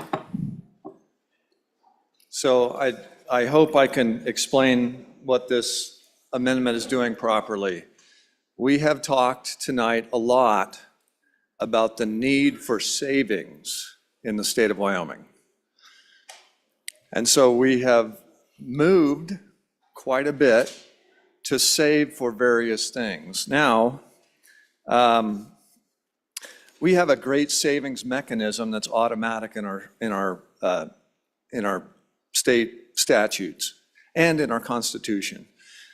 It deals with the severance tax, and the severance tax is paid by the extractive industries for the privilege of extracting minerals from the state of Wyoming.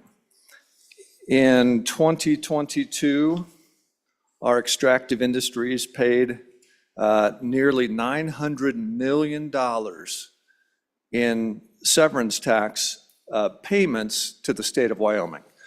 In our Constitution, what's very interesting and what has actually kept some of our state going is that in our Constitution, 1.5% of our severance tax goes straight off the top directly into the Permanent Wyoming Mineral Trust Fund.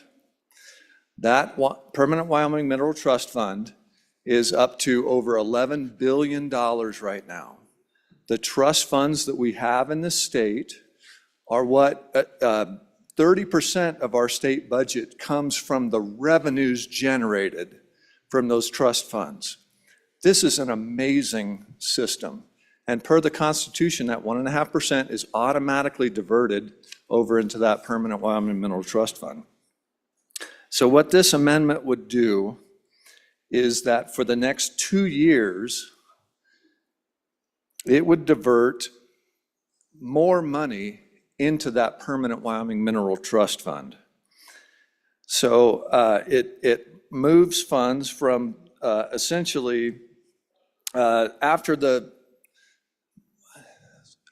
1.5% goes into the Permanent Wyoming Mineral Trust Fund, then you take that amount of money and you take 2/3 of that amount of money, and per state statute, we divide it up into two different accounts. Half of that goes to the Permanent Wyoming Mineral Trust Fund, and last year it equated to over $70 million. And then we have another half of that 2/3 that goes into the common school account in the Permanent Land Fund. So that's another $70+ million. What this budget would do, what this amendment would do is actually take both of those halves and take them to the Permanent Wyoming Mineral Trust Fund.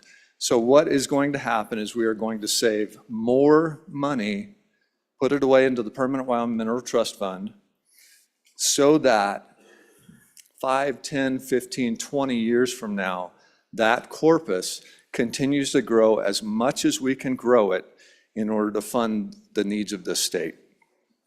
I'd be happy to answer any questions, and I ask for your favorable consideration on this amendment. Representative Walters. Thank you, Mr. Speaker. On and against the amendment, and there is a little bit mistake in the description here. There's the 1.5% constitutional amount. The amount that's referenced in this amendment that's being adjusted is then we also have 1% that we do through statute. And over the years, we sometimes spend that, sometimes save it. We do different things because it's a statutory amount, not a constitutional amount. So we have to be clear which amount we're talking about here. And so what this does is simply put all of that for the next 2 years into the PMTF instead of the current split between where half of this 1% of the statutory amount is going into the PMTF and the other half is going into the school side. So both ways we're saving. We're just going to save some in the PMTF side of the ledger and some on the school side of the ledger under current statute. What this does is change the statute for the period of the budget and puts it all into the PMTF. So it's just a matter of where do you want to put your savings? Do you want to save on the PMTF side of the general fund side of the ledger or the school side of the ledger? The way it's set up currently in statute, we get to save on both sides of the ledger. So we're still saving. This doesn't change any of that. It just says we're going to save more on the general fund side of the ledger for the next 2 years. Again, on and against the amendment. Chairman Harshman. Thank you, Mr. Speaker. On and against, this would undo, I think, a pretty important piece of legislation passed 3-4 years ago. I think it was Senate File 222. And here's really the history. There used to be in the early days some severance tax that went to the school side.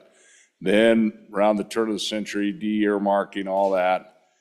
Sounds kind of weird around the turn of the century, but that got changed. And here, 50+ million a year is of these minerals, this severance tax is derived off school trust lands. And not one penny of the severance tax has gone to the schools now in over 20 years. And so really, this isn't saving more or saving less, it's how we're gonna save. And so, you know, when we started this whole thing of saving this extra 1%, think of 6% severance tax, right? 1.5% constitutionally. Now we've saved this other 1%. And that was the 4x10 plan before some of you are still in junior high. Yeah, maybe grade school. But, and so we've doubled our permanent mineral trust fund and we're gonna double it again. It's incredible. And we're doing the same thing on the school side. And so I'd urge your rejection of this amendment. I think we've got a really nice policy that previous legislators had put in place 3-4 years ago. And now let's take this common school account, which used to be just $1 billion a few years ago. Now it's $4 billion. And we're going to make that thing, we're going to grow both of these really. And all the work we've done with 5X and 7X, folks, we're ready to, well, I just, had a talk in committee, sorry, Mr. Speaker, but Tax 2000. And remember that proposal when we were broke, it was to have an income tax. And back then, the Permanent Mineral Trust Fund generated 3% of our revenue, 2-3%. And now that thing is 25 to 33%. And the school side is getting big as well. It's starting to generate a couple $100 million, a significant amount, 10, 15% of the state share. It's getting big. So we're going to live the trust fund life. And I'll just say this again, we had a huge milestone, first time in state's history. We are number one in investment returns per capita. That's going to permanently keep us from ever having an income tax. It's going to permanently keep our taxes low and services to our people. So finally, I would just say, Mr. Speaker, there's always a debate about, government should be pay as you go, and there's this debate, how much do you save for the future? How much do you spend on today's people? And let's just talk all mineral taxes, which are 53, 55% of all taxes paid in the state are minerals. We're spending about 85% of it on today's people. So we're saving 15%. Let's keep saving this, save it the way that we've got it crafted. I think will be really incredible. 20 years from now, people will look back and say, wow, did some real good. So on and against, thank you for that, Mr. Speaker. On and against. All right. Representative Bear for your first time. Thank you, Mr. Speaker. Is anybody ready to simplify our savings accounts yet? We have got a lot of them, folks. But we got one big one, one really big one, the Permanent Mineral Trust Fund. And as the previous speaker said, it has put us in the #1 position as far as savings. Now let's just use this example as a way to put a little gap between us and #2 and keep them there. If you've got several different savings accounts like we do, your biggest one is the one you want to get the most interest off of, the one you don't dip into as often. And that's what this is about. Building this fund larger actually helps us to make better investments because we have a larger pool to make those investments with. And I'll just also add this, we've had a lot of talk this last year and over the last several years about how the extractive industries are going to go away. I don't believe that. I don't believe it one bit. But if you do believe it, then shouldn't we be looking for a way that'll change or at least keep the state going in the right direction as far as having revenue streams? As the previous speaker said, we were at 3 to 4%. Now we're at 30%. The more we put into this account, and we're going to put this money into savings, folks. This isn't money that we're going to put somewhere else. But if we're going to put it into savings, let's put it into the big account. On and for the amendment.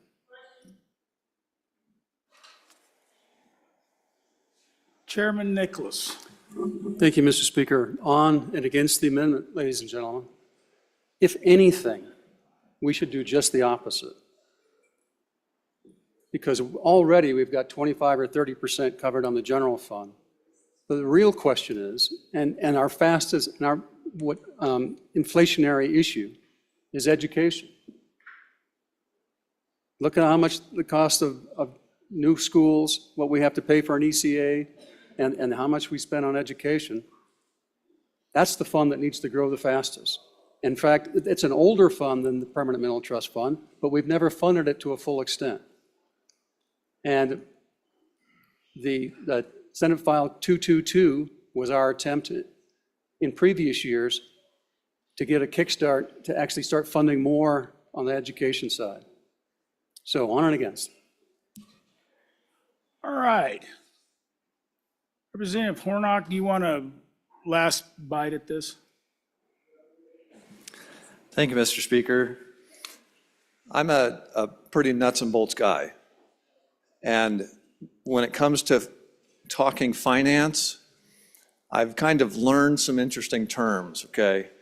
And there's one that you hear a lot when you talk to people in finance and savings and investments and things. And they say there's going to be a decrease in the excess revenue. Does that make any sense? A decrease in the excess revenue. So that's kind of what we're talking when we're talking about the funding the school side with their trust fund. This will be, so what happens is this trust fund to fund our schools will remain there. And depending on the investment strategies and how much the investments make, the icing on the top of that cake is used to fund schools. Nothing's going away with the trust fund that we use to fund schools. Every year, even for the next 2 years with this amendment, that icing on the cake from that investment still goes to funding our schools. But what this amendment does is for the next 2 years, rather than putting more money into that particular trust fund, we're dumping as much money as we can into the Permanent Wyoming Mineral Trust Fund for the function of our entire state. And so we've heard tonight again that savings is important. And this Permanent Wyoming Mineral Trust Fund thing is fantastic, okay? This is probably one of the best. This is why we get to have debates over budgets for 2 days, is because we have a Permanent Wyoming Mineral Trust Fund and we have a lot of money coming to us from that trust fund. It's a great thing. It's worth funding. It's worth funding as much as we can, because we're not talking about the state 2 years from now, 3 years from now. We're talking about this state 20 years from now and 30 years from now. That is important. So please vote aye on this amendment. Thank you. Do we have a chief clerk? There's no appropriation. Oh, there's no appropriations. Oh, boy. All right, all those in favor of third reading amendment number 40 signify by saying aye. Aye. All those opposed? No. Third reading amendment number 40 has failed. Division being called, all those in favor stand.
Third reading amendment number 4 has failed.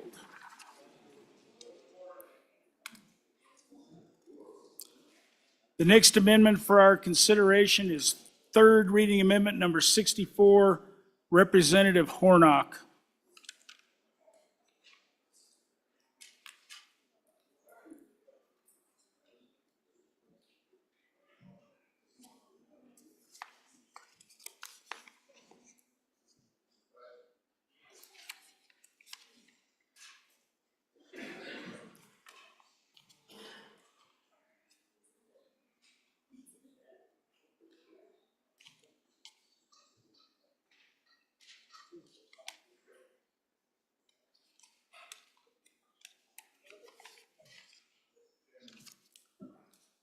Representative Speaker.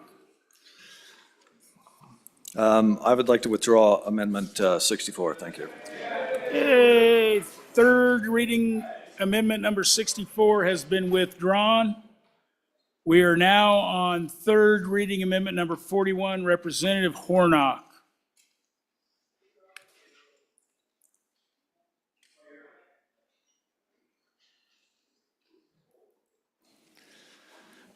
Mr. Speaker, I'll withdraw Amendment 41. Okay, third reading amendment number 41 has been withdrawn. We are now on third reading amendment number 42, Representative Harshman, there's been a good trend going here lately. We do, and we can keep it up with a quick aye vote. Thank you, Mr. Speaker.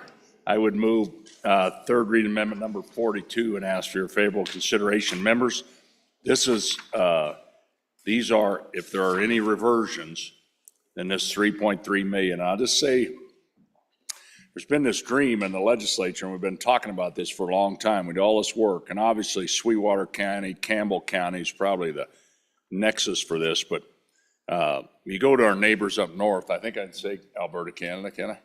And there's this industrial campus, started off with one plant, and then it, you know, it grew and grew and grew, and now it's this massive industrial, it just took the vision to get, takes everything from that Canadian tar sands from, you know, really heavy oil to making shingles to making boom to the end when it's refined into real light gasoline and lighter substance. But, you know, you think of something like that in Sweetwater County where you take soda ash and all the things you can make of it. And you think about rare earth minerals in the Northeast or wherever we're finding them all over is what we hear.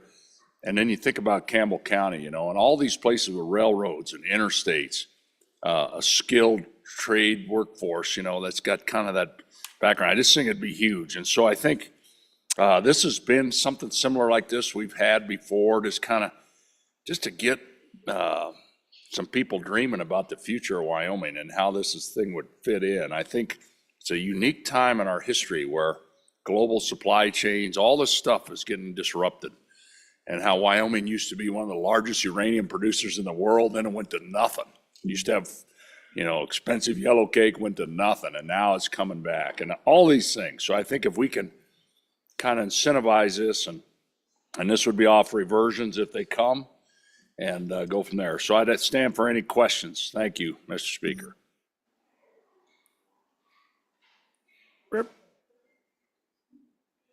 Representative Rodriguez Williams for your first time. Thank you, Mr. Speaker. I'm looking at page 2, line 13, development or purchase of museums in Wyoming and the development or expansion of major tourist events in Wyoming. Interesting. I'm just wondering if the bringer of the amendment, on and opposed to the amendment, by the way, if you can elaborate. And we just created a new coffee can for savings for the State Museum. What's the focus? What's the need for new museums? Where? If you could elaborate on that. Anybody else for their first time? Representative Burkhart for your first time. First for a second. Very good. Representative Hornock. Thank you, Mr. Speaker. Couple questions. We have a lot of money in there for administrative purposes. And then why couldn't these things come out of, I believe it's section 325, through the some of the funds that the chief executive has for these energy type of projects. These are exactly, it seems to me, exactly what those funds are for. So I'm just kind of curious about that. I would not be in favor of this amendment because we have funds in other sources to do exactly this with funds for our energy sector. All right. Anybody else for their first time? Representative Bear for your first time. Thank you, Mr. Speaker. First for a second. All right. Representative Wiley for your first time. Thank you, Mr. Speaker.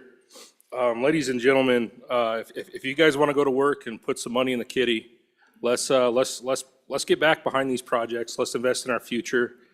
Let's create more avenues of revenue. This is how we do it. You guys want to put more in permanent savings? This is it. Let's go. Representative Berger for your first time. First for a second. All right, I think we're about out of that, I think. All right, for your second time. Oh, Representative Trujillo. Sorry about that. Thank you, Mr. Speaker. Just a quick question. I see a lot of money for encouragement. Would this be better distributed out of the Wyoming, the other agency that encourages a lot of business for Wyoming?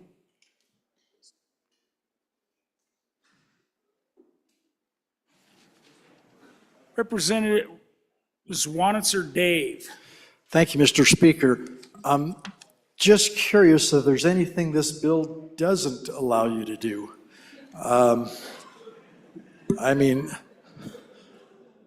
So I think I must have missed something here. If you could clarify the things it doesn't do. I mean, we're doing museums and everything here looks pretty familiar to me.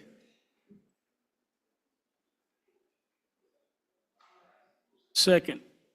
Representative Rodriguez Williams for your second time. Thank you, Mr. Speaker. On and against, again, on the amendment. I see the word encourage 5 times in this amendment. This is an awfully expensive cost to the Wyoming taxpayer, again, for encouraging and cheerleading for all sorts of different economic development endeavors. I have further concern on page 2, line 3, where it talks about carbon dioxide pipeline corridors. We're well aware of what's happening in other states to the east of us when it comes to eminent domain and private properties being seized for these pipelines to be placed. Can you tell me whether or not this $1 million in this section will be used for such?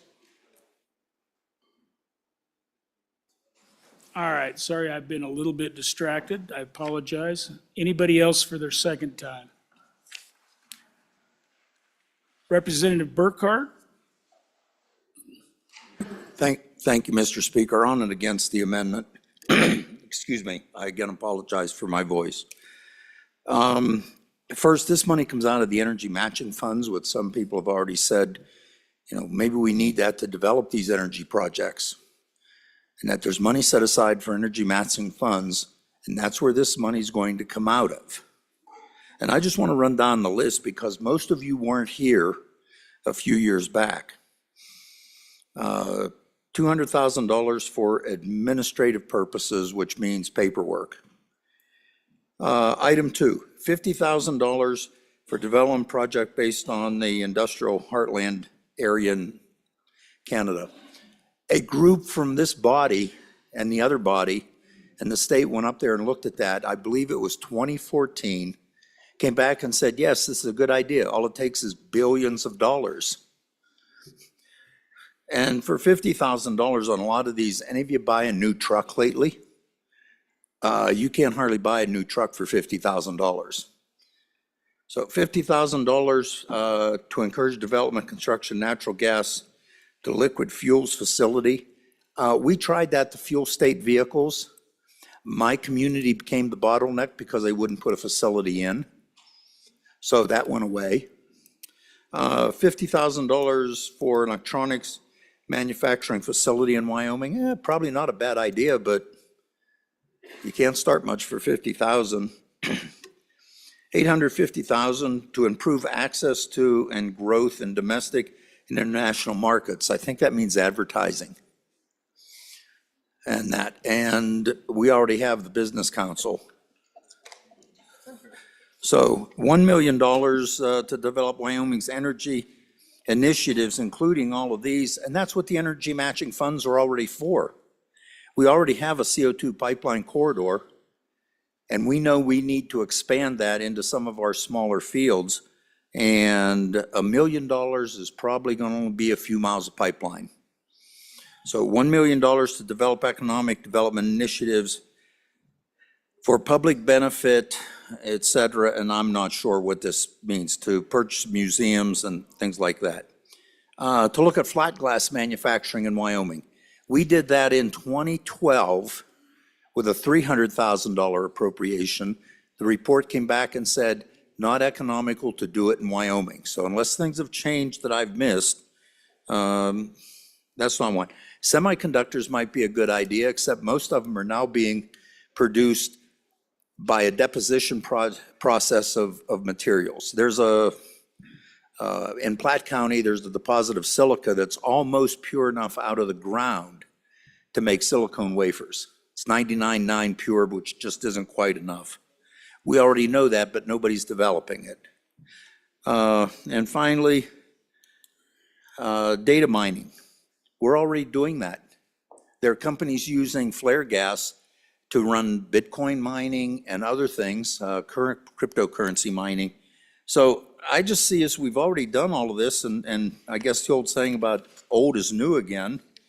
So I think just let the process work, and we have plenty of money that we need to look at these energy projects that has a whole review process already built into it. Thank you. On and against the bill. Durham. Anybody else for their second time? Representative Harshman, let's keep it short. Okay, really short. I think I'll just, and I appreciate the good chairman of Minerals taking us through the amendment. And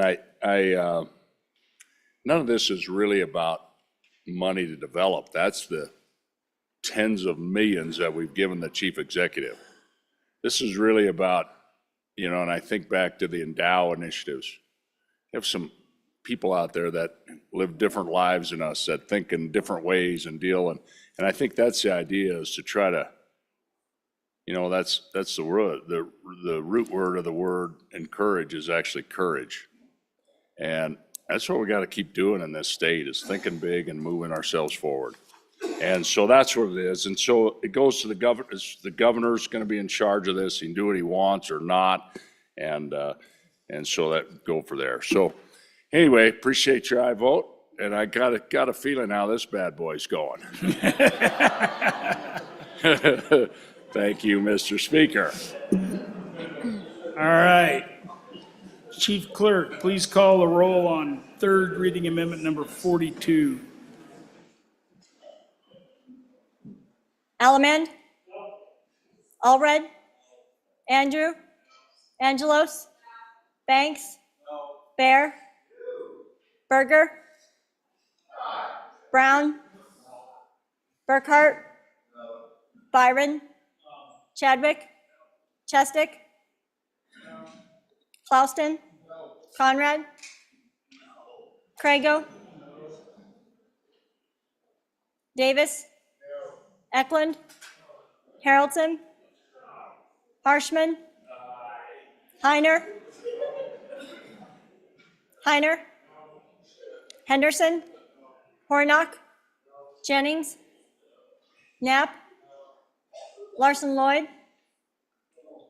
Larson JT? Lawley? Locke? Nyman? Newsom? Nicholas? Nemec? Northrup? Oakley? Obermuller? O'Hearn? Olson? Ottman? Pendergraft? Penn? Provenza? Rodriguez-Williams? Sherwood? Singh? Slagle? Smith? Stith? Storer? Strzok? Stivar? Tarver? Trujillo? Walters? Ward? Washut? Western? Winter?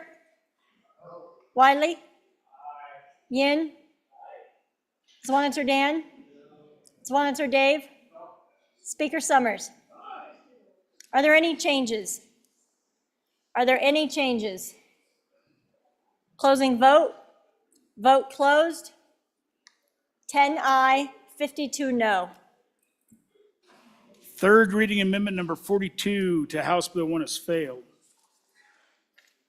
The next amendment for our consideration is third reading amendment number 43, Representative Berger.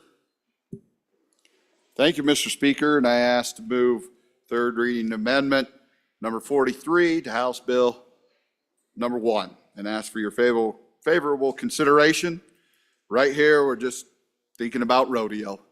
That's all I've been thinking about. I've been driving across this state, during the interim, seeing a lot of facilities. And one thing I know in our small communities that we're proudful. We talked about that last year is one of the 7 deadlies.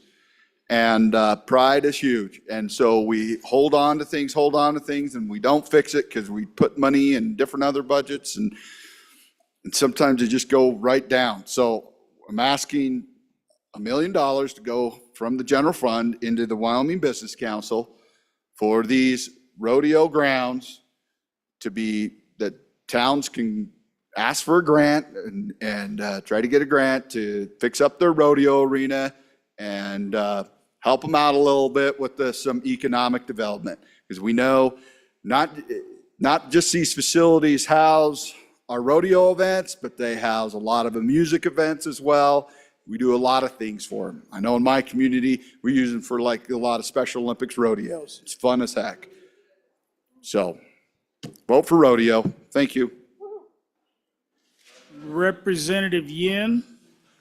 Mr. Speaker, thank you. I don't know if you guys know this about Jackson, but we love the rodeo, and so I would urge you to vote aye on the amendment. Thank you, Mr. Speaker. Representative Hornock.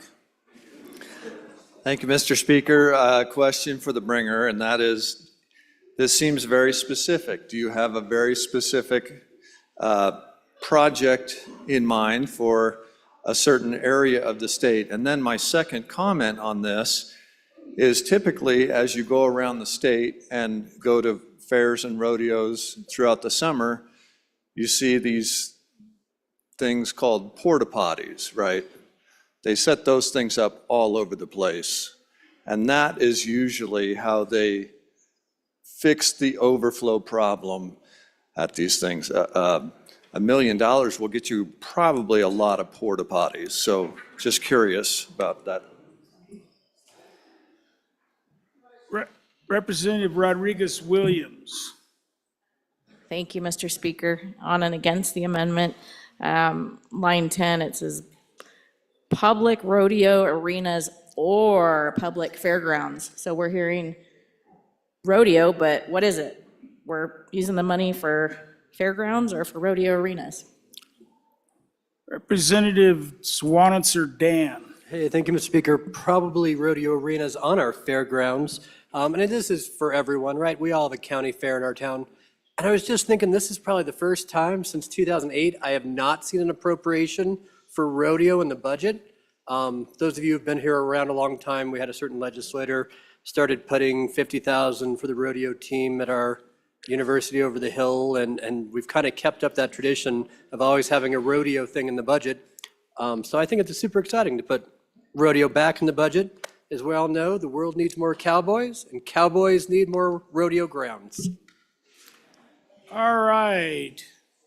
Anybody else for the first time? Second time before the sponsor? Representative Berger.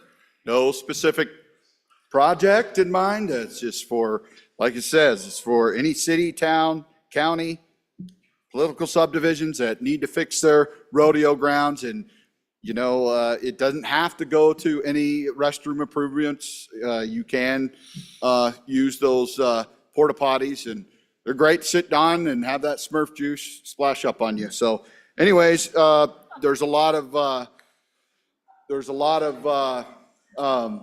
not a lot of time left. Okay. Stands that need to be fixed and safety concerns and maybe some development for the disabled. Anyways, thanks. Chief Clerk, please call the roll on third reading amendment number 43 to House Bill 1. Allemande. Allemande. Allred. Please speak up. Andrew. Angelos. Banks. Bear. Berger. Brown. Burkhart. Byron. Chadwick. Chestick. Clauston. Conrad. Crago. Davis. Eklund. Haroldson. Harshman. Heiner. Henderson? Hornock? Jennings? Knapp? Larson Lloyd? Larson JT? Lawley? Locke? Nyman? Newsom? Nicholas? Nemec? Northrop? Oakley? Obermuller? O'Hearn? Olson? Ottman? Pendergraft? Penn? Provenza? Rodriguez Williams? Repeat? Sherwood? Singh? Slagle? Smith? Stith? Storer? Strock? Stivar? Tarver? Trujillo? Walters? Ward? Washut? Western? Winter? Wiley? Yin? Zwanzer Dan? Zwanzer Dave? Speaker Summers? Are there any changes? Are there any changes? Closing vote? Vote closed. 13 aye, 49 no. Third reading amendment number 43 to House Bill 1 has failed.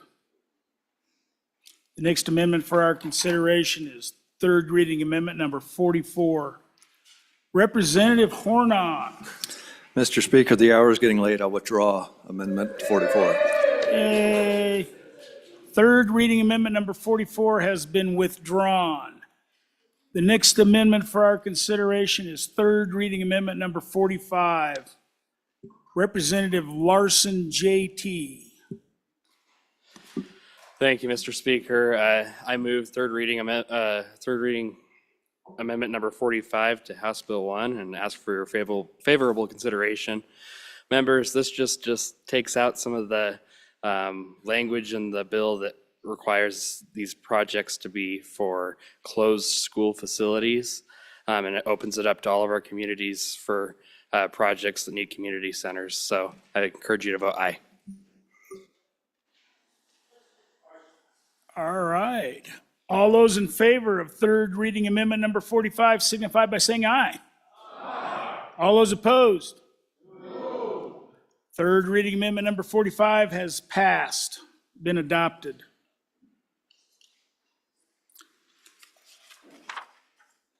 The next amendment for our consideration is third reading amendment number 65, Representative Western.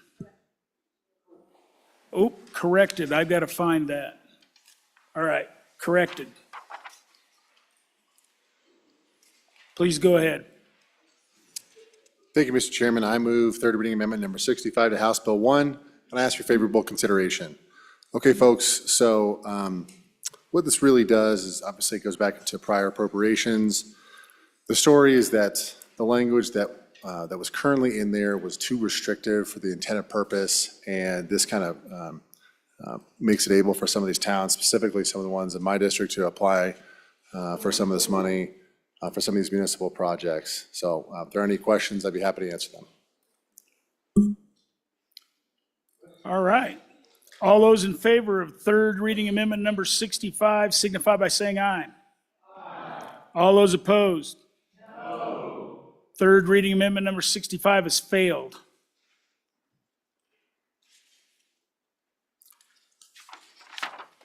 The next amendment for our consideration is third reading amendment number 66. And Representative Western, would you come take my spot for a bit? Thank you.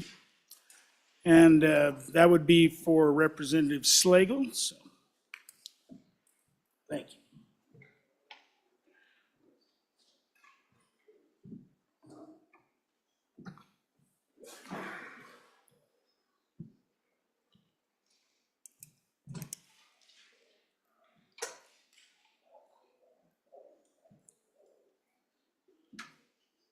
Representative Slagle. Thank you, Mr. Chair.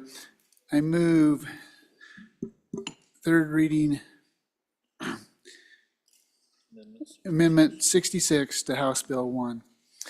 And basically what this bill does, it deals with Section 319 in our amendments. And when this issue was discussed earlier this week, the good representative from District 36 had questions about this, about the precedent was being set by this body, wondering if that's what we wanted to set. And after I had pondered this issue for some time, I came to the conclusion, I don't think we do want to set this precedent, and I would ask for your aye vote on this amendment. Any further discussion? Representative Walters for your first time. Thank you, Mr. Chairman. I encourage a no vote on this. This is the section that brings our vacant positions up to market. That's what we're trying to do so that we can hire, retain folks. This is the hiring component, get the positions funded to a level that we can do some recruiting. So again, no on the amendment. Anyone else for their first time? Chairman Nicholas.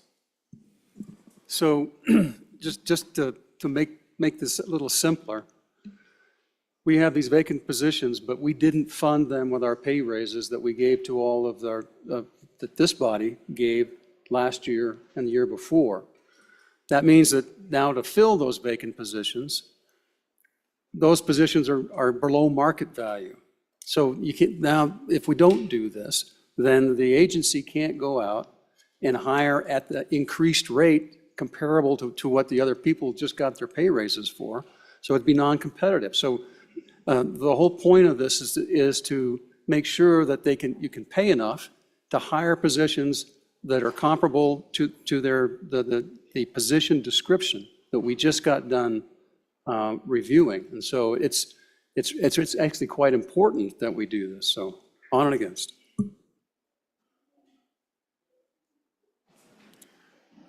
Representative Knapp for your first time. Mr. Chairman, thank you. One concern that I have with this, I for the amendment, by the way, is that when you have employees being hired, and they're hired within a certain range of what that job is worth, that's what market adjustments are for. If you're going to set those at 90% of that market rate, you're already hiring, negating the fact that they're going to have raises in the future. So in other words, in a department, you have both longevity, you have merit sometimes, but if you're hiring at too high of a rate, they don't have that level to move up in their range. So you're actually hiring above what you should be, because the people that have been there longer obviously should be making more. So the new hires should probably be in at about maybe 60% because of the market right now. But 90% I think is a little high. So thank you.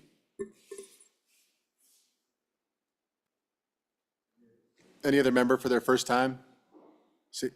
Representative Bear. Thank you, Mr. Chairman. I'm just going back to when we voted for that last raise, and I don't remember it being such that it excluded these vacant positions.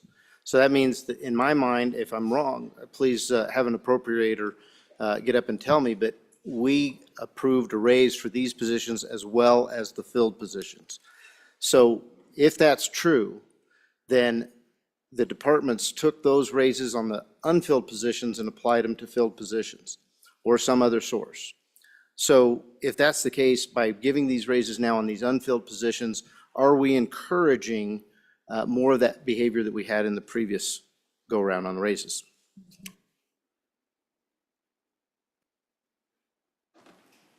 Representative Stith. Mr. Chairman, I would like to briefly address that question. It's true in Section 309 of the prior budget, we authorized $8 million to be set aside to bring the vacancies up to 90% of market, okay, of 2022 market. So but that was just in that budget, right? And so now this appropriation, because it, it reverts and goes away, right? And we did that through, I believe, Section 310D of the prior budget, if I recall correctly. In any event, so we were able to fund through June 30th, right, of 2024, we were able to fund the vacancies to 90%. But if we don't have this provision, then we can't fund the vacancies for this next biennium at 90% of 2022 market. Hopefully that answers the question. Please vote no. Representative Hornock. Thank you, Mr. Chairman. So let's not forget what 90% is. 90%, we fund these positions at 90% of market rate for a full year. That means we've got a biennium budget. So we are essentially setting aside what we would pay them for a full year at 90%. That only takes into account if you hire these people at the beginning, right off the bat, of our biennium, and then you have to pay them at 90%. If you hire them in the middle of the biennium, the department's actually going to have money left over, and you hire them at 100% of market value, the department's actually going to have money left over. So keep that in mind. This 90% really isn't all that necessary unless you're going to hire somebody tomorrow, right after this budget's signed into law. Thanks.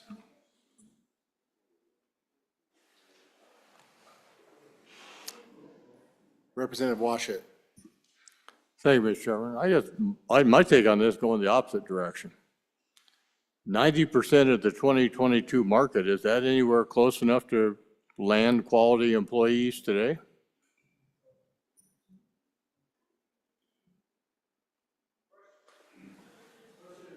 Anybody for their first time? Any member for their second time before the sponsor? To the sponsor, Representative Slagle. Thank you, Mr. Chair.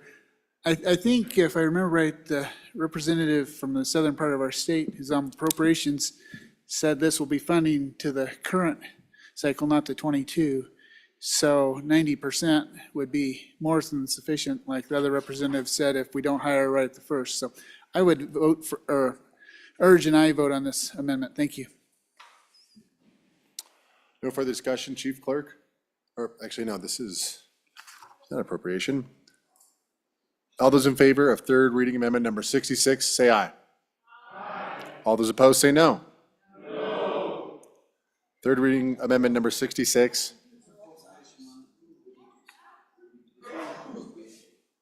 Oh, yeah, okay. Chief Clerk, please call the roll. Allemand? Allred? Andrew? Angelos? Banks? Bear? Berger? Brown? Burkhart? Byron? Chadwick?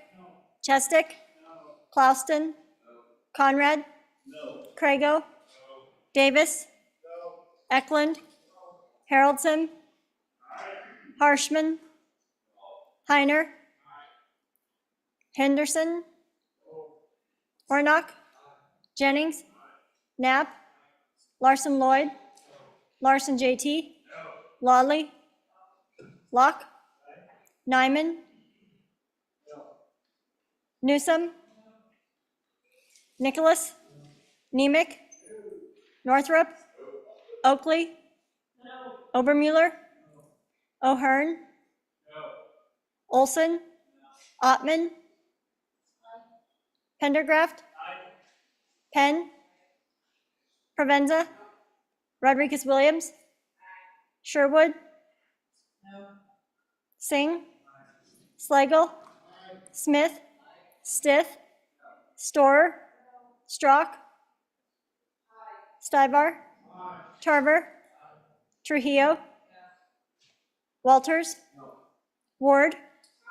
Washut? Western? Winter? Wiley? Yin? Zwan Sardan? Swanser Dave? Speaker Summers? Are there any changes? Are there any changes? Closing vote? Vote closed. 23 aye, 39 no. Third reading amendment number 66 has failed. Next amendment for our consideration is 46. Representative Hornock. Thank you, Mr. Chairman. I move third reading amendment 46 to House Bill 1 and ask for your favorable consideration. What this amendment does is in section 323, we are essentially giving $200 million to the governor to send to one of our state agencies so they can divvy out money for energy matching fund projects. You're going to hear from the people that get up and speak to me afterwards that this is matching front funds. We're going to lose out on money if we don't pass this. You're also going to hear, I'm trying to beat them to the punch here. You're also going to hear how important this is for our revenue stream for our energy sector.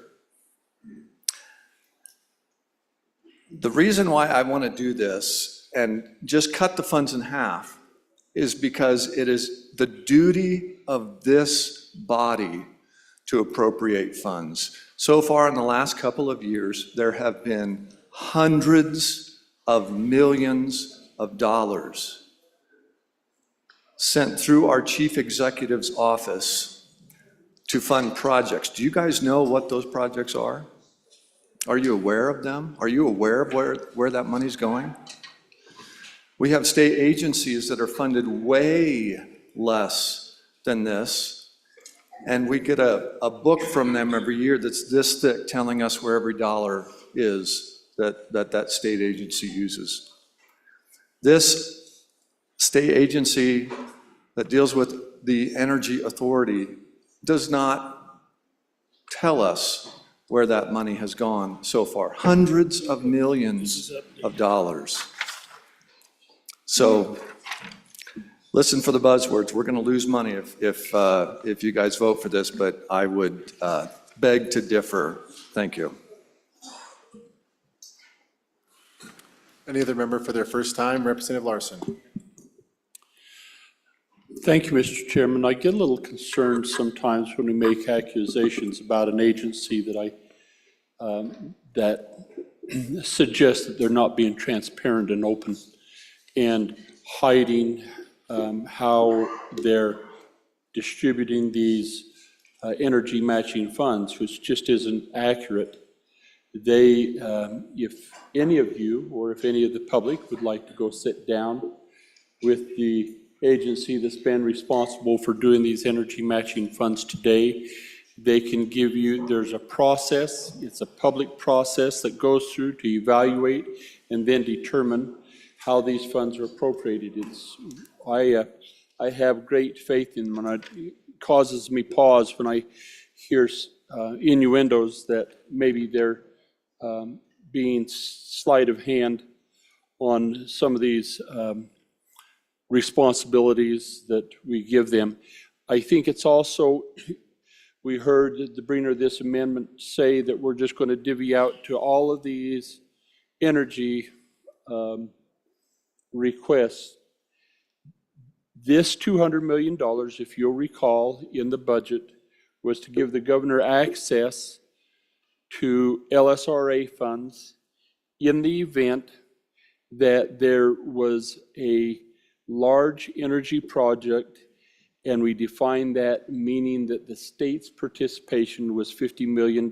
And you'll say, well, what might that possibly be?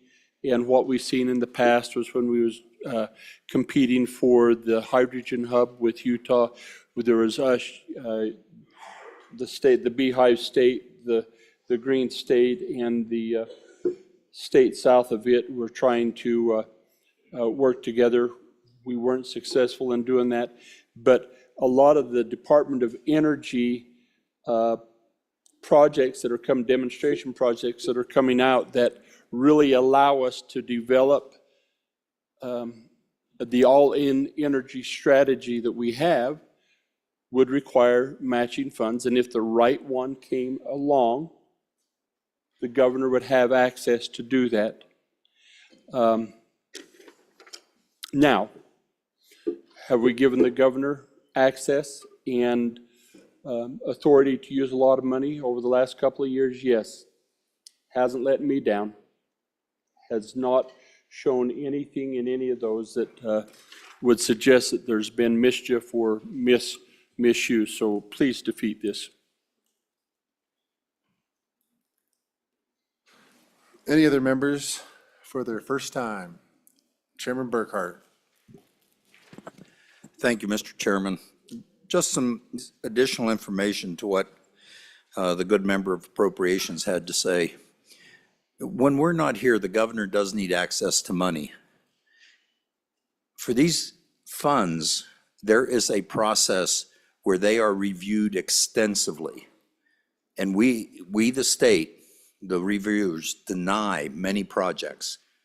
These are ones that we feel are available to the state and would be good in Wyoming, provide an economic base, provide taxes, provide numerous jobs. And I'll give you one example. It's a process called flameless pressurized oxygen combustion. And that, if you build a power plant with this, there is virtually no emissions. You don't have CO2 coming out of a stack. All you get is electricity, and frankly, you get a little bit of grit, is the best way to describe it. It's very expensive technology to develop. The state was hoping to get a federal grant, and we did not, and the project was dropped. However, a company, one of the large power companies in the country, has come back and said, if we can get matching funds, we're willing to put up an equal amount of money to further develop this and build a demonstration project. And that's being negotiated. And I can't tell you who that company is, but it will take a lot of money. If that works and works well, that could be in itself the salvation for the coal industry, because there is no emission from it. It is cutting edge technology developed here in Wyoming. And that's just one example of what this money would go to, but the governor has to have access for it. There is a very stringent technical review. People just don't say, I want 50 million and get it. They have to go through a review process that can take up to a year. And there are many other needs. None of these projects anymore are cheap. You can't do them for a few million anymore. You're talking multiple millions of dollars. I think some of us have seen the rare earth processing facility, the demonstration plant going up in the northeast corner. Round it off and say that's a $50 million project. That's the cost of things now. But if that project goes through, we have one of the best rare earth mines in the world working here in Wyoming. And we have 2 more recoverable deposits, and I've already talked to one company that wants to develop it. So that's what this money goes for. That's why it's there, and it's not just given out freely. And it originally starts with, what do you think about this project? And a lot of times it's, well, that sounds nice, but no thanks. And the state has rejected projects in the range of 50 million, saying, no, we don't have the money to do that for that particular project. So the money's well vetted, it's well spent, and we will get a lot of return back with it. So I would say, defeat the amendment, leave the money where it is. Let's proceed with what we've been doing. We already have a process in place to control all of this and make good use of it. Thank you. Any other members for their first time? Seeing none for their second time, back to the sponsor, Representative Hornock. Thank you, Mr. Chairman. It seems like the good chairman got his voice back just in time to do my amendment harm.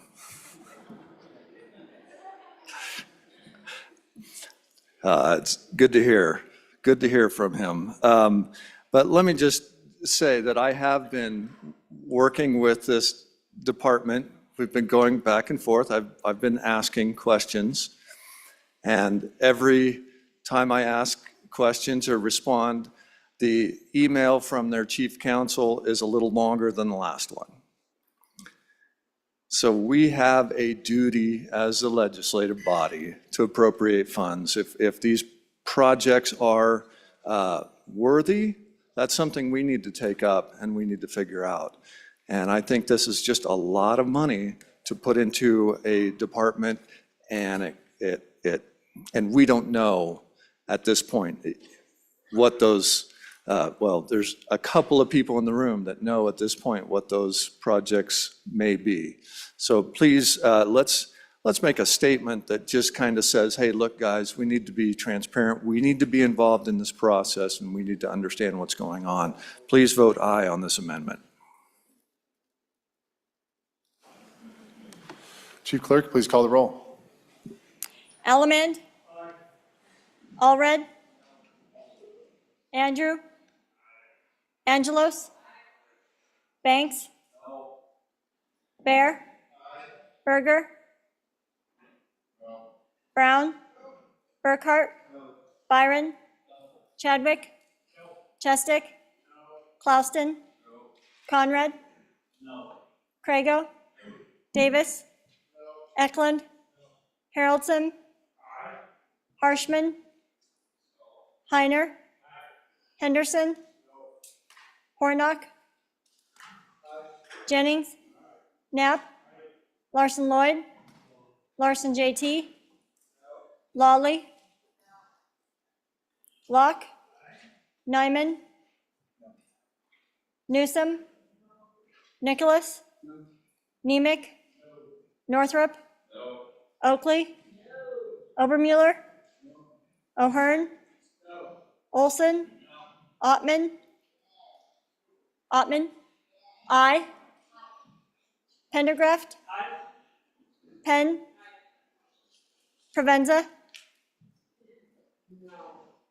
Rodriguez Williams?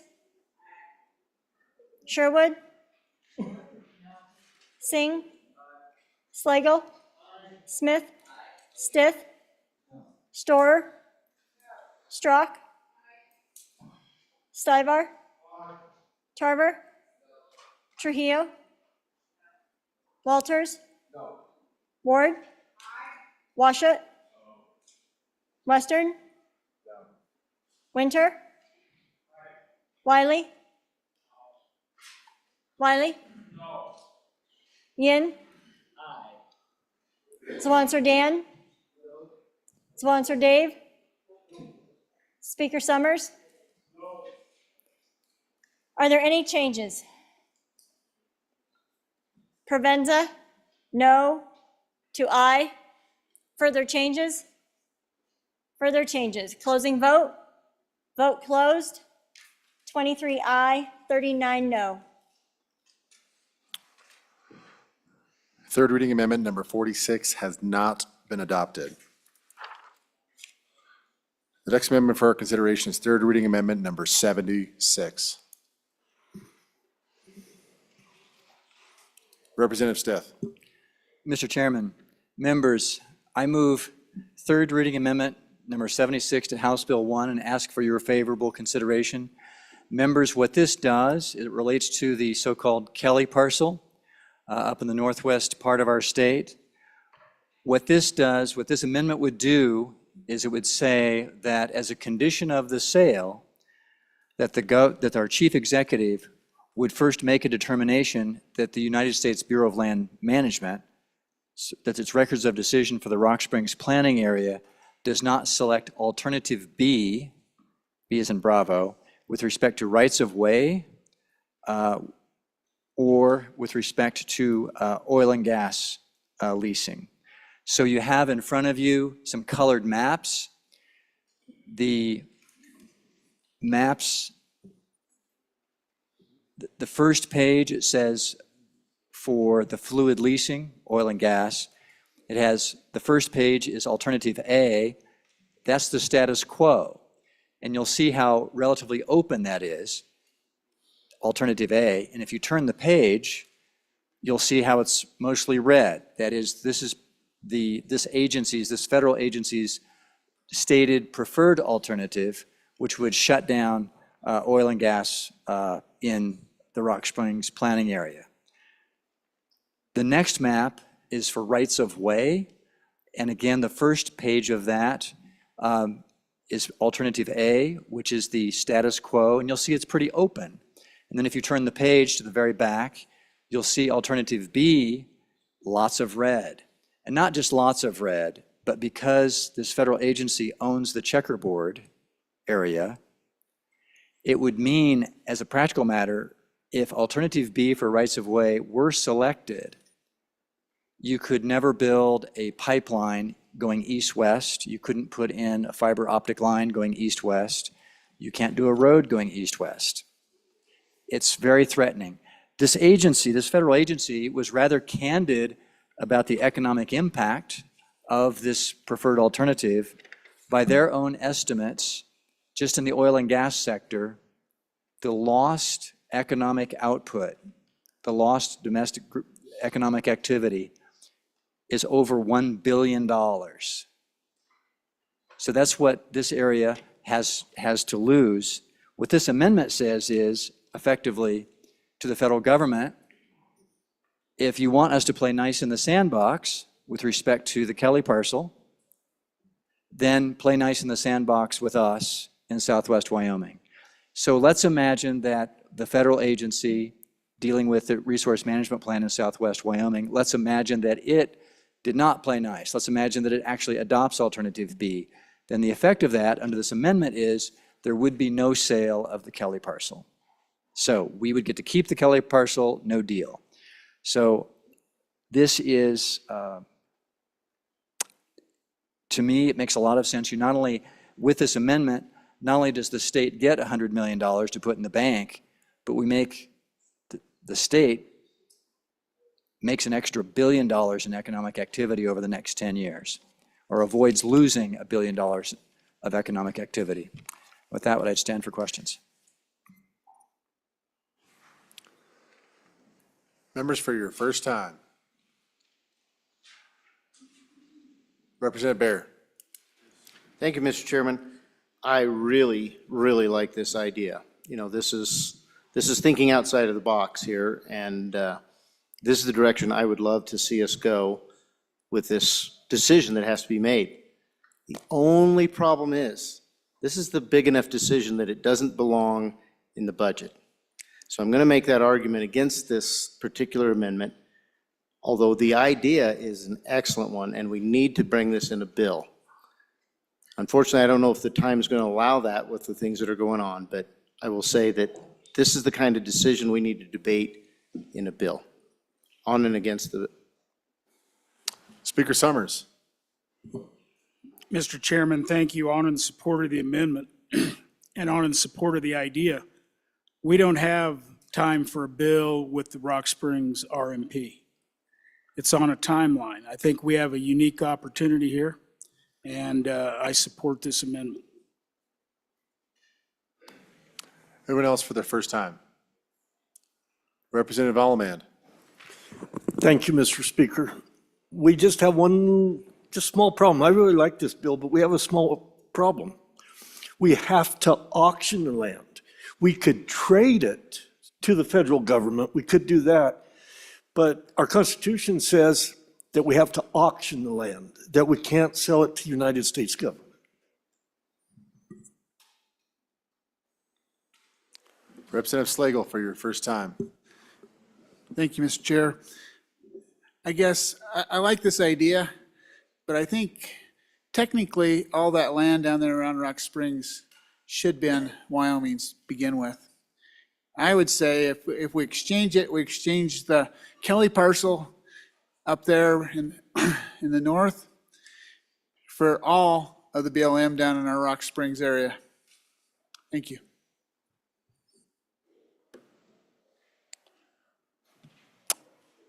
Chairman Harshman. Thank you, Mr. Chairman. My question for the bringer, and I appreciate his work, and this is his home. district that he represents in Rock Springs, was so important for all the state. But the last speaker talked about trades. I think our superintendent of public education is kind of leading the state land board in this area. We hear a lot of anecdotal advice or stories that trades are not possible. Then I hear the state next to us, Utah, has done lots of trades. So I really don't know. But my question really for the bringer is this deal of federal supremacy, you know, and a state law and a federal law. I mean, so we do this as a, you know, condition of sale of the Kelly parcel, that we don't have this alternative B, but then it gets sold, and then what happens? Get another president and another administration, and I mean, what's to keep that from going on? I mean, I just don't think we're going to be able to overrule a federal law or a federal agency with a, you know, with a budget law that's going to last a couple of years. That's my question, I guess, federal supremacy. Thank you. Chairwoman Newsom. Thank you, Mr. Chairman. I would like to speak to the trade issue. I had several extensive conversations with people about trading, and you have to trade value for value, not acre for acre. So the value of the Kelly parcel is about maybe a couple 100,000 acres in the rest of Wyoming to create that same value. Each and every parcel has to go through its own NEPA study. It has to go through its own sale, trade, so that's maybe 10 or 20,000 different trades, and that'll take decades. And then, as the former speaker said, how long do we have? It could deteriorate to the point that that it just doesn't happen. So just the trade issue, which I thought was the best option as I started to research this, had soon turned out to be not impossible, but improbable. Representative Byron, for your first time. First for a second.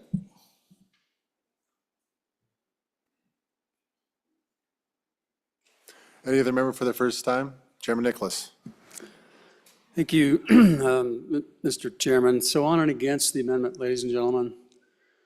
This is kind of a legislative log rolling in a sense. It's a tit for tat kind of thing. So we're telling the BLM has to come out with a decision that we like, or we're not going to sell property to the United States for a national park. And each of these things stand on their own. And the idea that we can influence the outcome by a sale to the national park on the process of the BLM, I mean, we just hope that we've presented a good case to make the right decision. But combining these two, I just think is not a good idea. Any other member for their first time? Any other member for their second time? Representative Byron. Thank you, Chairman. I think that following up on that last comment and not using the same words, this is transactional. It's not the other word. This is transactional. You can put anything in a transaction. So I just want to remind the body that currently we're talking about a number with a M in front of it, but the result would be a number that would have a B with it. Vote aye. Any other member for their second time before the sponsor? Representative Bear. Thank you, Mr. Chairman. This is a priceless piece of ground that we're talking about. And although the chair of revenue said that this is potentially an issue with federal law versus state law, I agree. These things can be overcome. Usually you have to say to Uncle Sam, I'll see you in court to get it done. And those are the kind of things we need to do, especially when we talk about the problem down in the Southwest. I'm telling you now, there's a bill coming from the other side of this building. We're going to have to think about that very seriously. How do we stop what's happening in the southwest part of our state? And that's why I really applaud the bringer of this amendment, because he's trying to address that problem. But I don't believe this belongs here. It was brought up that this is a 2-year law, folks, and the deal with trying to make a land swap is a long-term solution. But I will tell you, if this body decided that it wanted to push for that, it could do it. We could do that. We're from Wyoming. We have the kind of grit that it takes to get those kind of things done. But if we lock ourselves into something today, I think we're going to regret that. Let's look for the big prize and go for the big prize. On and against the amendment. Any other member for their second time before the sponsor? To the sponsor, Representative Stith. Mr. Chairman, I'd just like to address a couple of the questions. One is about, well, couldn't the federal government just turn around and change its mind the year after, right? And then, do bad things to the Rock Springs planning area?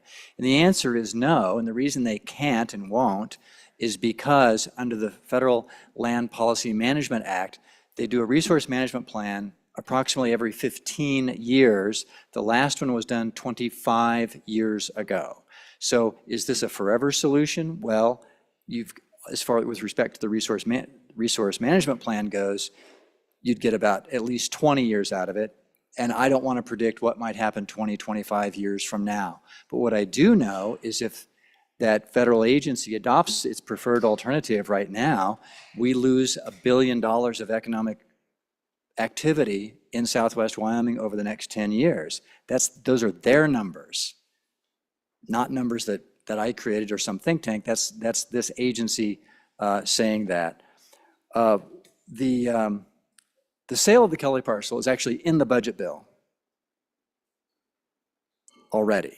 It's already in the budget bill. So to say that it somehow now should be taken out doesn't make a lot of sense to me. It's there. This is as good as it gets. Now, I should say, the better is the enemy of the good. I would actually prefer a land swap where we swap the Kelly parcel for all the lands and mineral rights that the federal government owns in the checkerboard area. I would like that. The reality is that would take an act of Congress. It's not going to happen through agency administrative action for a lot of reasons, among them the fact that these parcels are actually owned by 2 separate divisions, 2 separate federal agencies. So a land swap is not realistic. It would be a better solution, but it's not going to happen. This opportunity isn't going to come back because the money's available from the federal government to come up with 2/3 of the purchase price, which is already in the budget bill. That money goes away within a year. It won't be here. So this opportunity is not going to be here again. And with respect to the resource management plan, they're going to be making, they've stated, they're going to issue a record of decision.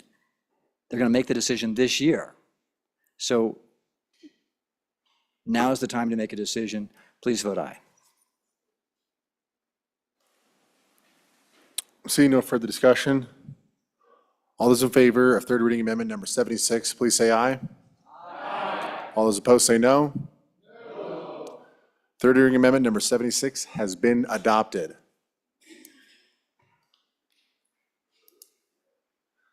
The next amendment for consideration is third reading amendment number 86. Speaker Summers. 86, oh. Ladies and gentlemen, I'd like to move third reading amendment number 86 to House Bill 1. So we just talked about the Kelly parcel, and this would be another condition on it. As a state land, livestock grazing and hunting were both allowed on that. And so what this does is ensure that continues into the future. So this conditions the sale. Conditions of the sale shall require that the Kelly parcel shall be leased for livestock grazing and shall be available for public hunting in perpetuity. So that's the essence of the amendment. On support. Members, any discussion? Seeing no further discussion, all those in favor of third reading amendment number 86 to House Bill 1, please say aye. Aye. All those opposed say no. Third reading amendment number 86 has been adopted. The next amendment for consideration is third reading amendment number 67. Representative Bear. Thank you, Mr. Chairman. I move third reading amendment number 67 to House Bill number 1 and ask for your favorable consideration. Folks, I've mentioned it before, I'll mention it again. This is something that we need to deliberate. The previous two amendments were really trying to bring ideas to the floor to be discussed and debated, but they deserve more thought, more debate than what we've given them tonight and what we can give them in this budget bill. We're about to go through into an election where we could end up with a different administration in the near future. And this decision being made right now in this budget bill is hasty, it's unadvisable, and it should not be in the budget. So this amendment removes the Kelly parcel sale from the budget. I ask for an aye vote on this amendment. Anybody else for their first time? Speaker Summers. Thank you, Mr. Chairman. I'm on and against this amendment.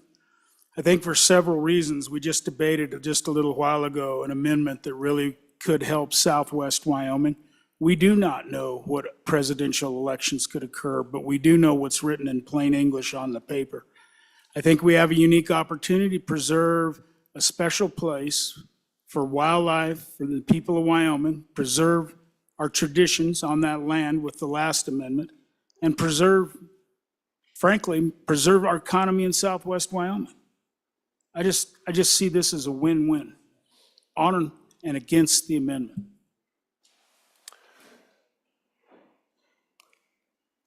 Representative Storer. Thank you, Mr. Chairman. I just think it's worth remembering why we are here having this discussion. It was our country's forefathers who believed in the importance of education for all. It's that idea that is reflected in our Constitution that distinguishes us from other countries, that has fueled our success as a country and as a leader of the free world. As a state, we agreed to accept the grant of these lands for educational purposes.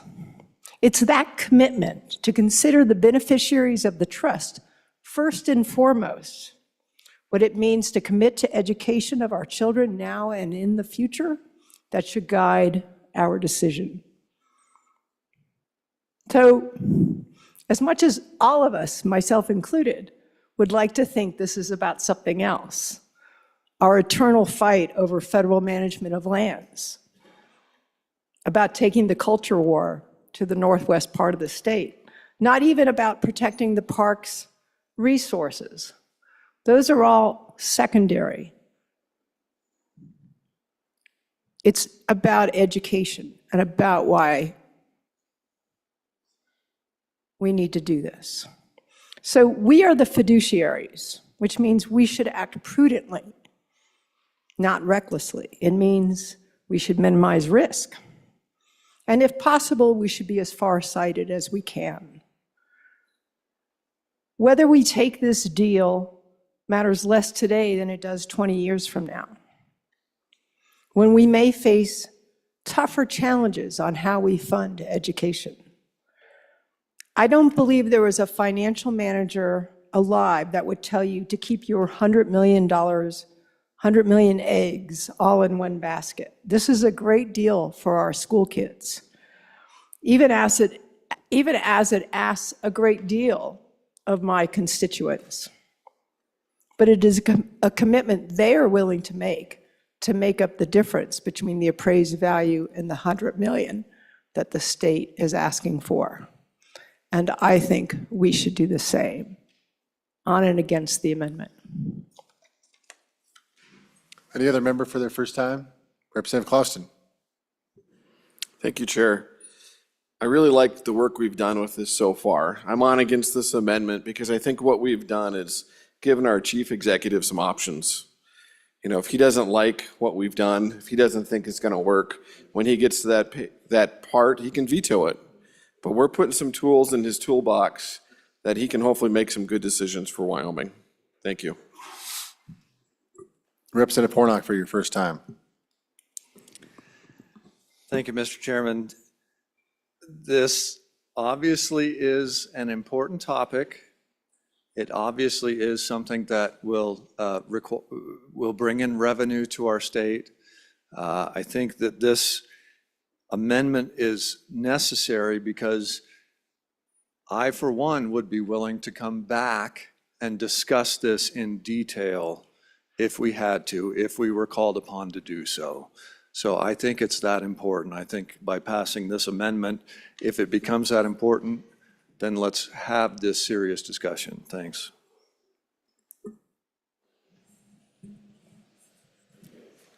Representative Larson. Thank you, Mr. Chairman. Once it's gone, it's gone. We never get it back. We are subordinating full control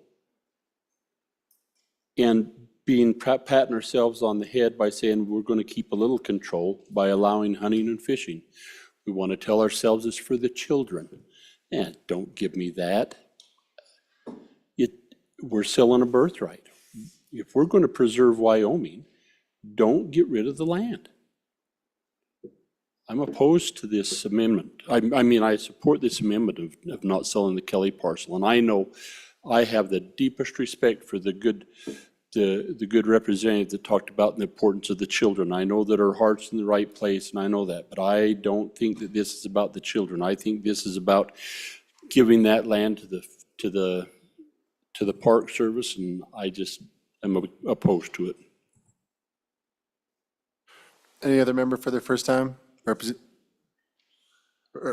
Allman, we're going to go with Representative Stith and you. Representative Stith.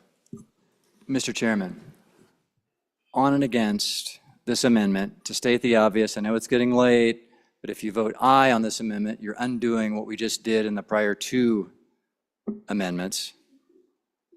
Just to state the obvious. So please vote no. Representative Allman. Thank you, sir. Kelly parcel is special. We should never sell it. It could be the very best income we have. It's probably in our best savings account. We should not sell it today or maybe in our future, but it's a special place. It should have a few more zeros behind it. Thank you. Representative Pendergraft. Thank you, Mr. Chairman. I'm thinking of a 1939 movie, and in this film, the father says to the daughter, land. It's the only thing that matters. Some things should not be for sale. Any other member for their first time? Representative Washut. Thank you, Mr. Chairman. Members, to be frank, I don't know what's the right thing to do with the Kelly parcel, but I can tell you that how this looks to the people of the state probably isn't really great. Middle of the night, bunch of tired people, been at it all day, and we're going to be asked to make one of the most important decisions of this entire session at 11:15 or 11:30 at night. This is really important stuff, and I'm at a real quandary here. I'm not sure when I sit down over there which way I'm going to vote. But I think the optics are horrible for the people of Wyoming who went to bed hours ago to wake up tomorrow morning and find out what we did with the Kelly parcel.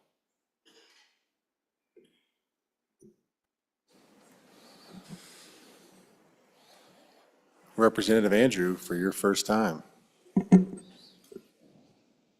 Thank you, Chairman. You know, we heard just now from the great gentleman, representative out of the more central side of the state, right over the mountains from me to the east, that when it's gone forever. But what we just passed alleviates that issue.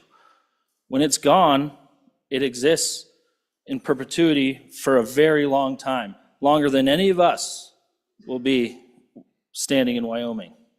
This is a difficult decision. It is late. There's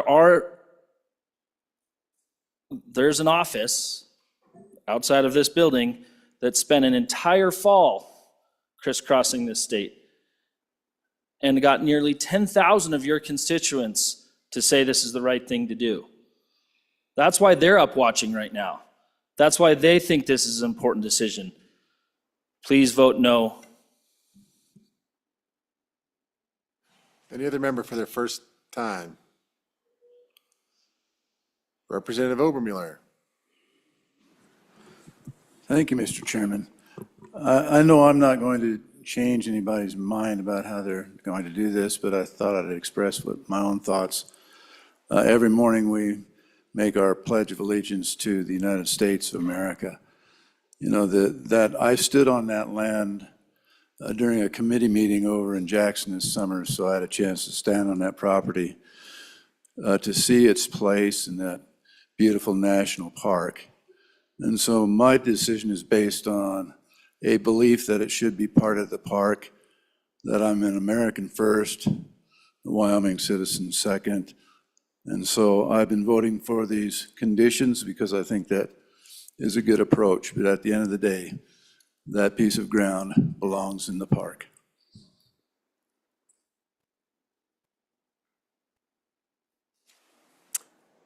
Vice Chair Oakley, please. Thank you, Mr. Chairman. Just briefly, there was a discussion about an investment, and it's the best investment for Wyoming, but the reality is, I mean, it's valued highly, but we currently make $2,800 a year. So as an investment for Wyoming, it's bringing in $2,800 a year, unless we do something and got, let's say, $100 million and then invested that. Then it would be a valuable investment. Those are the numbers. Any other member for their first time? We're at 13. We can stack a few more on there. Any member for their second time? For the sponsor. Representative Hornock. Mr. Chairman, this might be a chance for us to go on record. So according to Rule 12-4, I ask for the ayes and noes.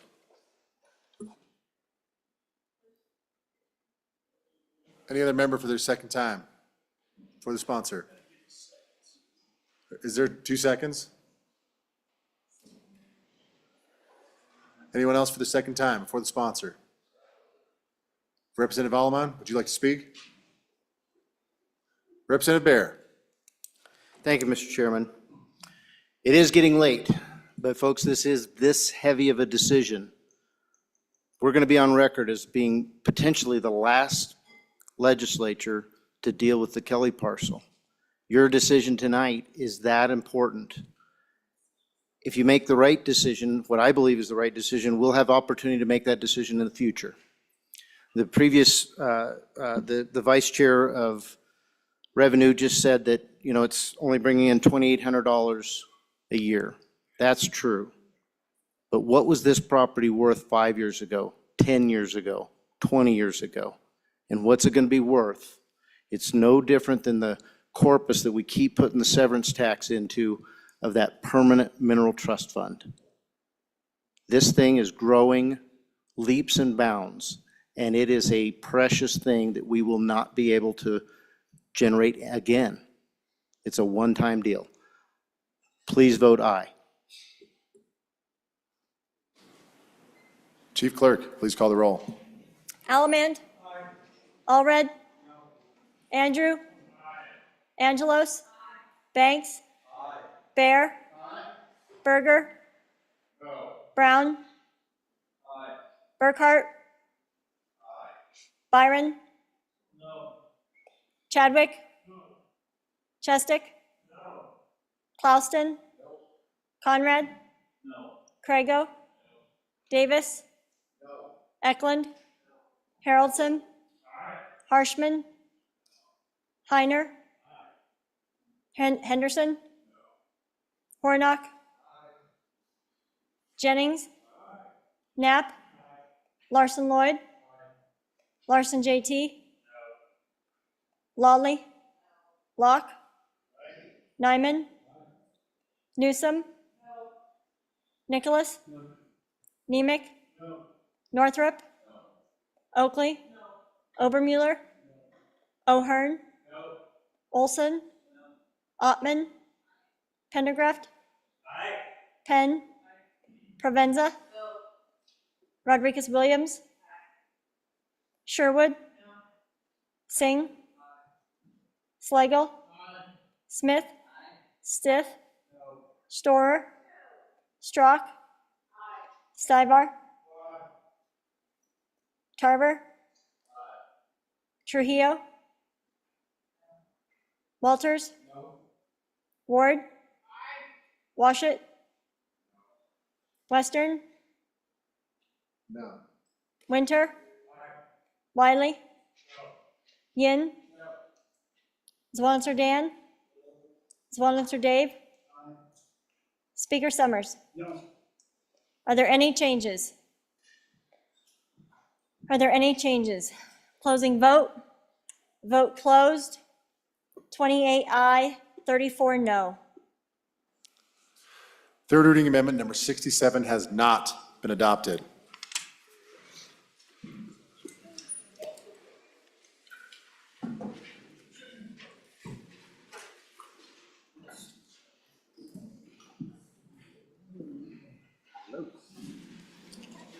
So what we're going to do now is there's a rule, we can continue this third reading till tomorrow. We're going to have a lot of work tomorrow. I wanted to try to get us through as much as we could without going any later than this. So anyway, Mr. Majority Floor Leader, you got, it's all mine. Okay, thank you. In accordance with Joint Rule 14-1, third reading will be continued until the next legislative day. So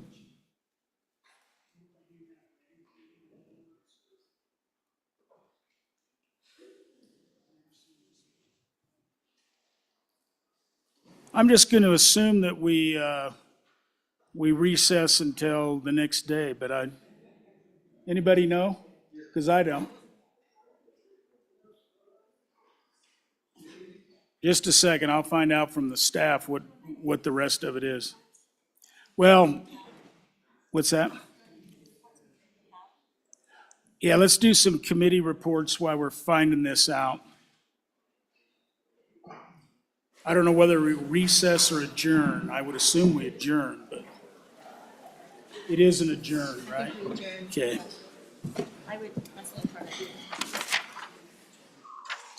All right, committee reports. So, House Bill 36, sponsored by Select Federal Natural Resource Management. Natural Resource Protection Act, an act relating to protection of constitutional rights. Mr. Speaker, your committee number 2 appropriations, to whom is referred House Bill 36, Natural Resource Protection Act, respectfully reports back, same back to the House that with the recommendation that it do pass. Ayes, Representatives Henderson, Sherwood, Stith, Swanitzer. Noes, Representatives Larson, Nicholas, Walters. Representative Nicholas, Chairman. House Bill 38, sponsored by corporations. Voter qualifications, durational residency requirement, an act relating to elections. Mr. Speaker, your committee number 7, corporations, elections, and political subdivisions, to whom is referred House Bill 38, voter qualifications, durational residency requirement. Respectfully report, same back to the House with the recommendation that it do pass with the following amendments. Ayes, Representatives Chadwick, Haroldson, Harshman, Knapp, Newsom, Olson, Ottman, Wiley, Yen. Representative Knapp, Vice Chairman. House Bill 43, sponsored by Select Federal Natural Resource Management. State Forestry, Good Neighbor positions, an act relating to state lands. Mr. Speaker, your committee number 2 appropriations, to whom is referred House Bill 43, State Forestry, Good Neighbor positions, respectfully report, same back to the House with the recommendation that it do pass. Ayes, Representatives Henderson, Larson, Nicholas, Sherwood, Stith, Walters, Swanitzer. Representative Nicholas, Chairman. House Bill 48, sponsored by Representative Conrad, renaming the deaf, dumb, and blind account, an act relating to public funds. Mr. Speaker, your Committee Number 10, Labor, Health, and Social Services, to whom is referred House Bill 48, renaming the deaf, dumb, and blind account, respectfully report, same back to the House with the recommendation that do pass with the following amendments. Ayes, Representatives Chadwick, Clauston, O'Hearn, Penn, Trujillo, Yin, Swanitzer. Noes, Representatives Hornock, Ward. Representative Swanitzer, Chairman. House Bill 60, sponsored by Agriculture, excess wildlife population damage amendments, an act relating to game and fish. Mr. Speaker, your Committee Number 2 Appropriations, to whom is referred House Bill 60, excess wildlife population damage amendments, respectfully report, same back to the House with the recommendation that it do pass. Ayes, Representatives Henderson, Larson, Nicholas, Stith. Noes, Representatives Sherwood, Walters, Swanitzer. Representative Nicholas, Chairman. House Bill 89, sponsored by Representative Larson. County clerks, frivolous filings procedures, an act relating to county clerks. Mr. Speaker, your Committee Number 7, Corporations, Elections, and Political Subdivisions, to whom was referred House Bill 89. County clerks, frivolous filing procedures, respectful report, same back to the House with the recommendation that do pass with the following amendments. Ayes, Representatives Chadwick, Haroldson, Harshman, Knapp, Newsom, Olson, Ottman, Wiley, Yin. Representative Knapp, Vice Chairman. House Bill 93, sponsored by Representative Heiner. Animal Reimbursement Program Account Amendments. 2, an act relating to agriculture. Mr. Speaker, your Committee Number 2 Appropriations, to whom is referred House Bill 93, Animal Reimbursement Program Account Amendments. 2, respectfully report, same back to the House with the recommendation that it do pass. Ayes, Representatives Henderson, Larson, Nicholas, Sherwood, Stith, Walters, Swanitzer. Representative Nicholas, Chairman. House Bill 96, sponsored by Representative Stith, Abandoned Mine Land Program, an act relating to the Abandoned Mine Reclamation Program. Mr. Speaker, your Committee Number 2 Appropriations, to whom is referred House Bill 96, Abandoned Mine Land Program, respectfully report, same back to the House with the recommendation do pass with the following amendments. Ayes, Representatives Henderson, Larson, Sherwood, Stith, Walters. Noes, Representatives Nicholas, Zwanitzer. Representative Nicholas, Chairman. House Bill 104, sponsored by Select Water, Omnibus Water Bill Planning, an act relating to water development projects. Mr. Speaker, your Committee Number 2 Appropriations, to whom is referred House Bill 104, Omnibus Water Bill Planning, respectfully report, same back to the House with the recommendation that it do pass. Ayes, Representatives Henderson, Larson, Nicholas, Sherwood, Stith, Walters, Swanitzer. Representative Nicholas, Chairman. House Bill 165, sponsored by Representative Byron, access points on state lands study, an act relating to state lands. Mr. Speaker, your Committee Number 2 Appropriations, to whom is referred House Bill 165, access points on state land study, respectfully report, same back to the House with the recommendation that it do pass with the following amendments. Ayes, Representatives Henderson, Larson, Nicholas, Sherwood, Stith, Walters, Zwanitzer. Representative Nicholas, Chairman. House Bill 166, sponsored by Representative Clauston. Mr. Speaker, Education Savings Account 1, an act relating to education. Mr. Speaker, your Committee Number 2 Appropriations, to whom is referred House Bill 166, Education Savings Account 1, respectfully report, same back to the House with the recommendation that it amend and do pass failed. Ayes, Representative Henderson, Larson, Stith. Noes, Representatives Nicholas, Sherwood, Walters, Swanitzer. Representative Nicholas, Chairman. House Bill 175, sponsored by Representative Northrup. Criminal history for volunteers in K through 12 public schools, an act relating to criminal history records for volunteers in K through 12 public schools. Mr. Speaker, your Committee Number 4 Education, to whom is referred House Bill 175, criminal history for volunteers in K through 12 public schools. Respectfully report, same back to the House with the recommendation that it do pass. Ayes, Representatives Allred, Andrew, Berger, Brown, Clauston, Lawley, Northrup, Obermuller, Provenza. Representative Northrup, Chairman. All right. First thing I'm going to do is a re-referral. Vice Chairman Knapp, are you, I have you on this list. If not, it'd it would be corporations, so I have it would be House Bill number 38. Mr. Speaker, House Bill 38 does not have an appropriation. That's just a mistake. All right, that works. All right, Mr. Majority Floor Leader, do you have a motion?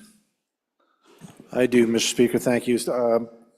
Ladies and gentlemen, I move the House stand adjourn until 10 a.m. tomorrow, Wednesday, the 22nd day of February, 2024.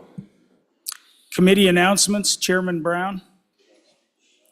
Thank you, Mr. Speaker. Your committee number 8, Transportation, Highways, Military Affairs, will meet tomorrow at noon to hear our first Senate files, Senate File 15 and Senate File 17. Chairman Newsom. Thank you, Mr. Speaker. Your committee number 6, Travel, Recreation, Wildlife, and Cultural Resources, will meet tomorrow upon noon recess to discuss SF 60, 2024 large project funding for the Natural Wildlife Trust Fund. Chairman Eklund, do you have did I send you a bill? You did, and I scheduled a meeting and I canceled it. So just so that anyone up and listening would know that, I think I've contacted everybody that I thought would be at it. Representative Sherwood, you got an announcement? Thank you, Mr. Chairman. So if you'd like to take a quick nap and then get up bright and early, the Wyoming Women's Legislative Caucus would invite you to have coffee with us with Leap Into Leadership's attendees from 8 to 9 tomorrow, room 108. Thank you. Chairman Nicholas. Thank you, Mr. Speaker. Your House appropriations will be shortly after noon recess for re-referrals for House Bill 79, 103, 132, and 52. And those are going to, obviously, that'll be the last referrals, and so those will be some of the last bills that will come to general file. We got a lot of work to do tomorrow, and obviously, there's going to be a lot of things not make the line. So with that, you've heard the majority floor leader's motion. All those in favor say aye. All those opposed? Motion carries. We stand in recess until 10 a.m. tomorrow, Thursday, February 22nd, 2024.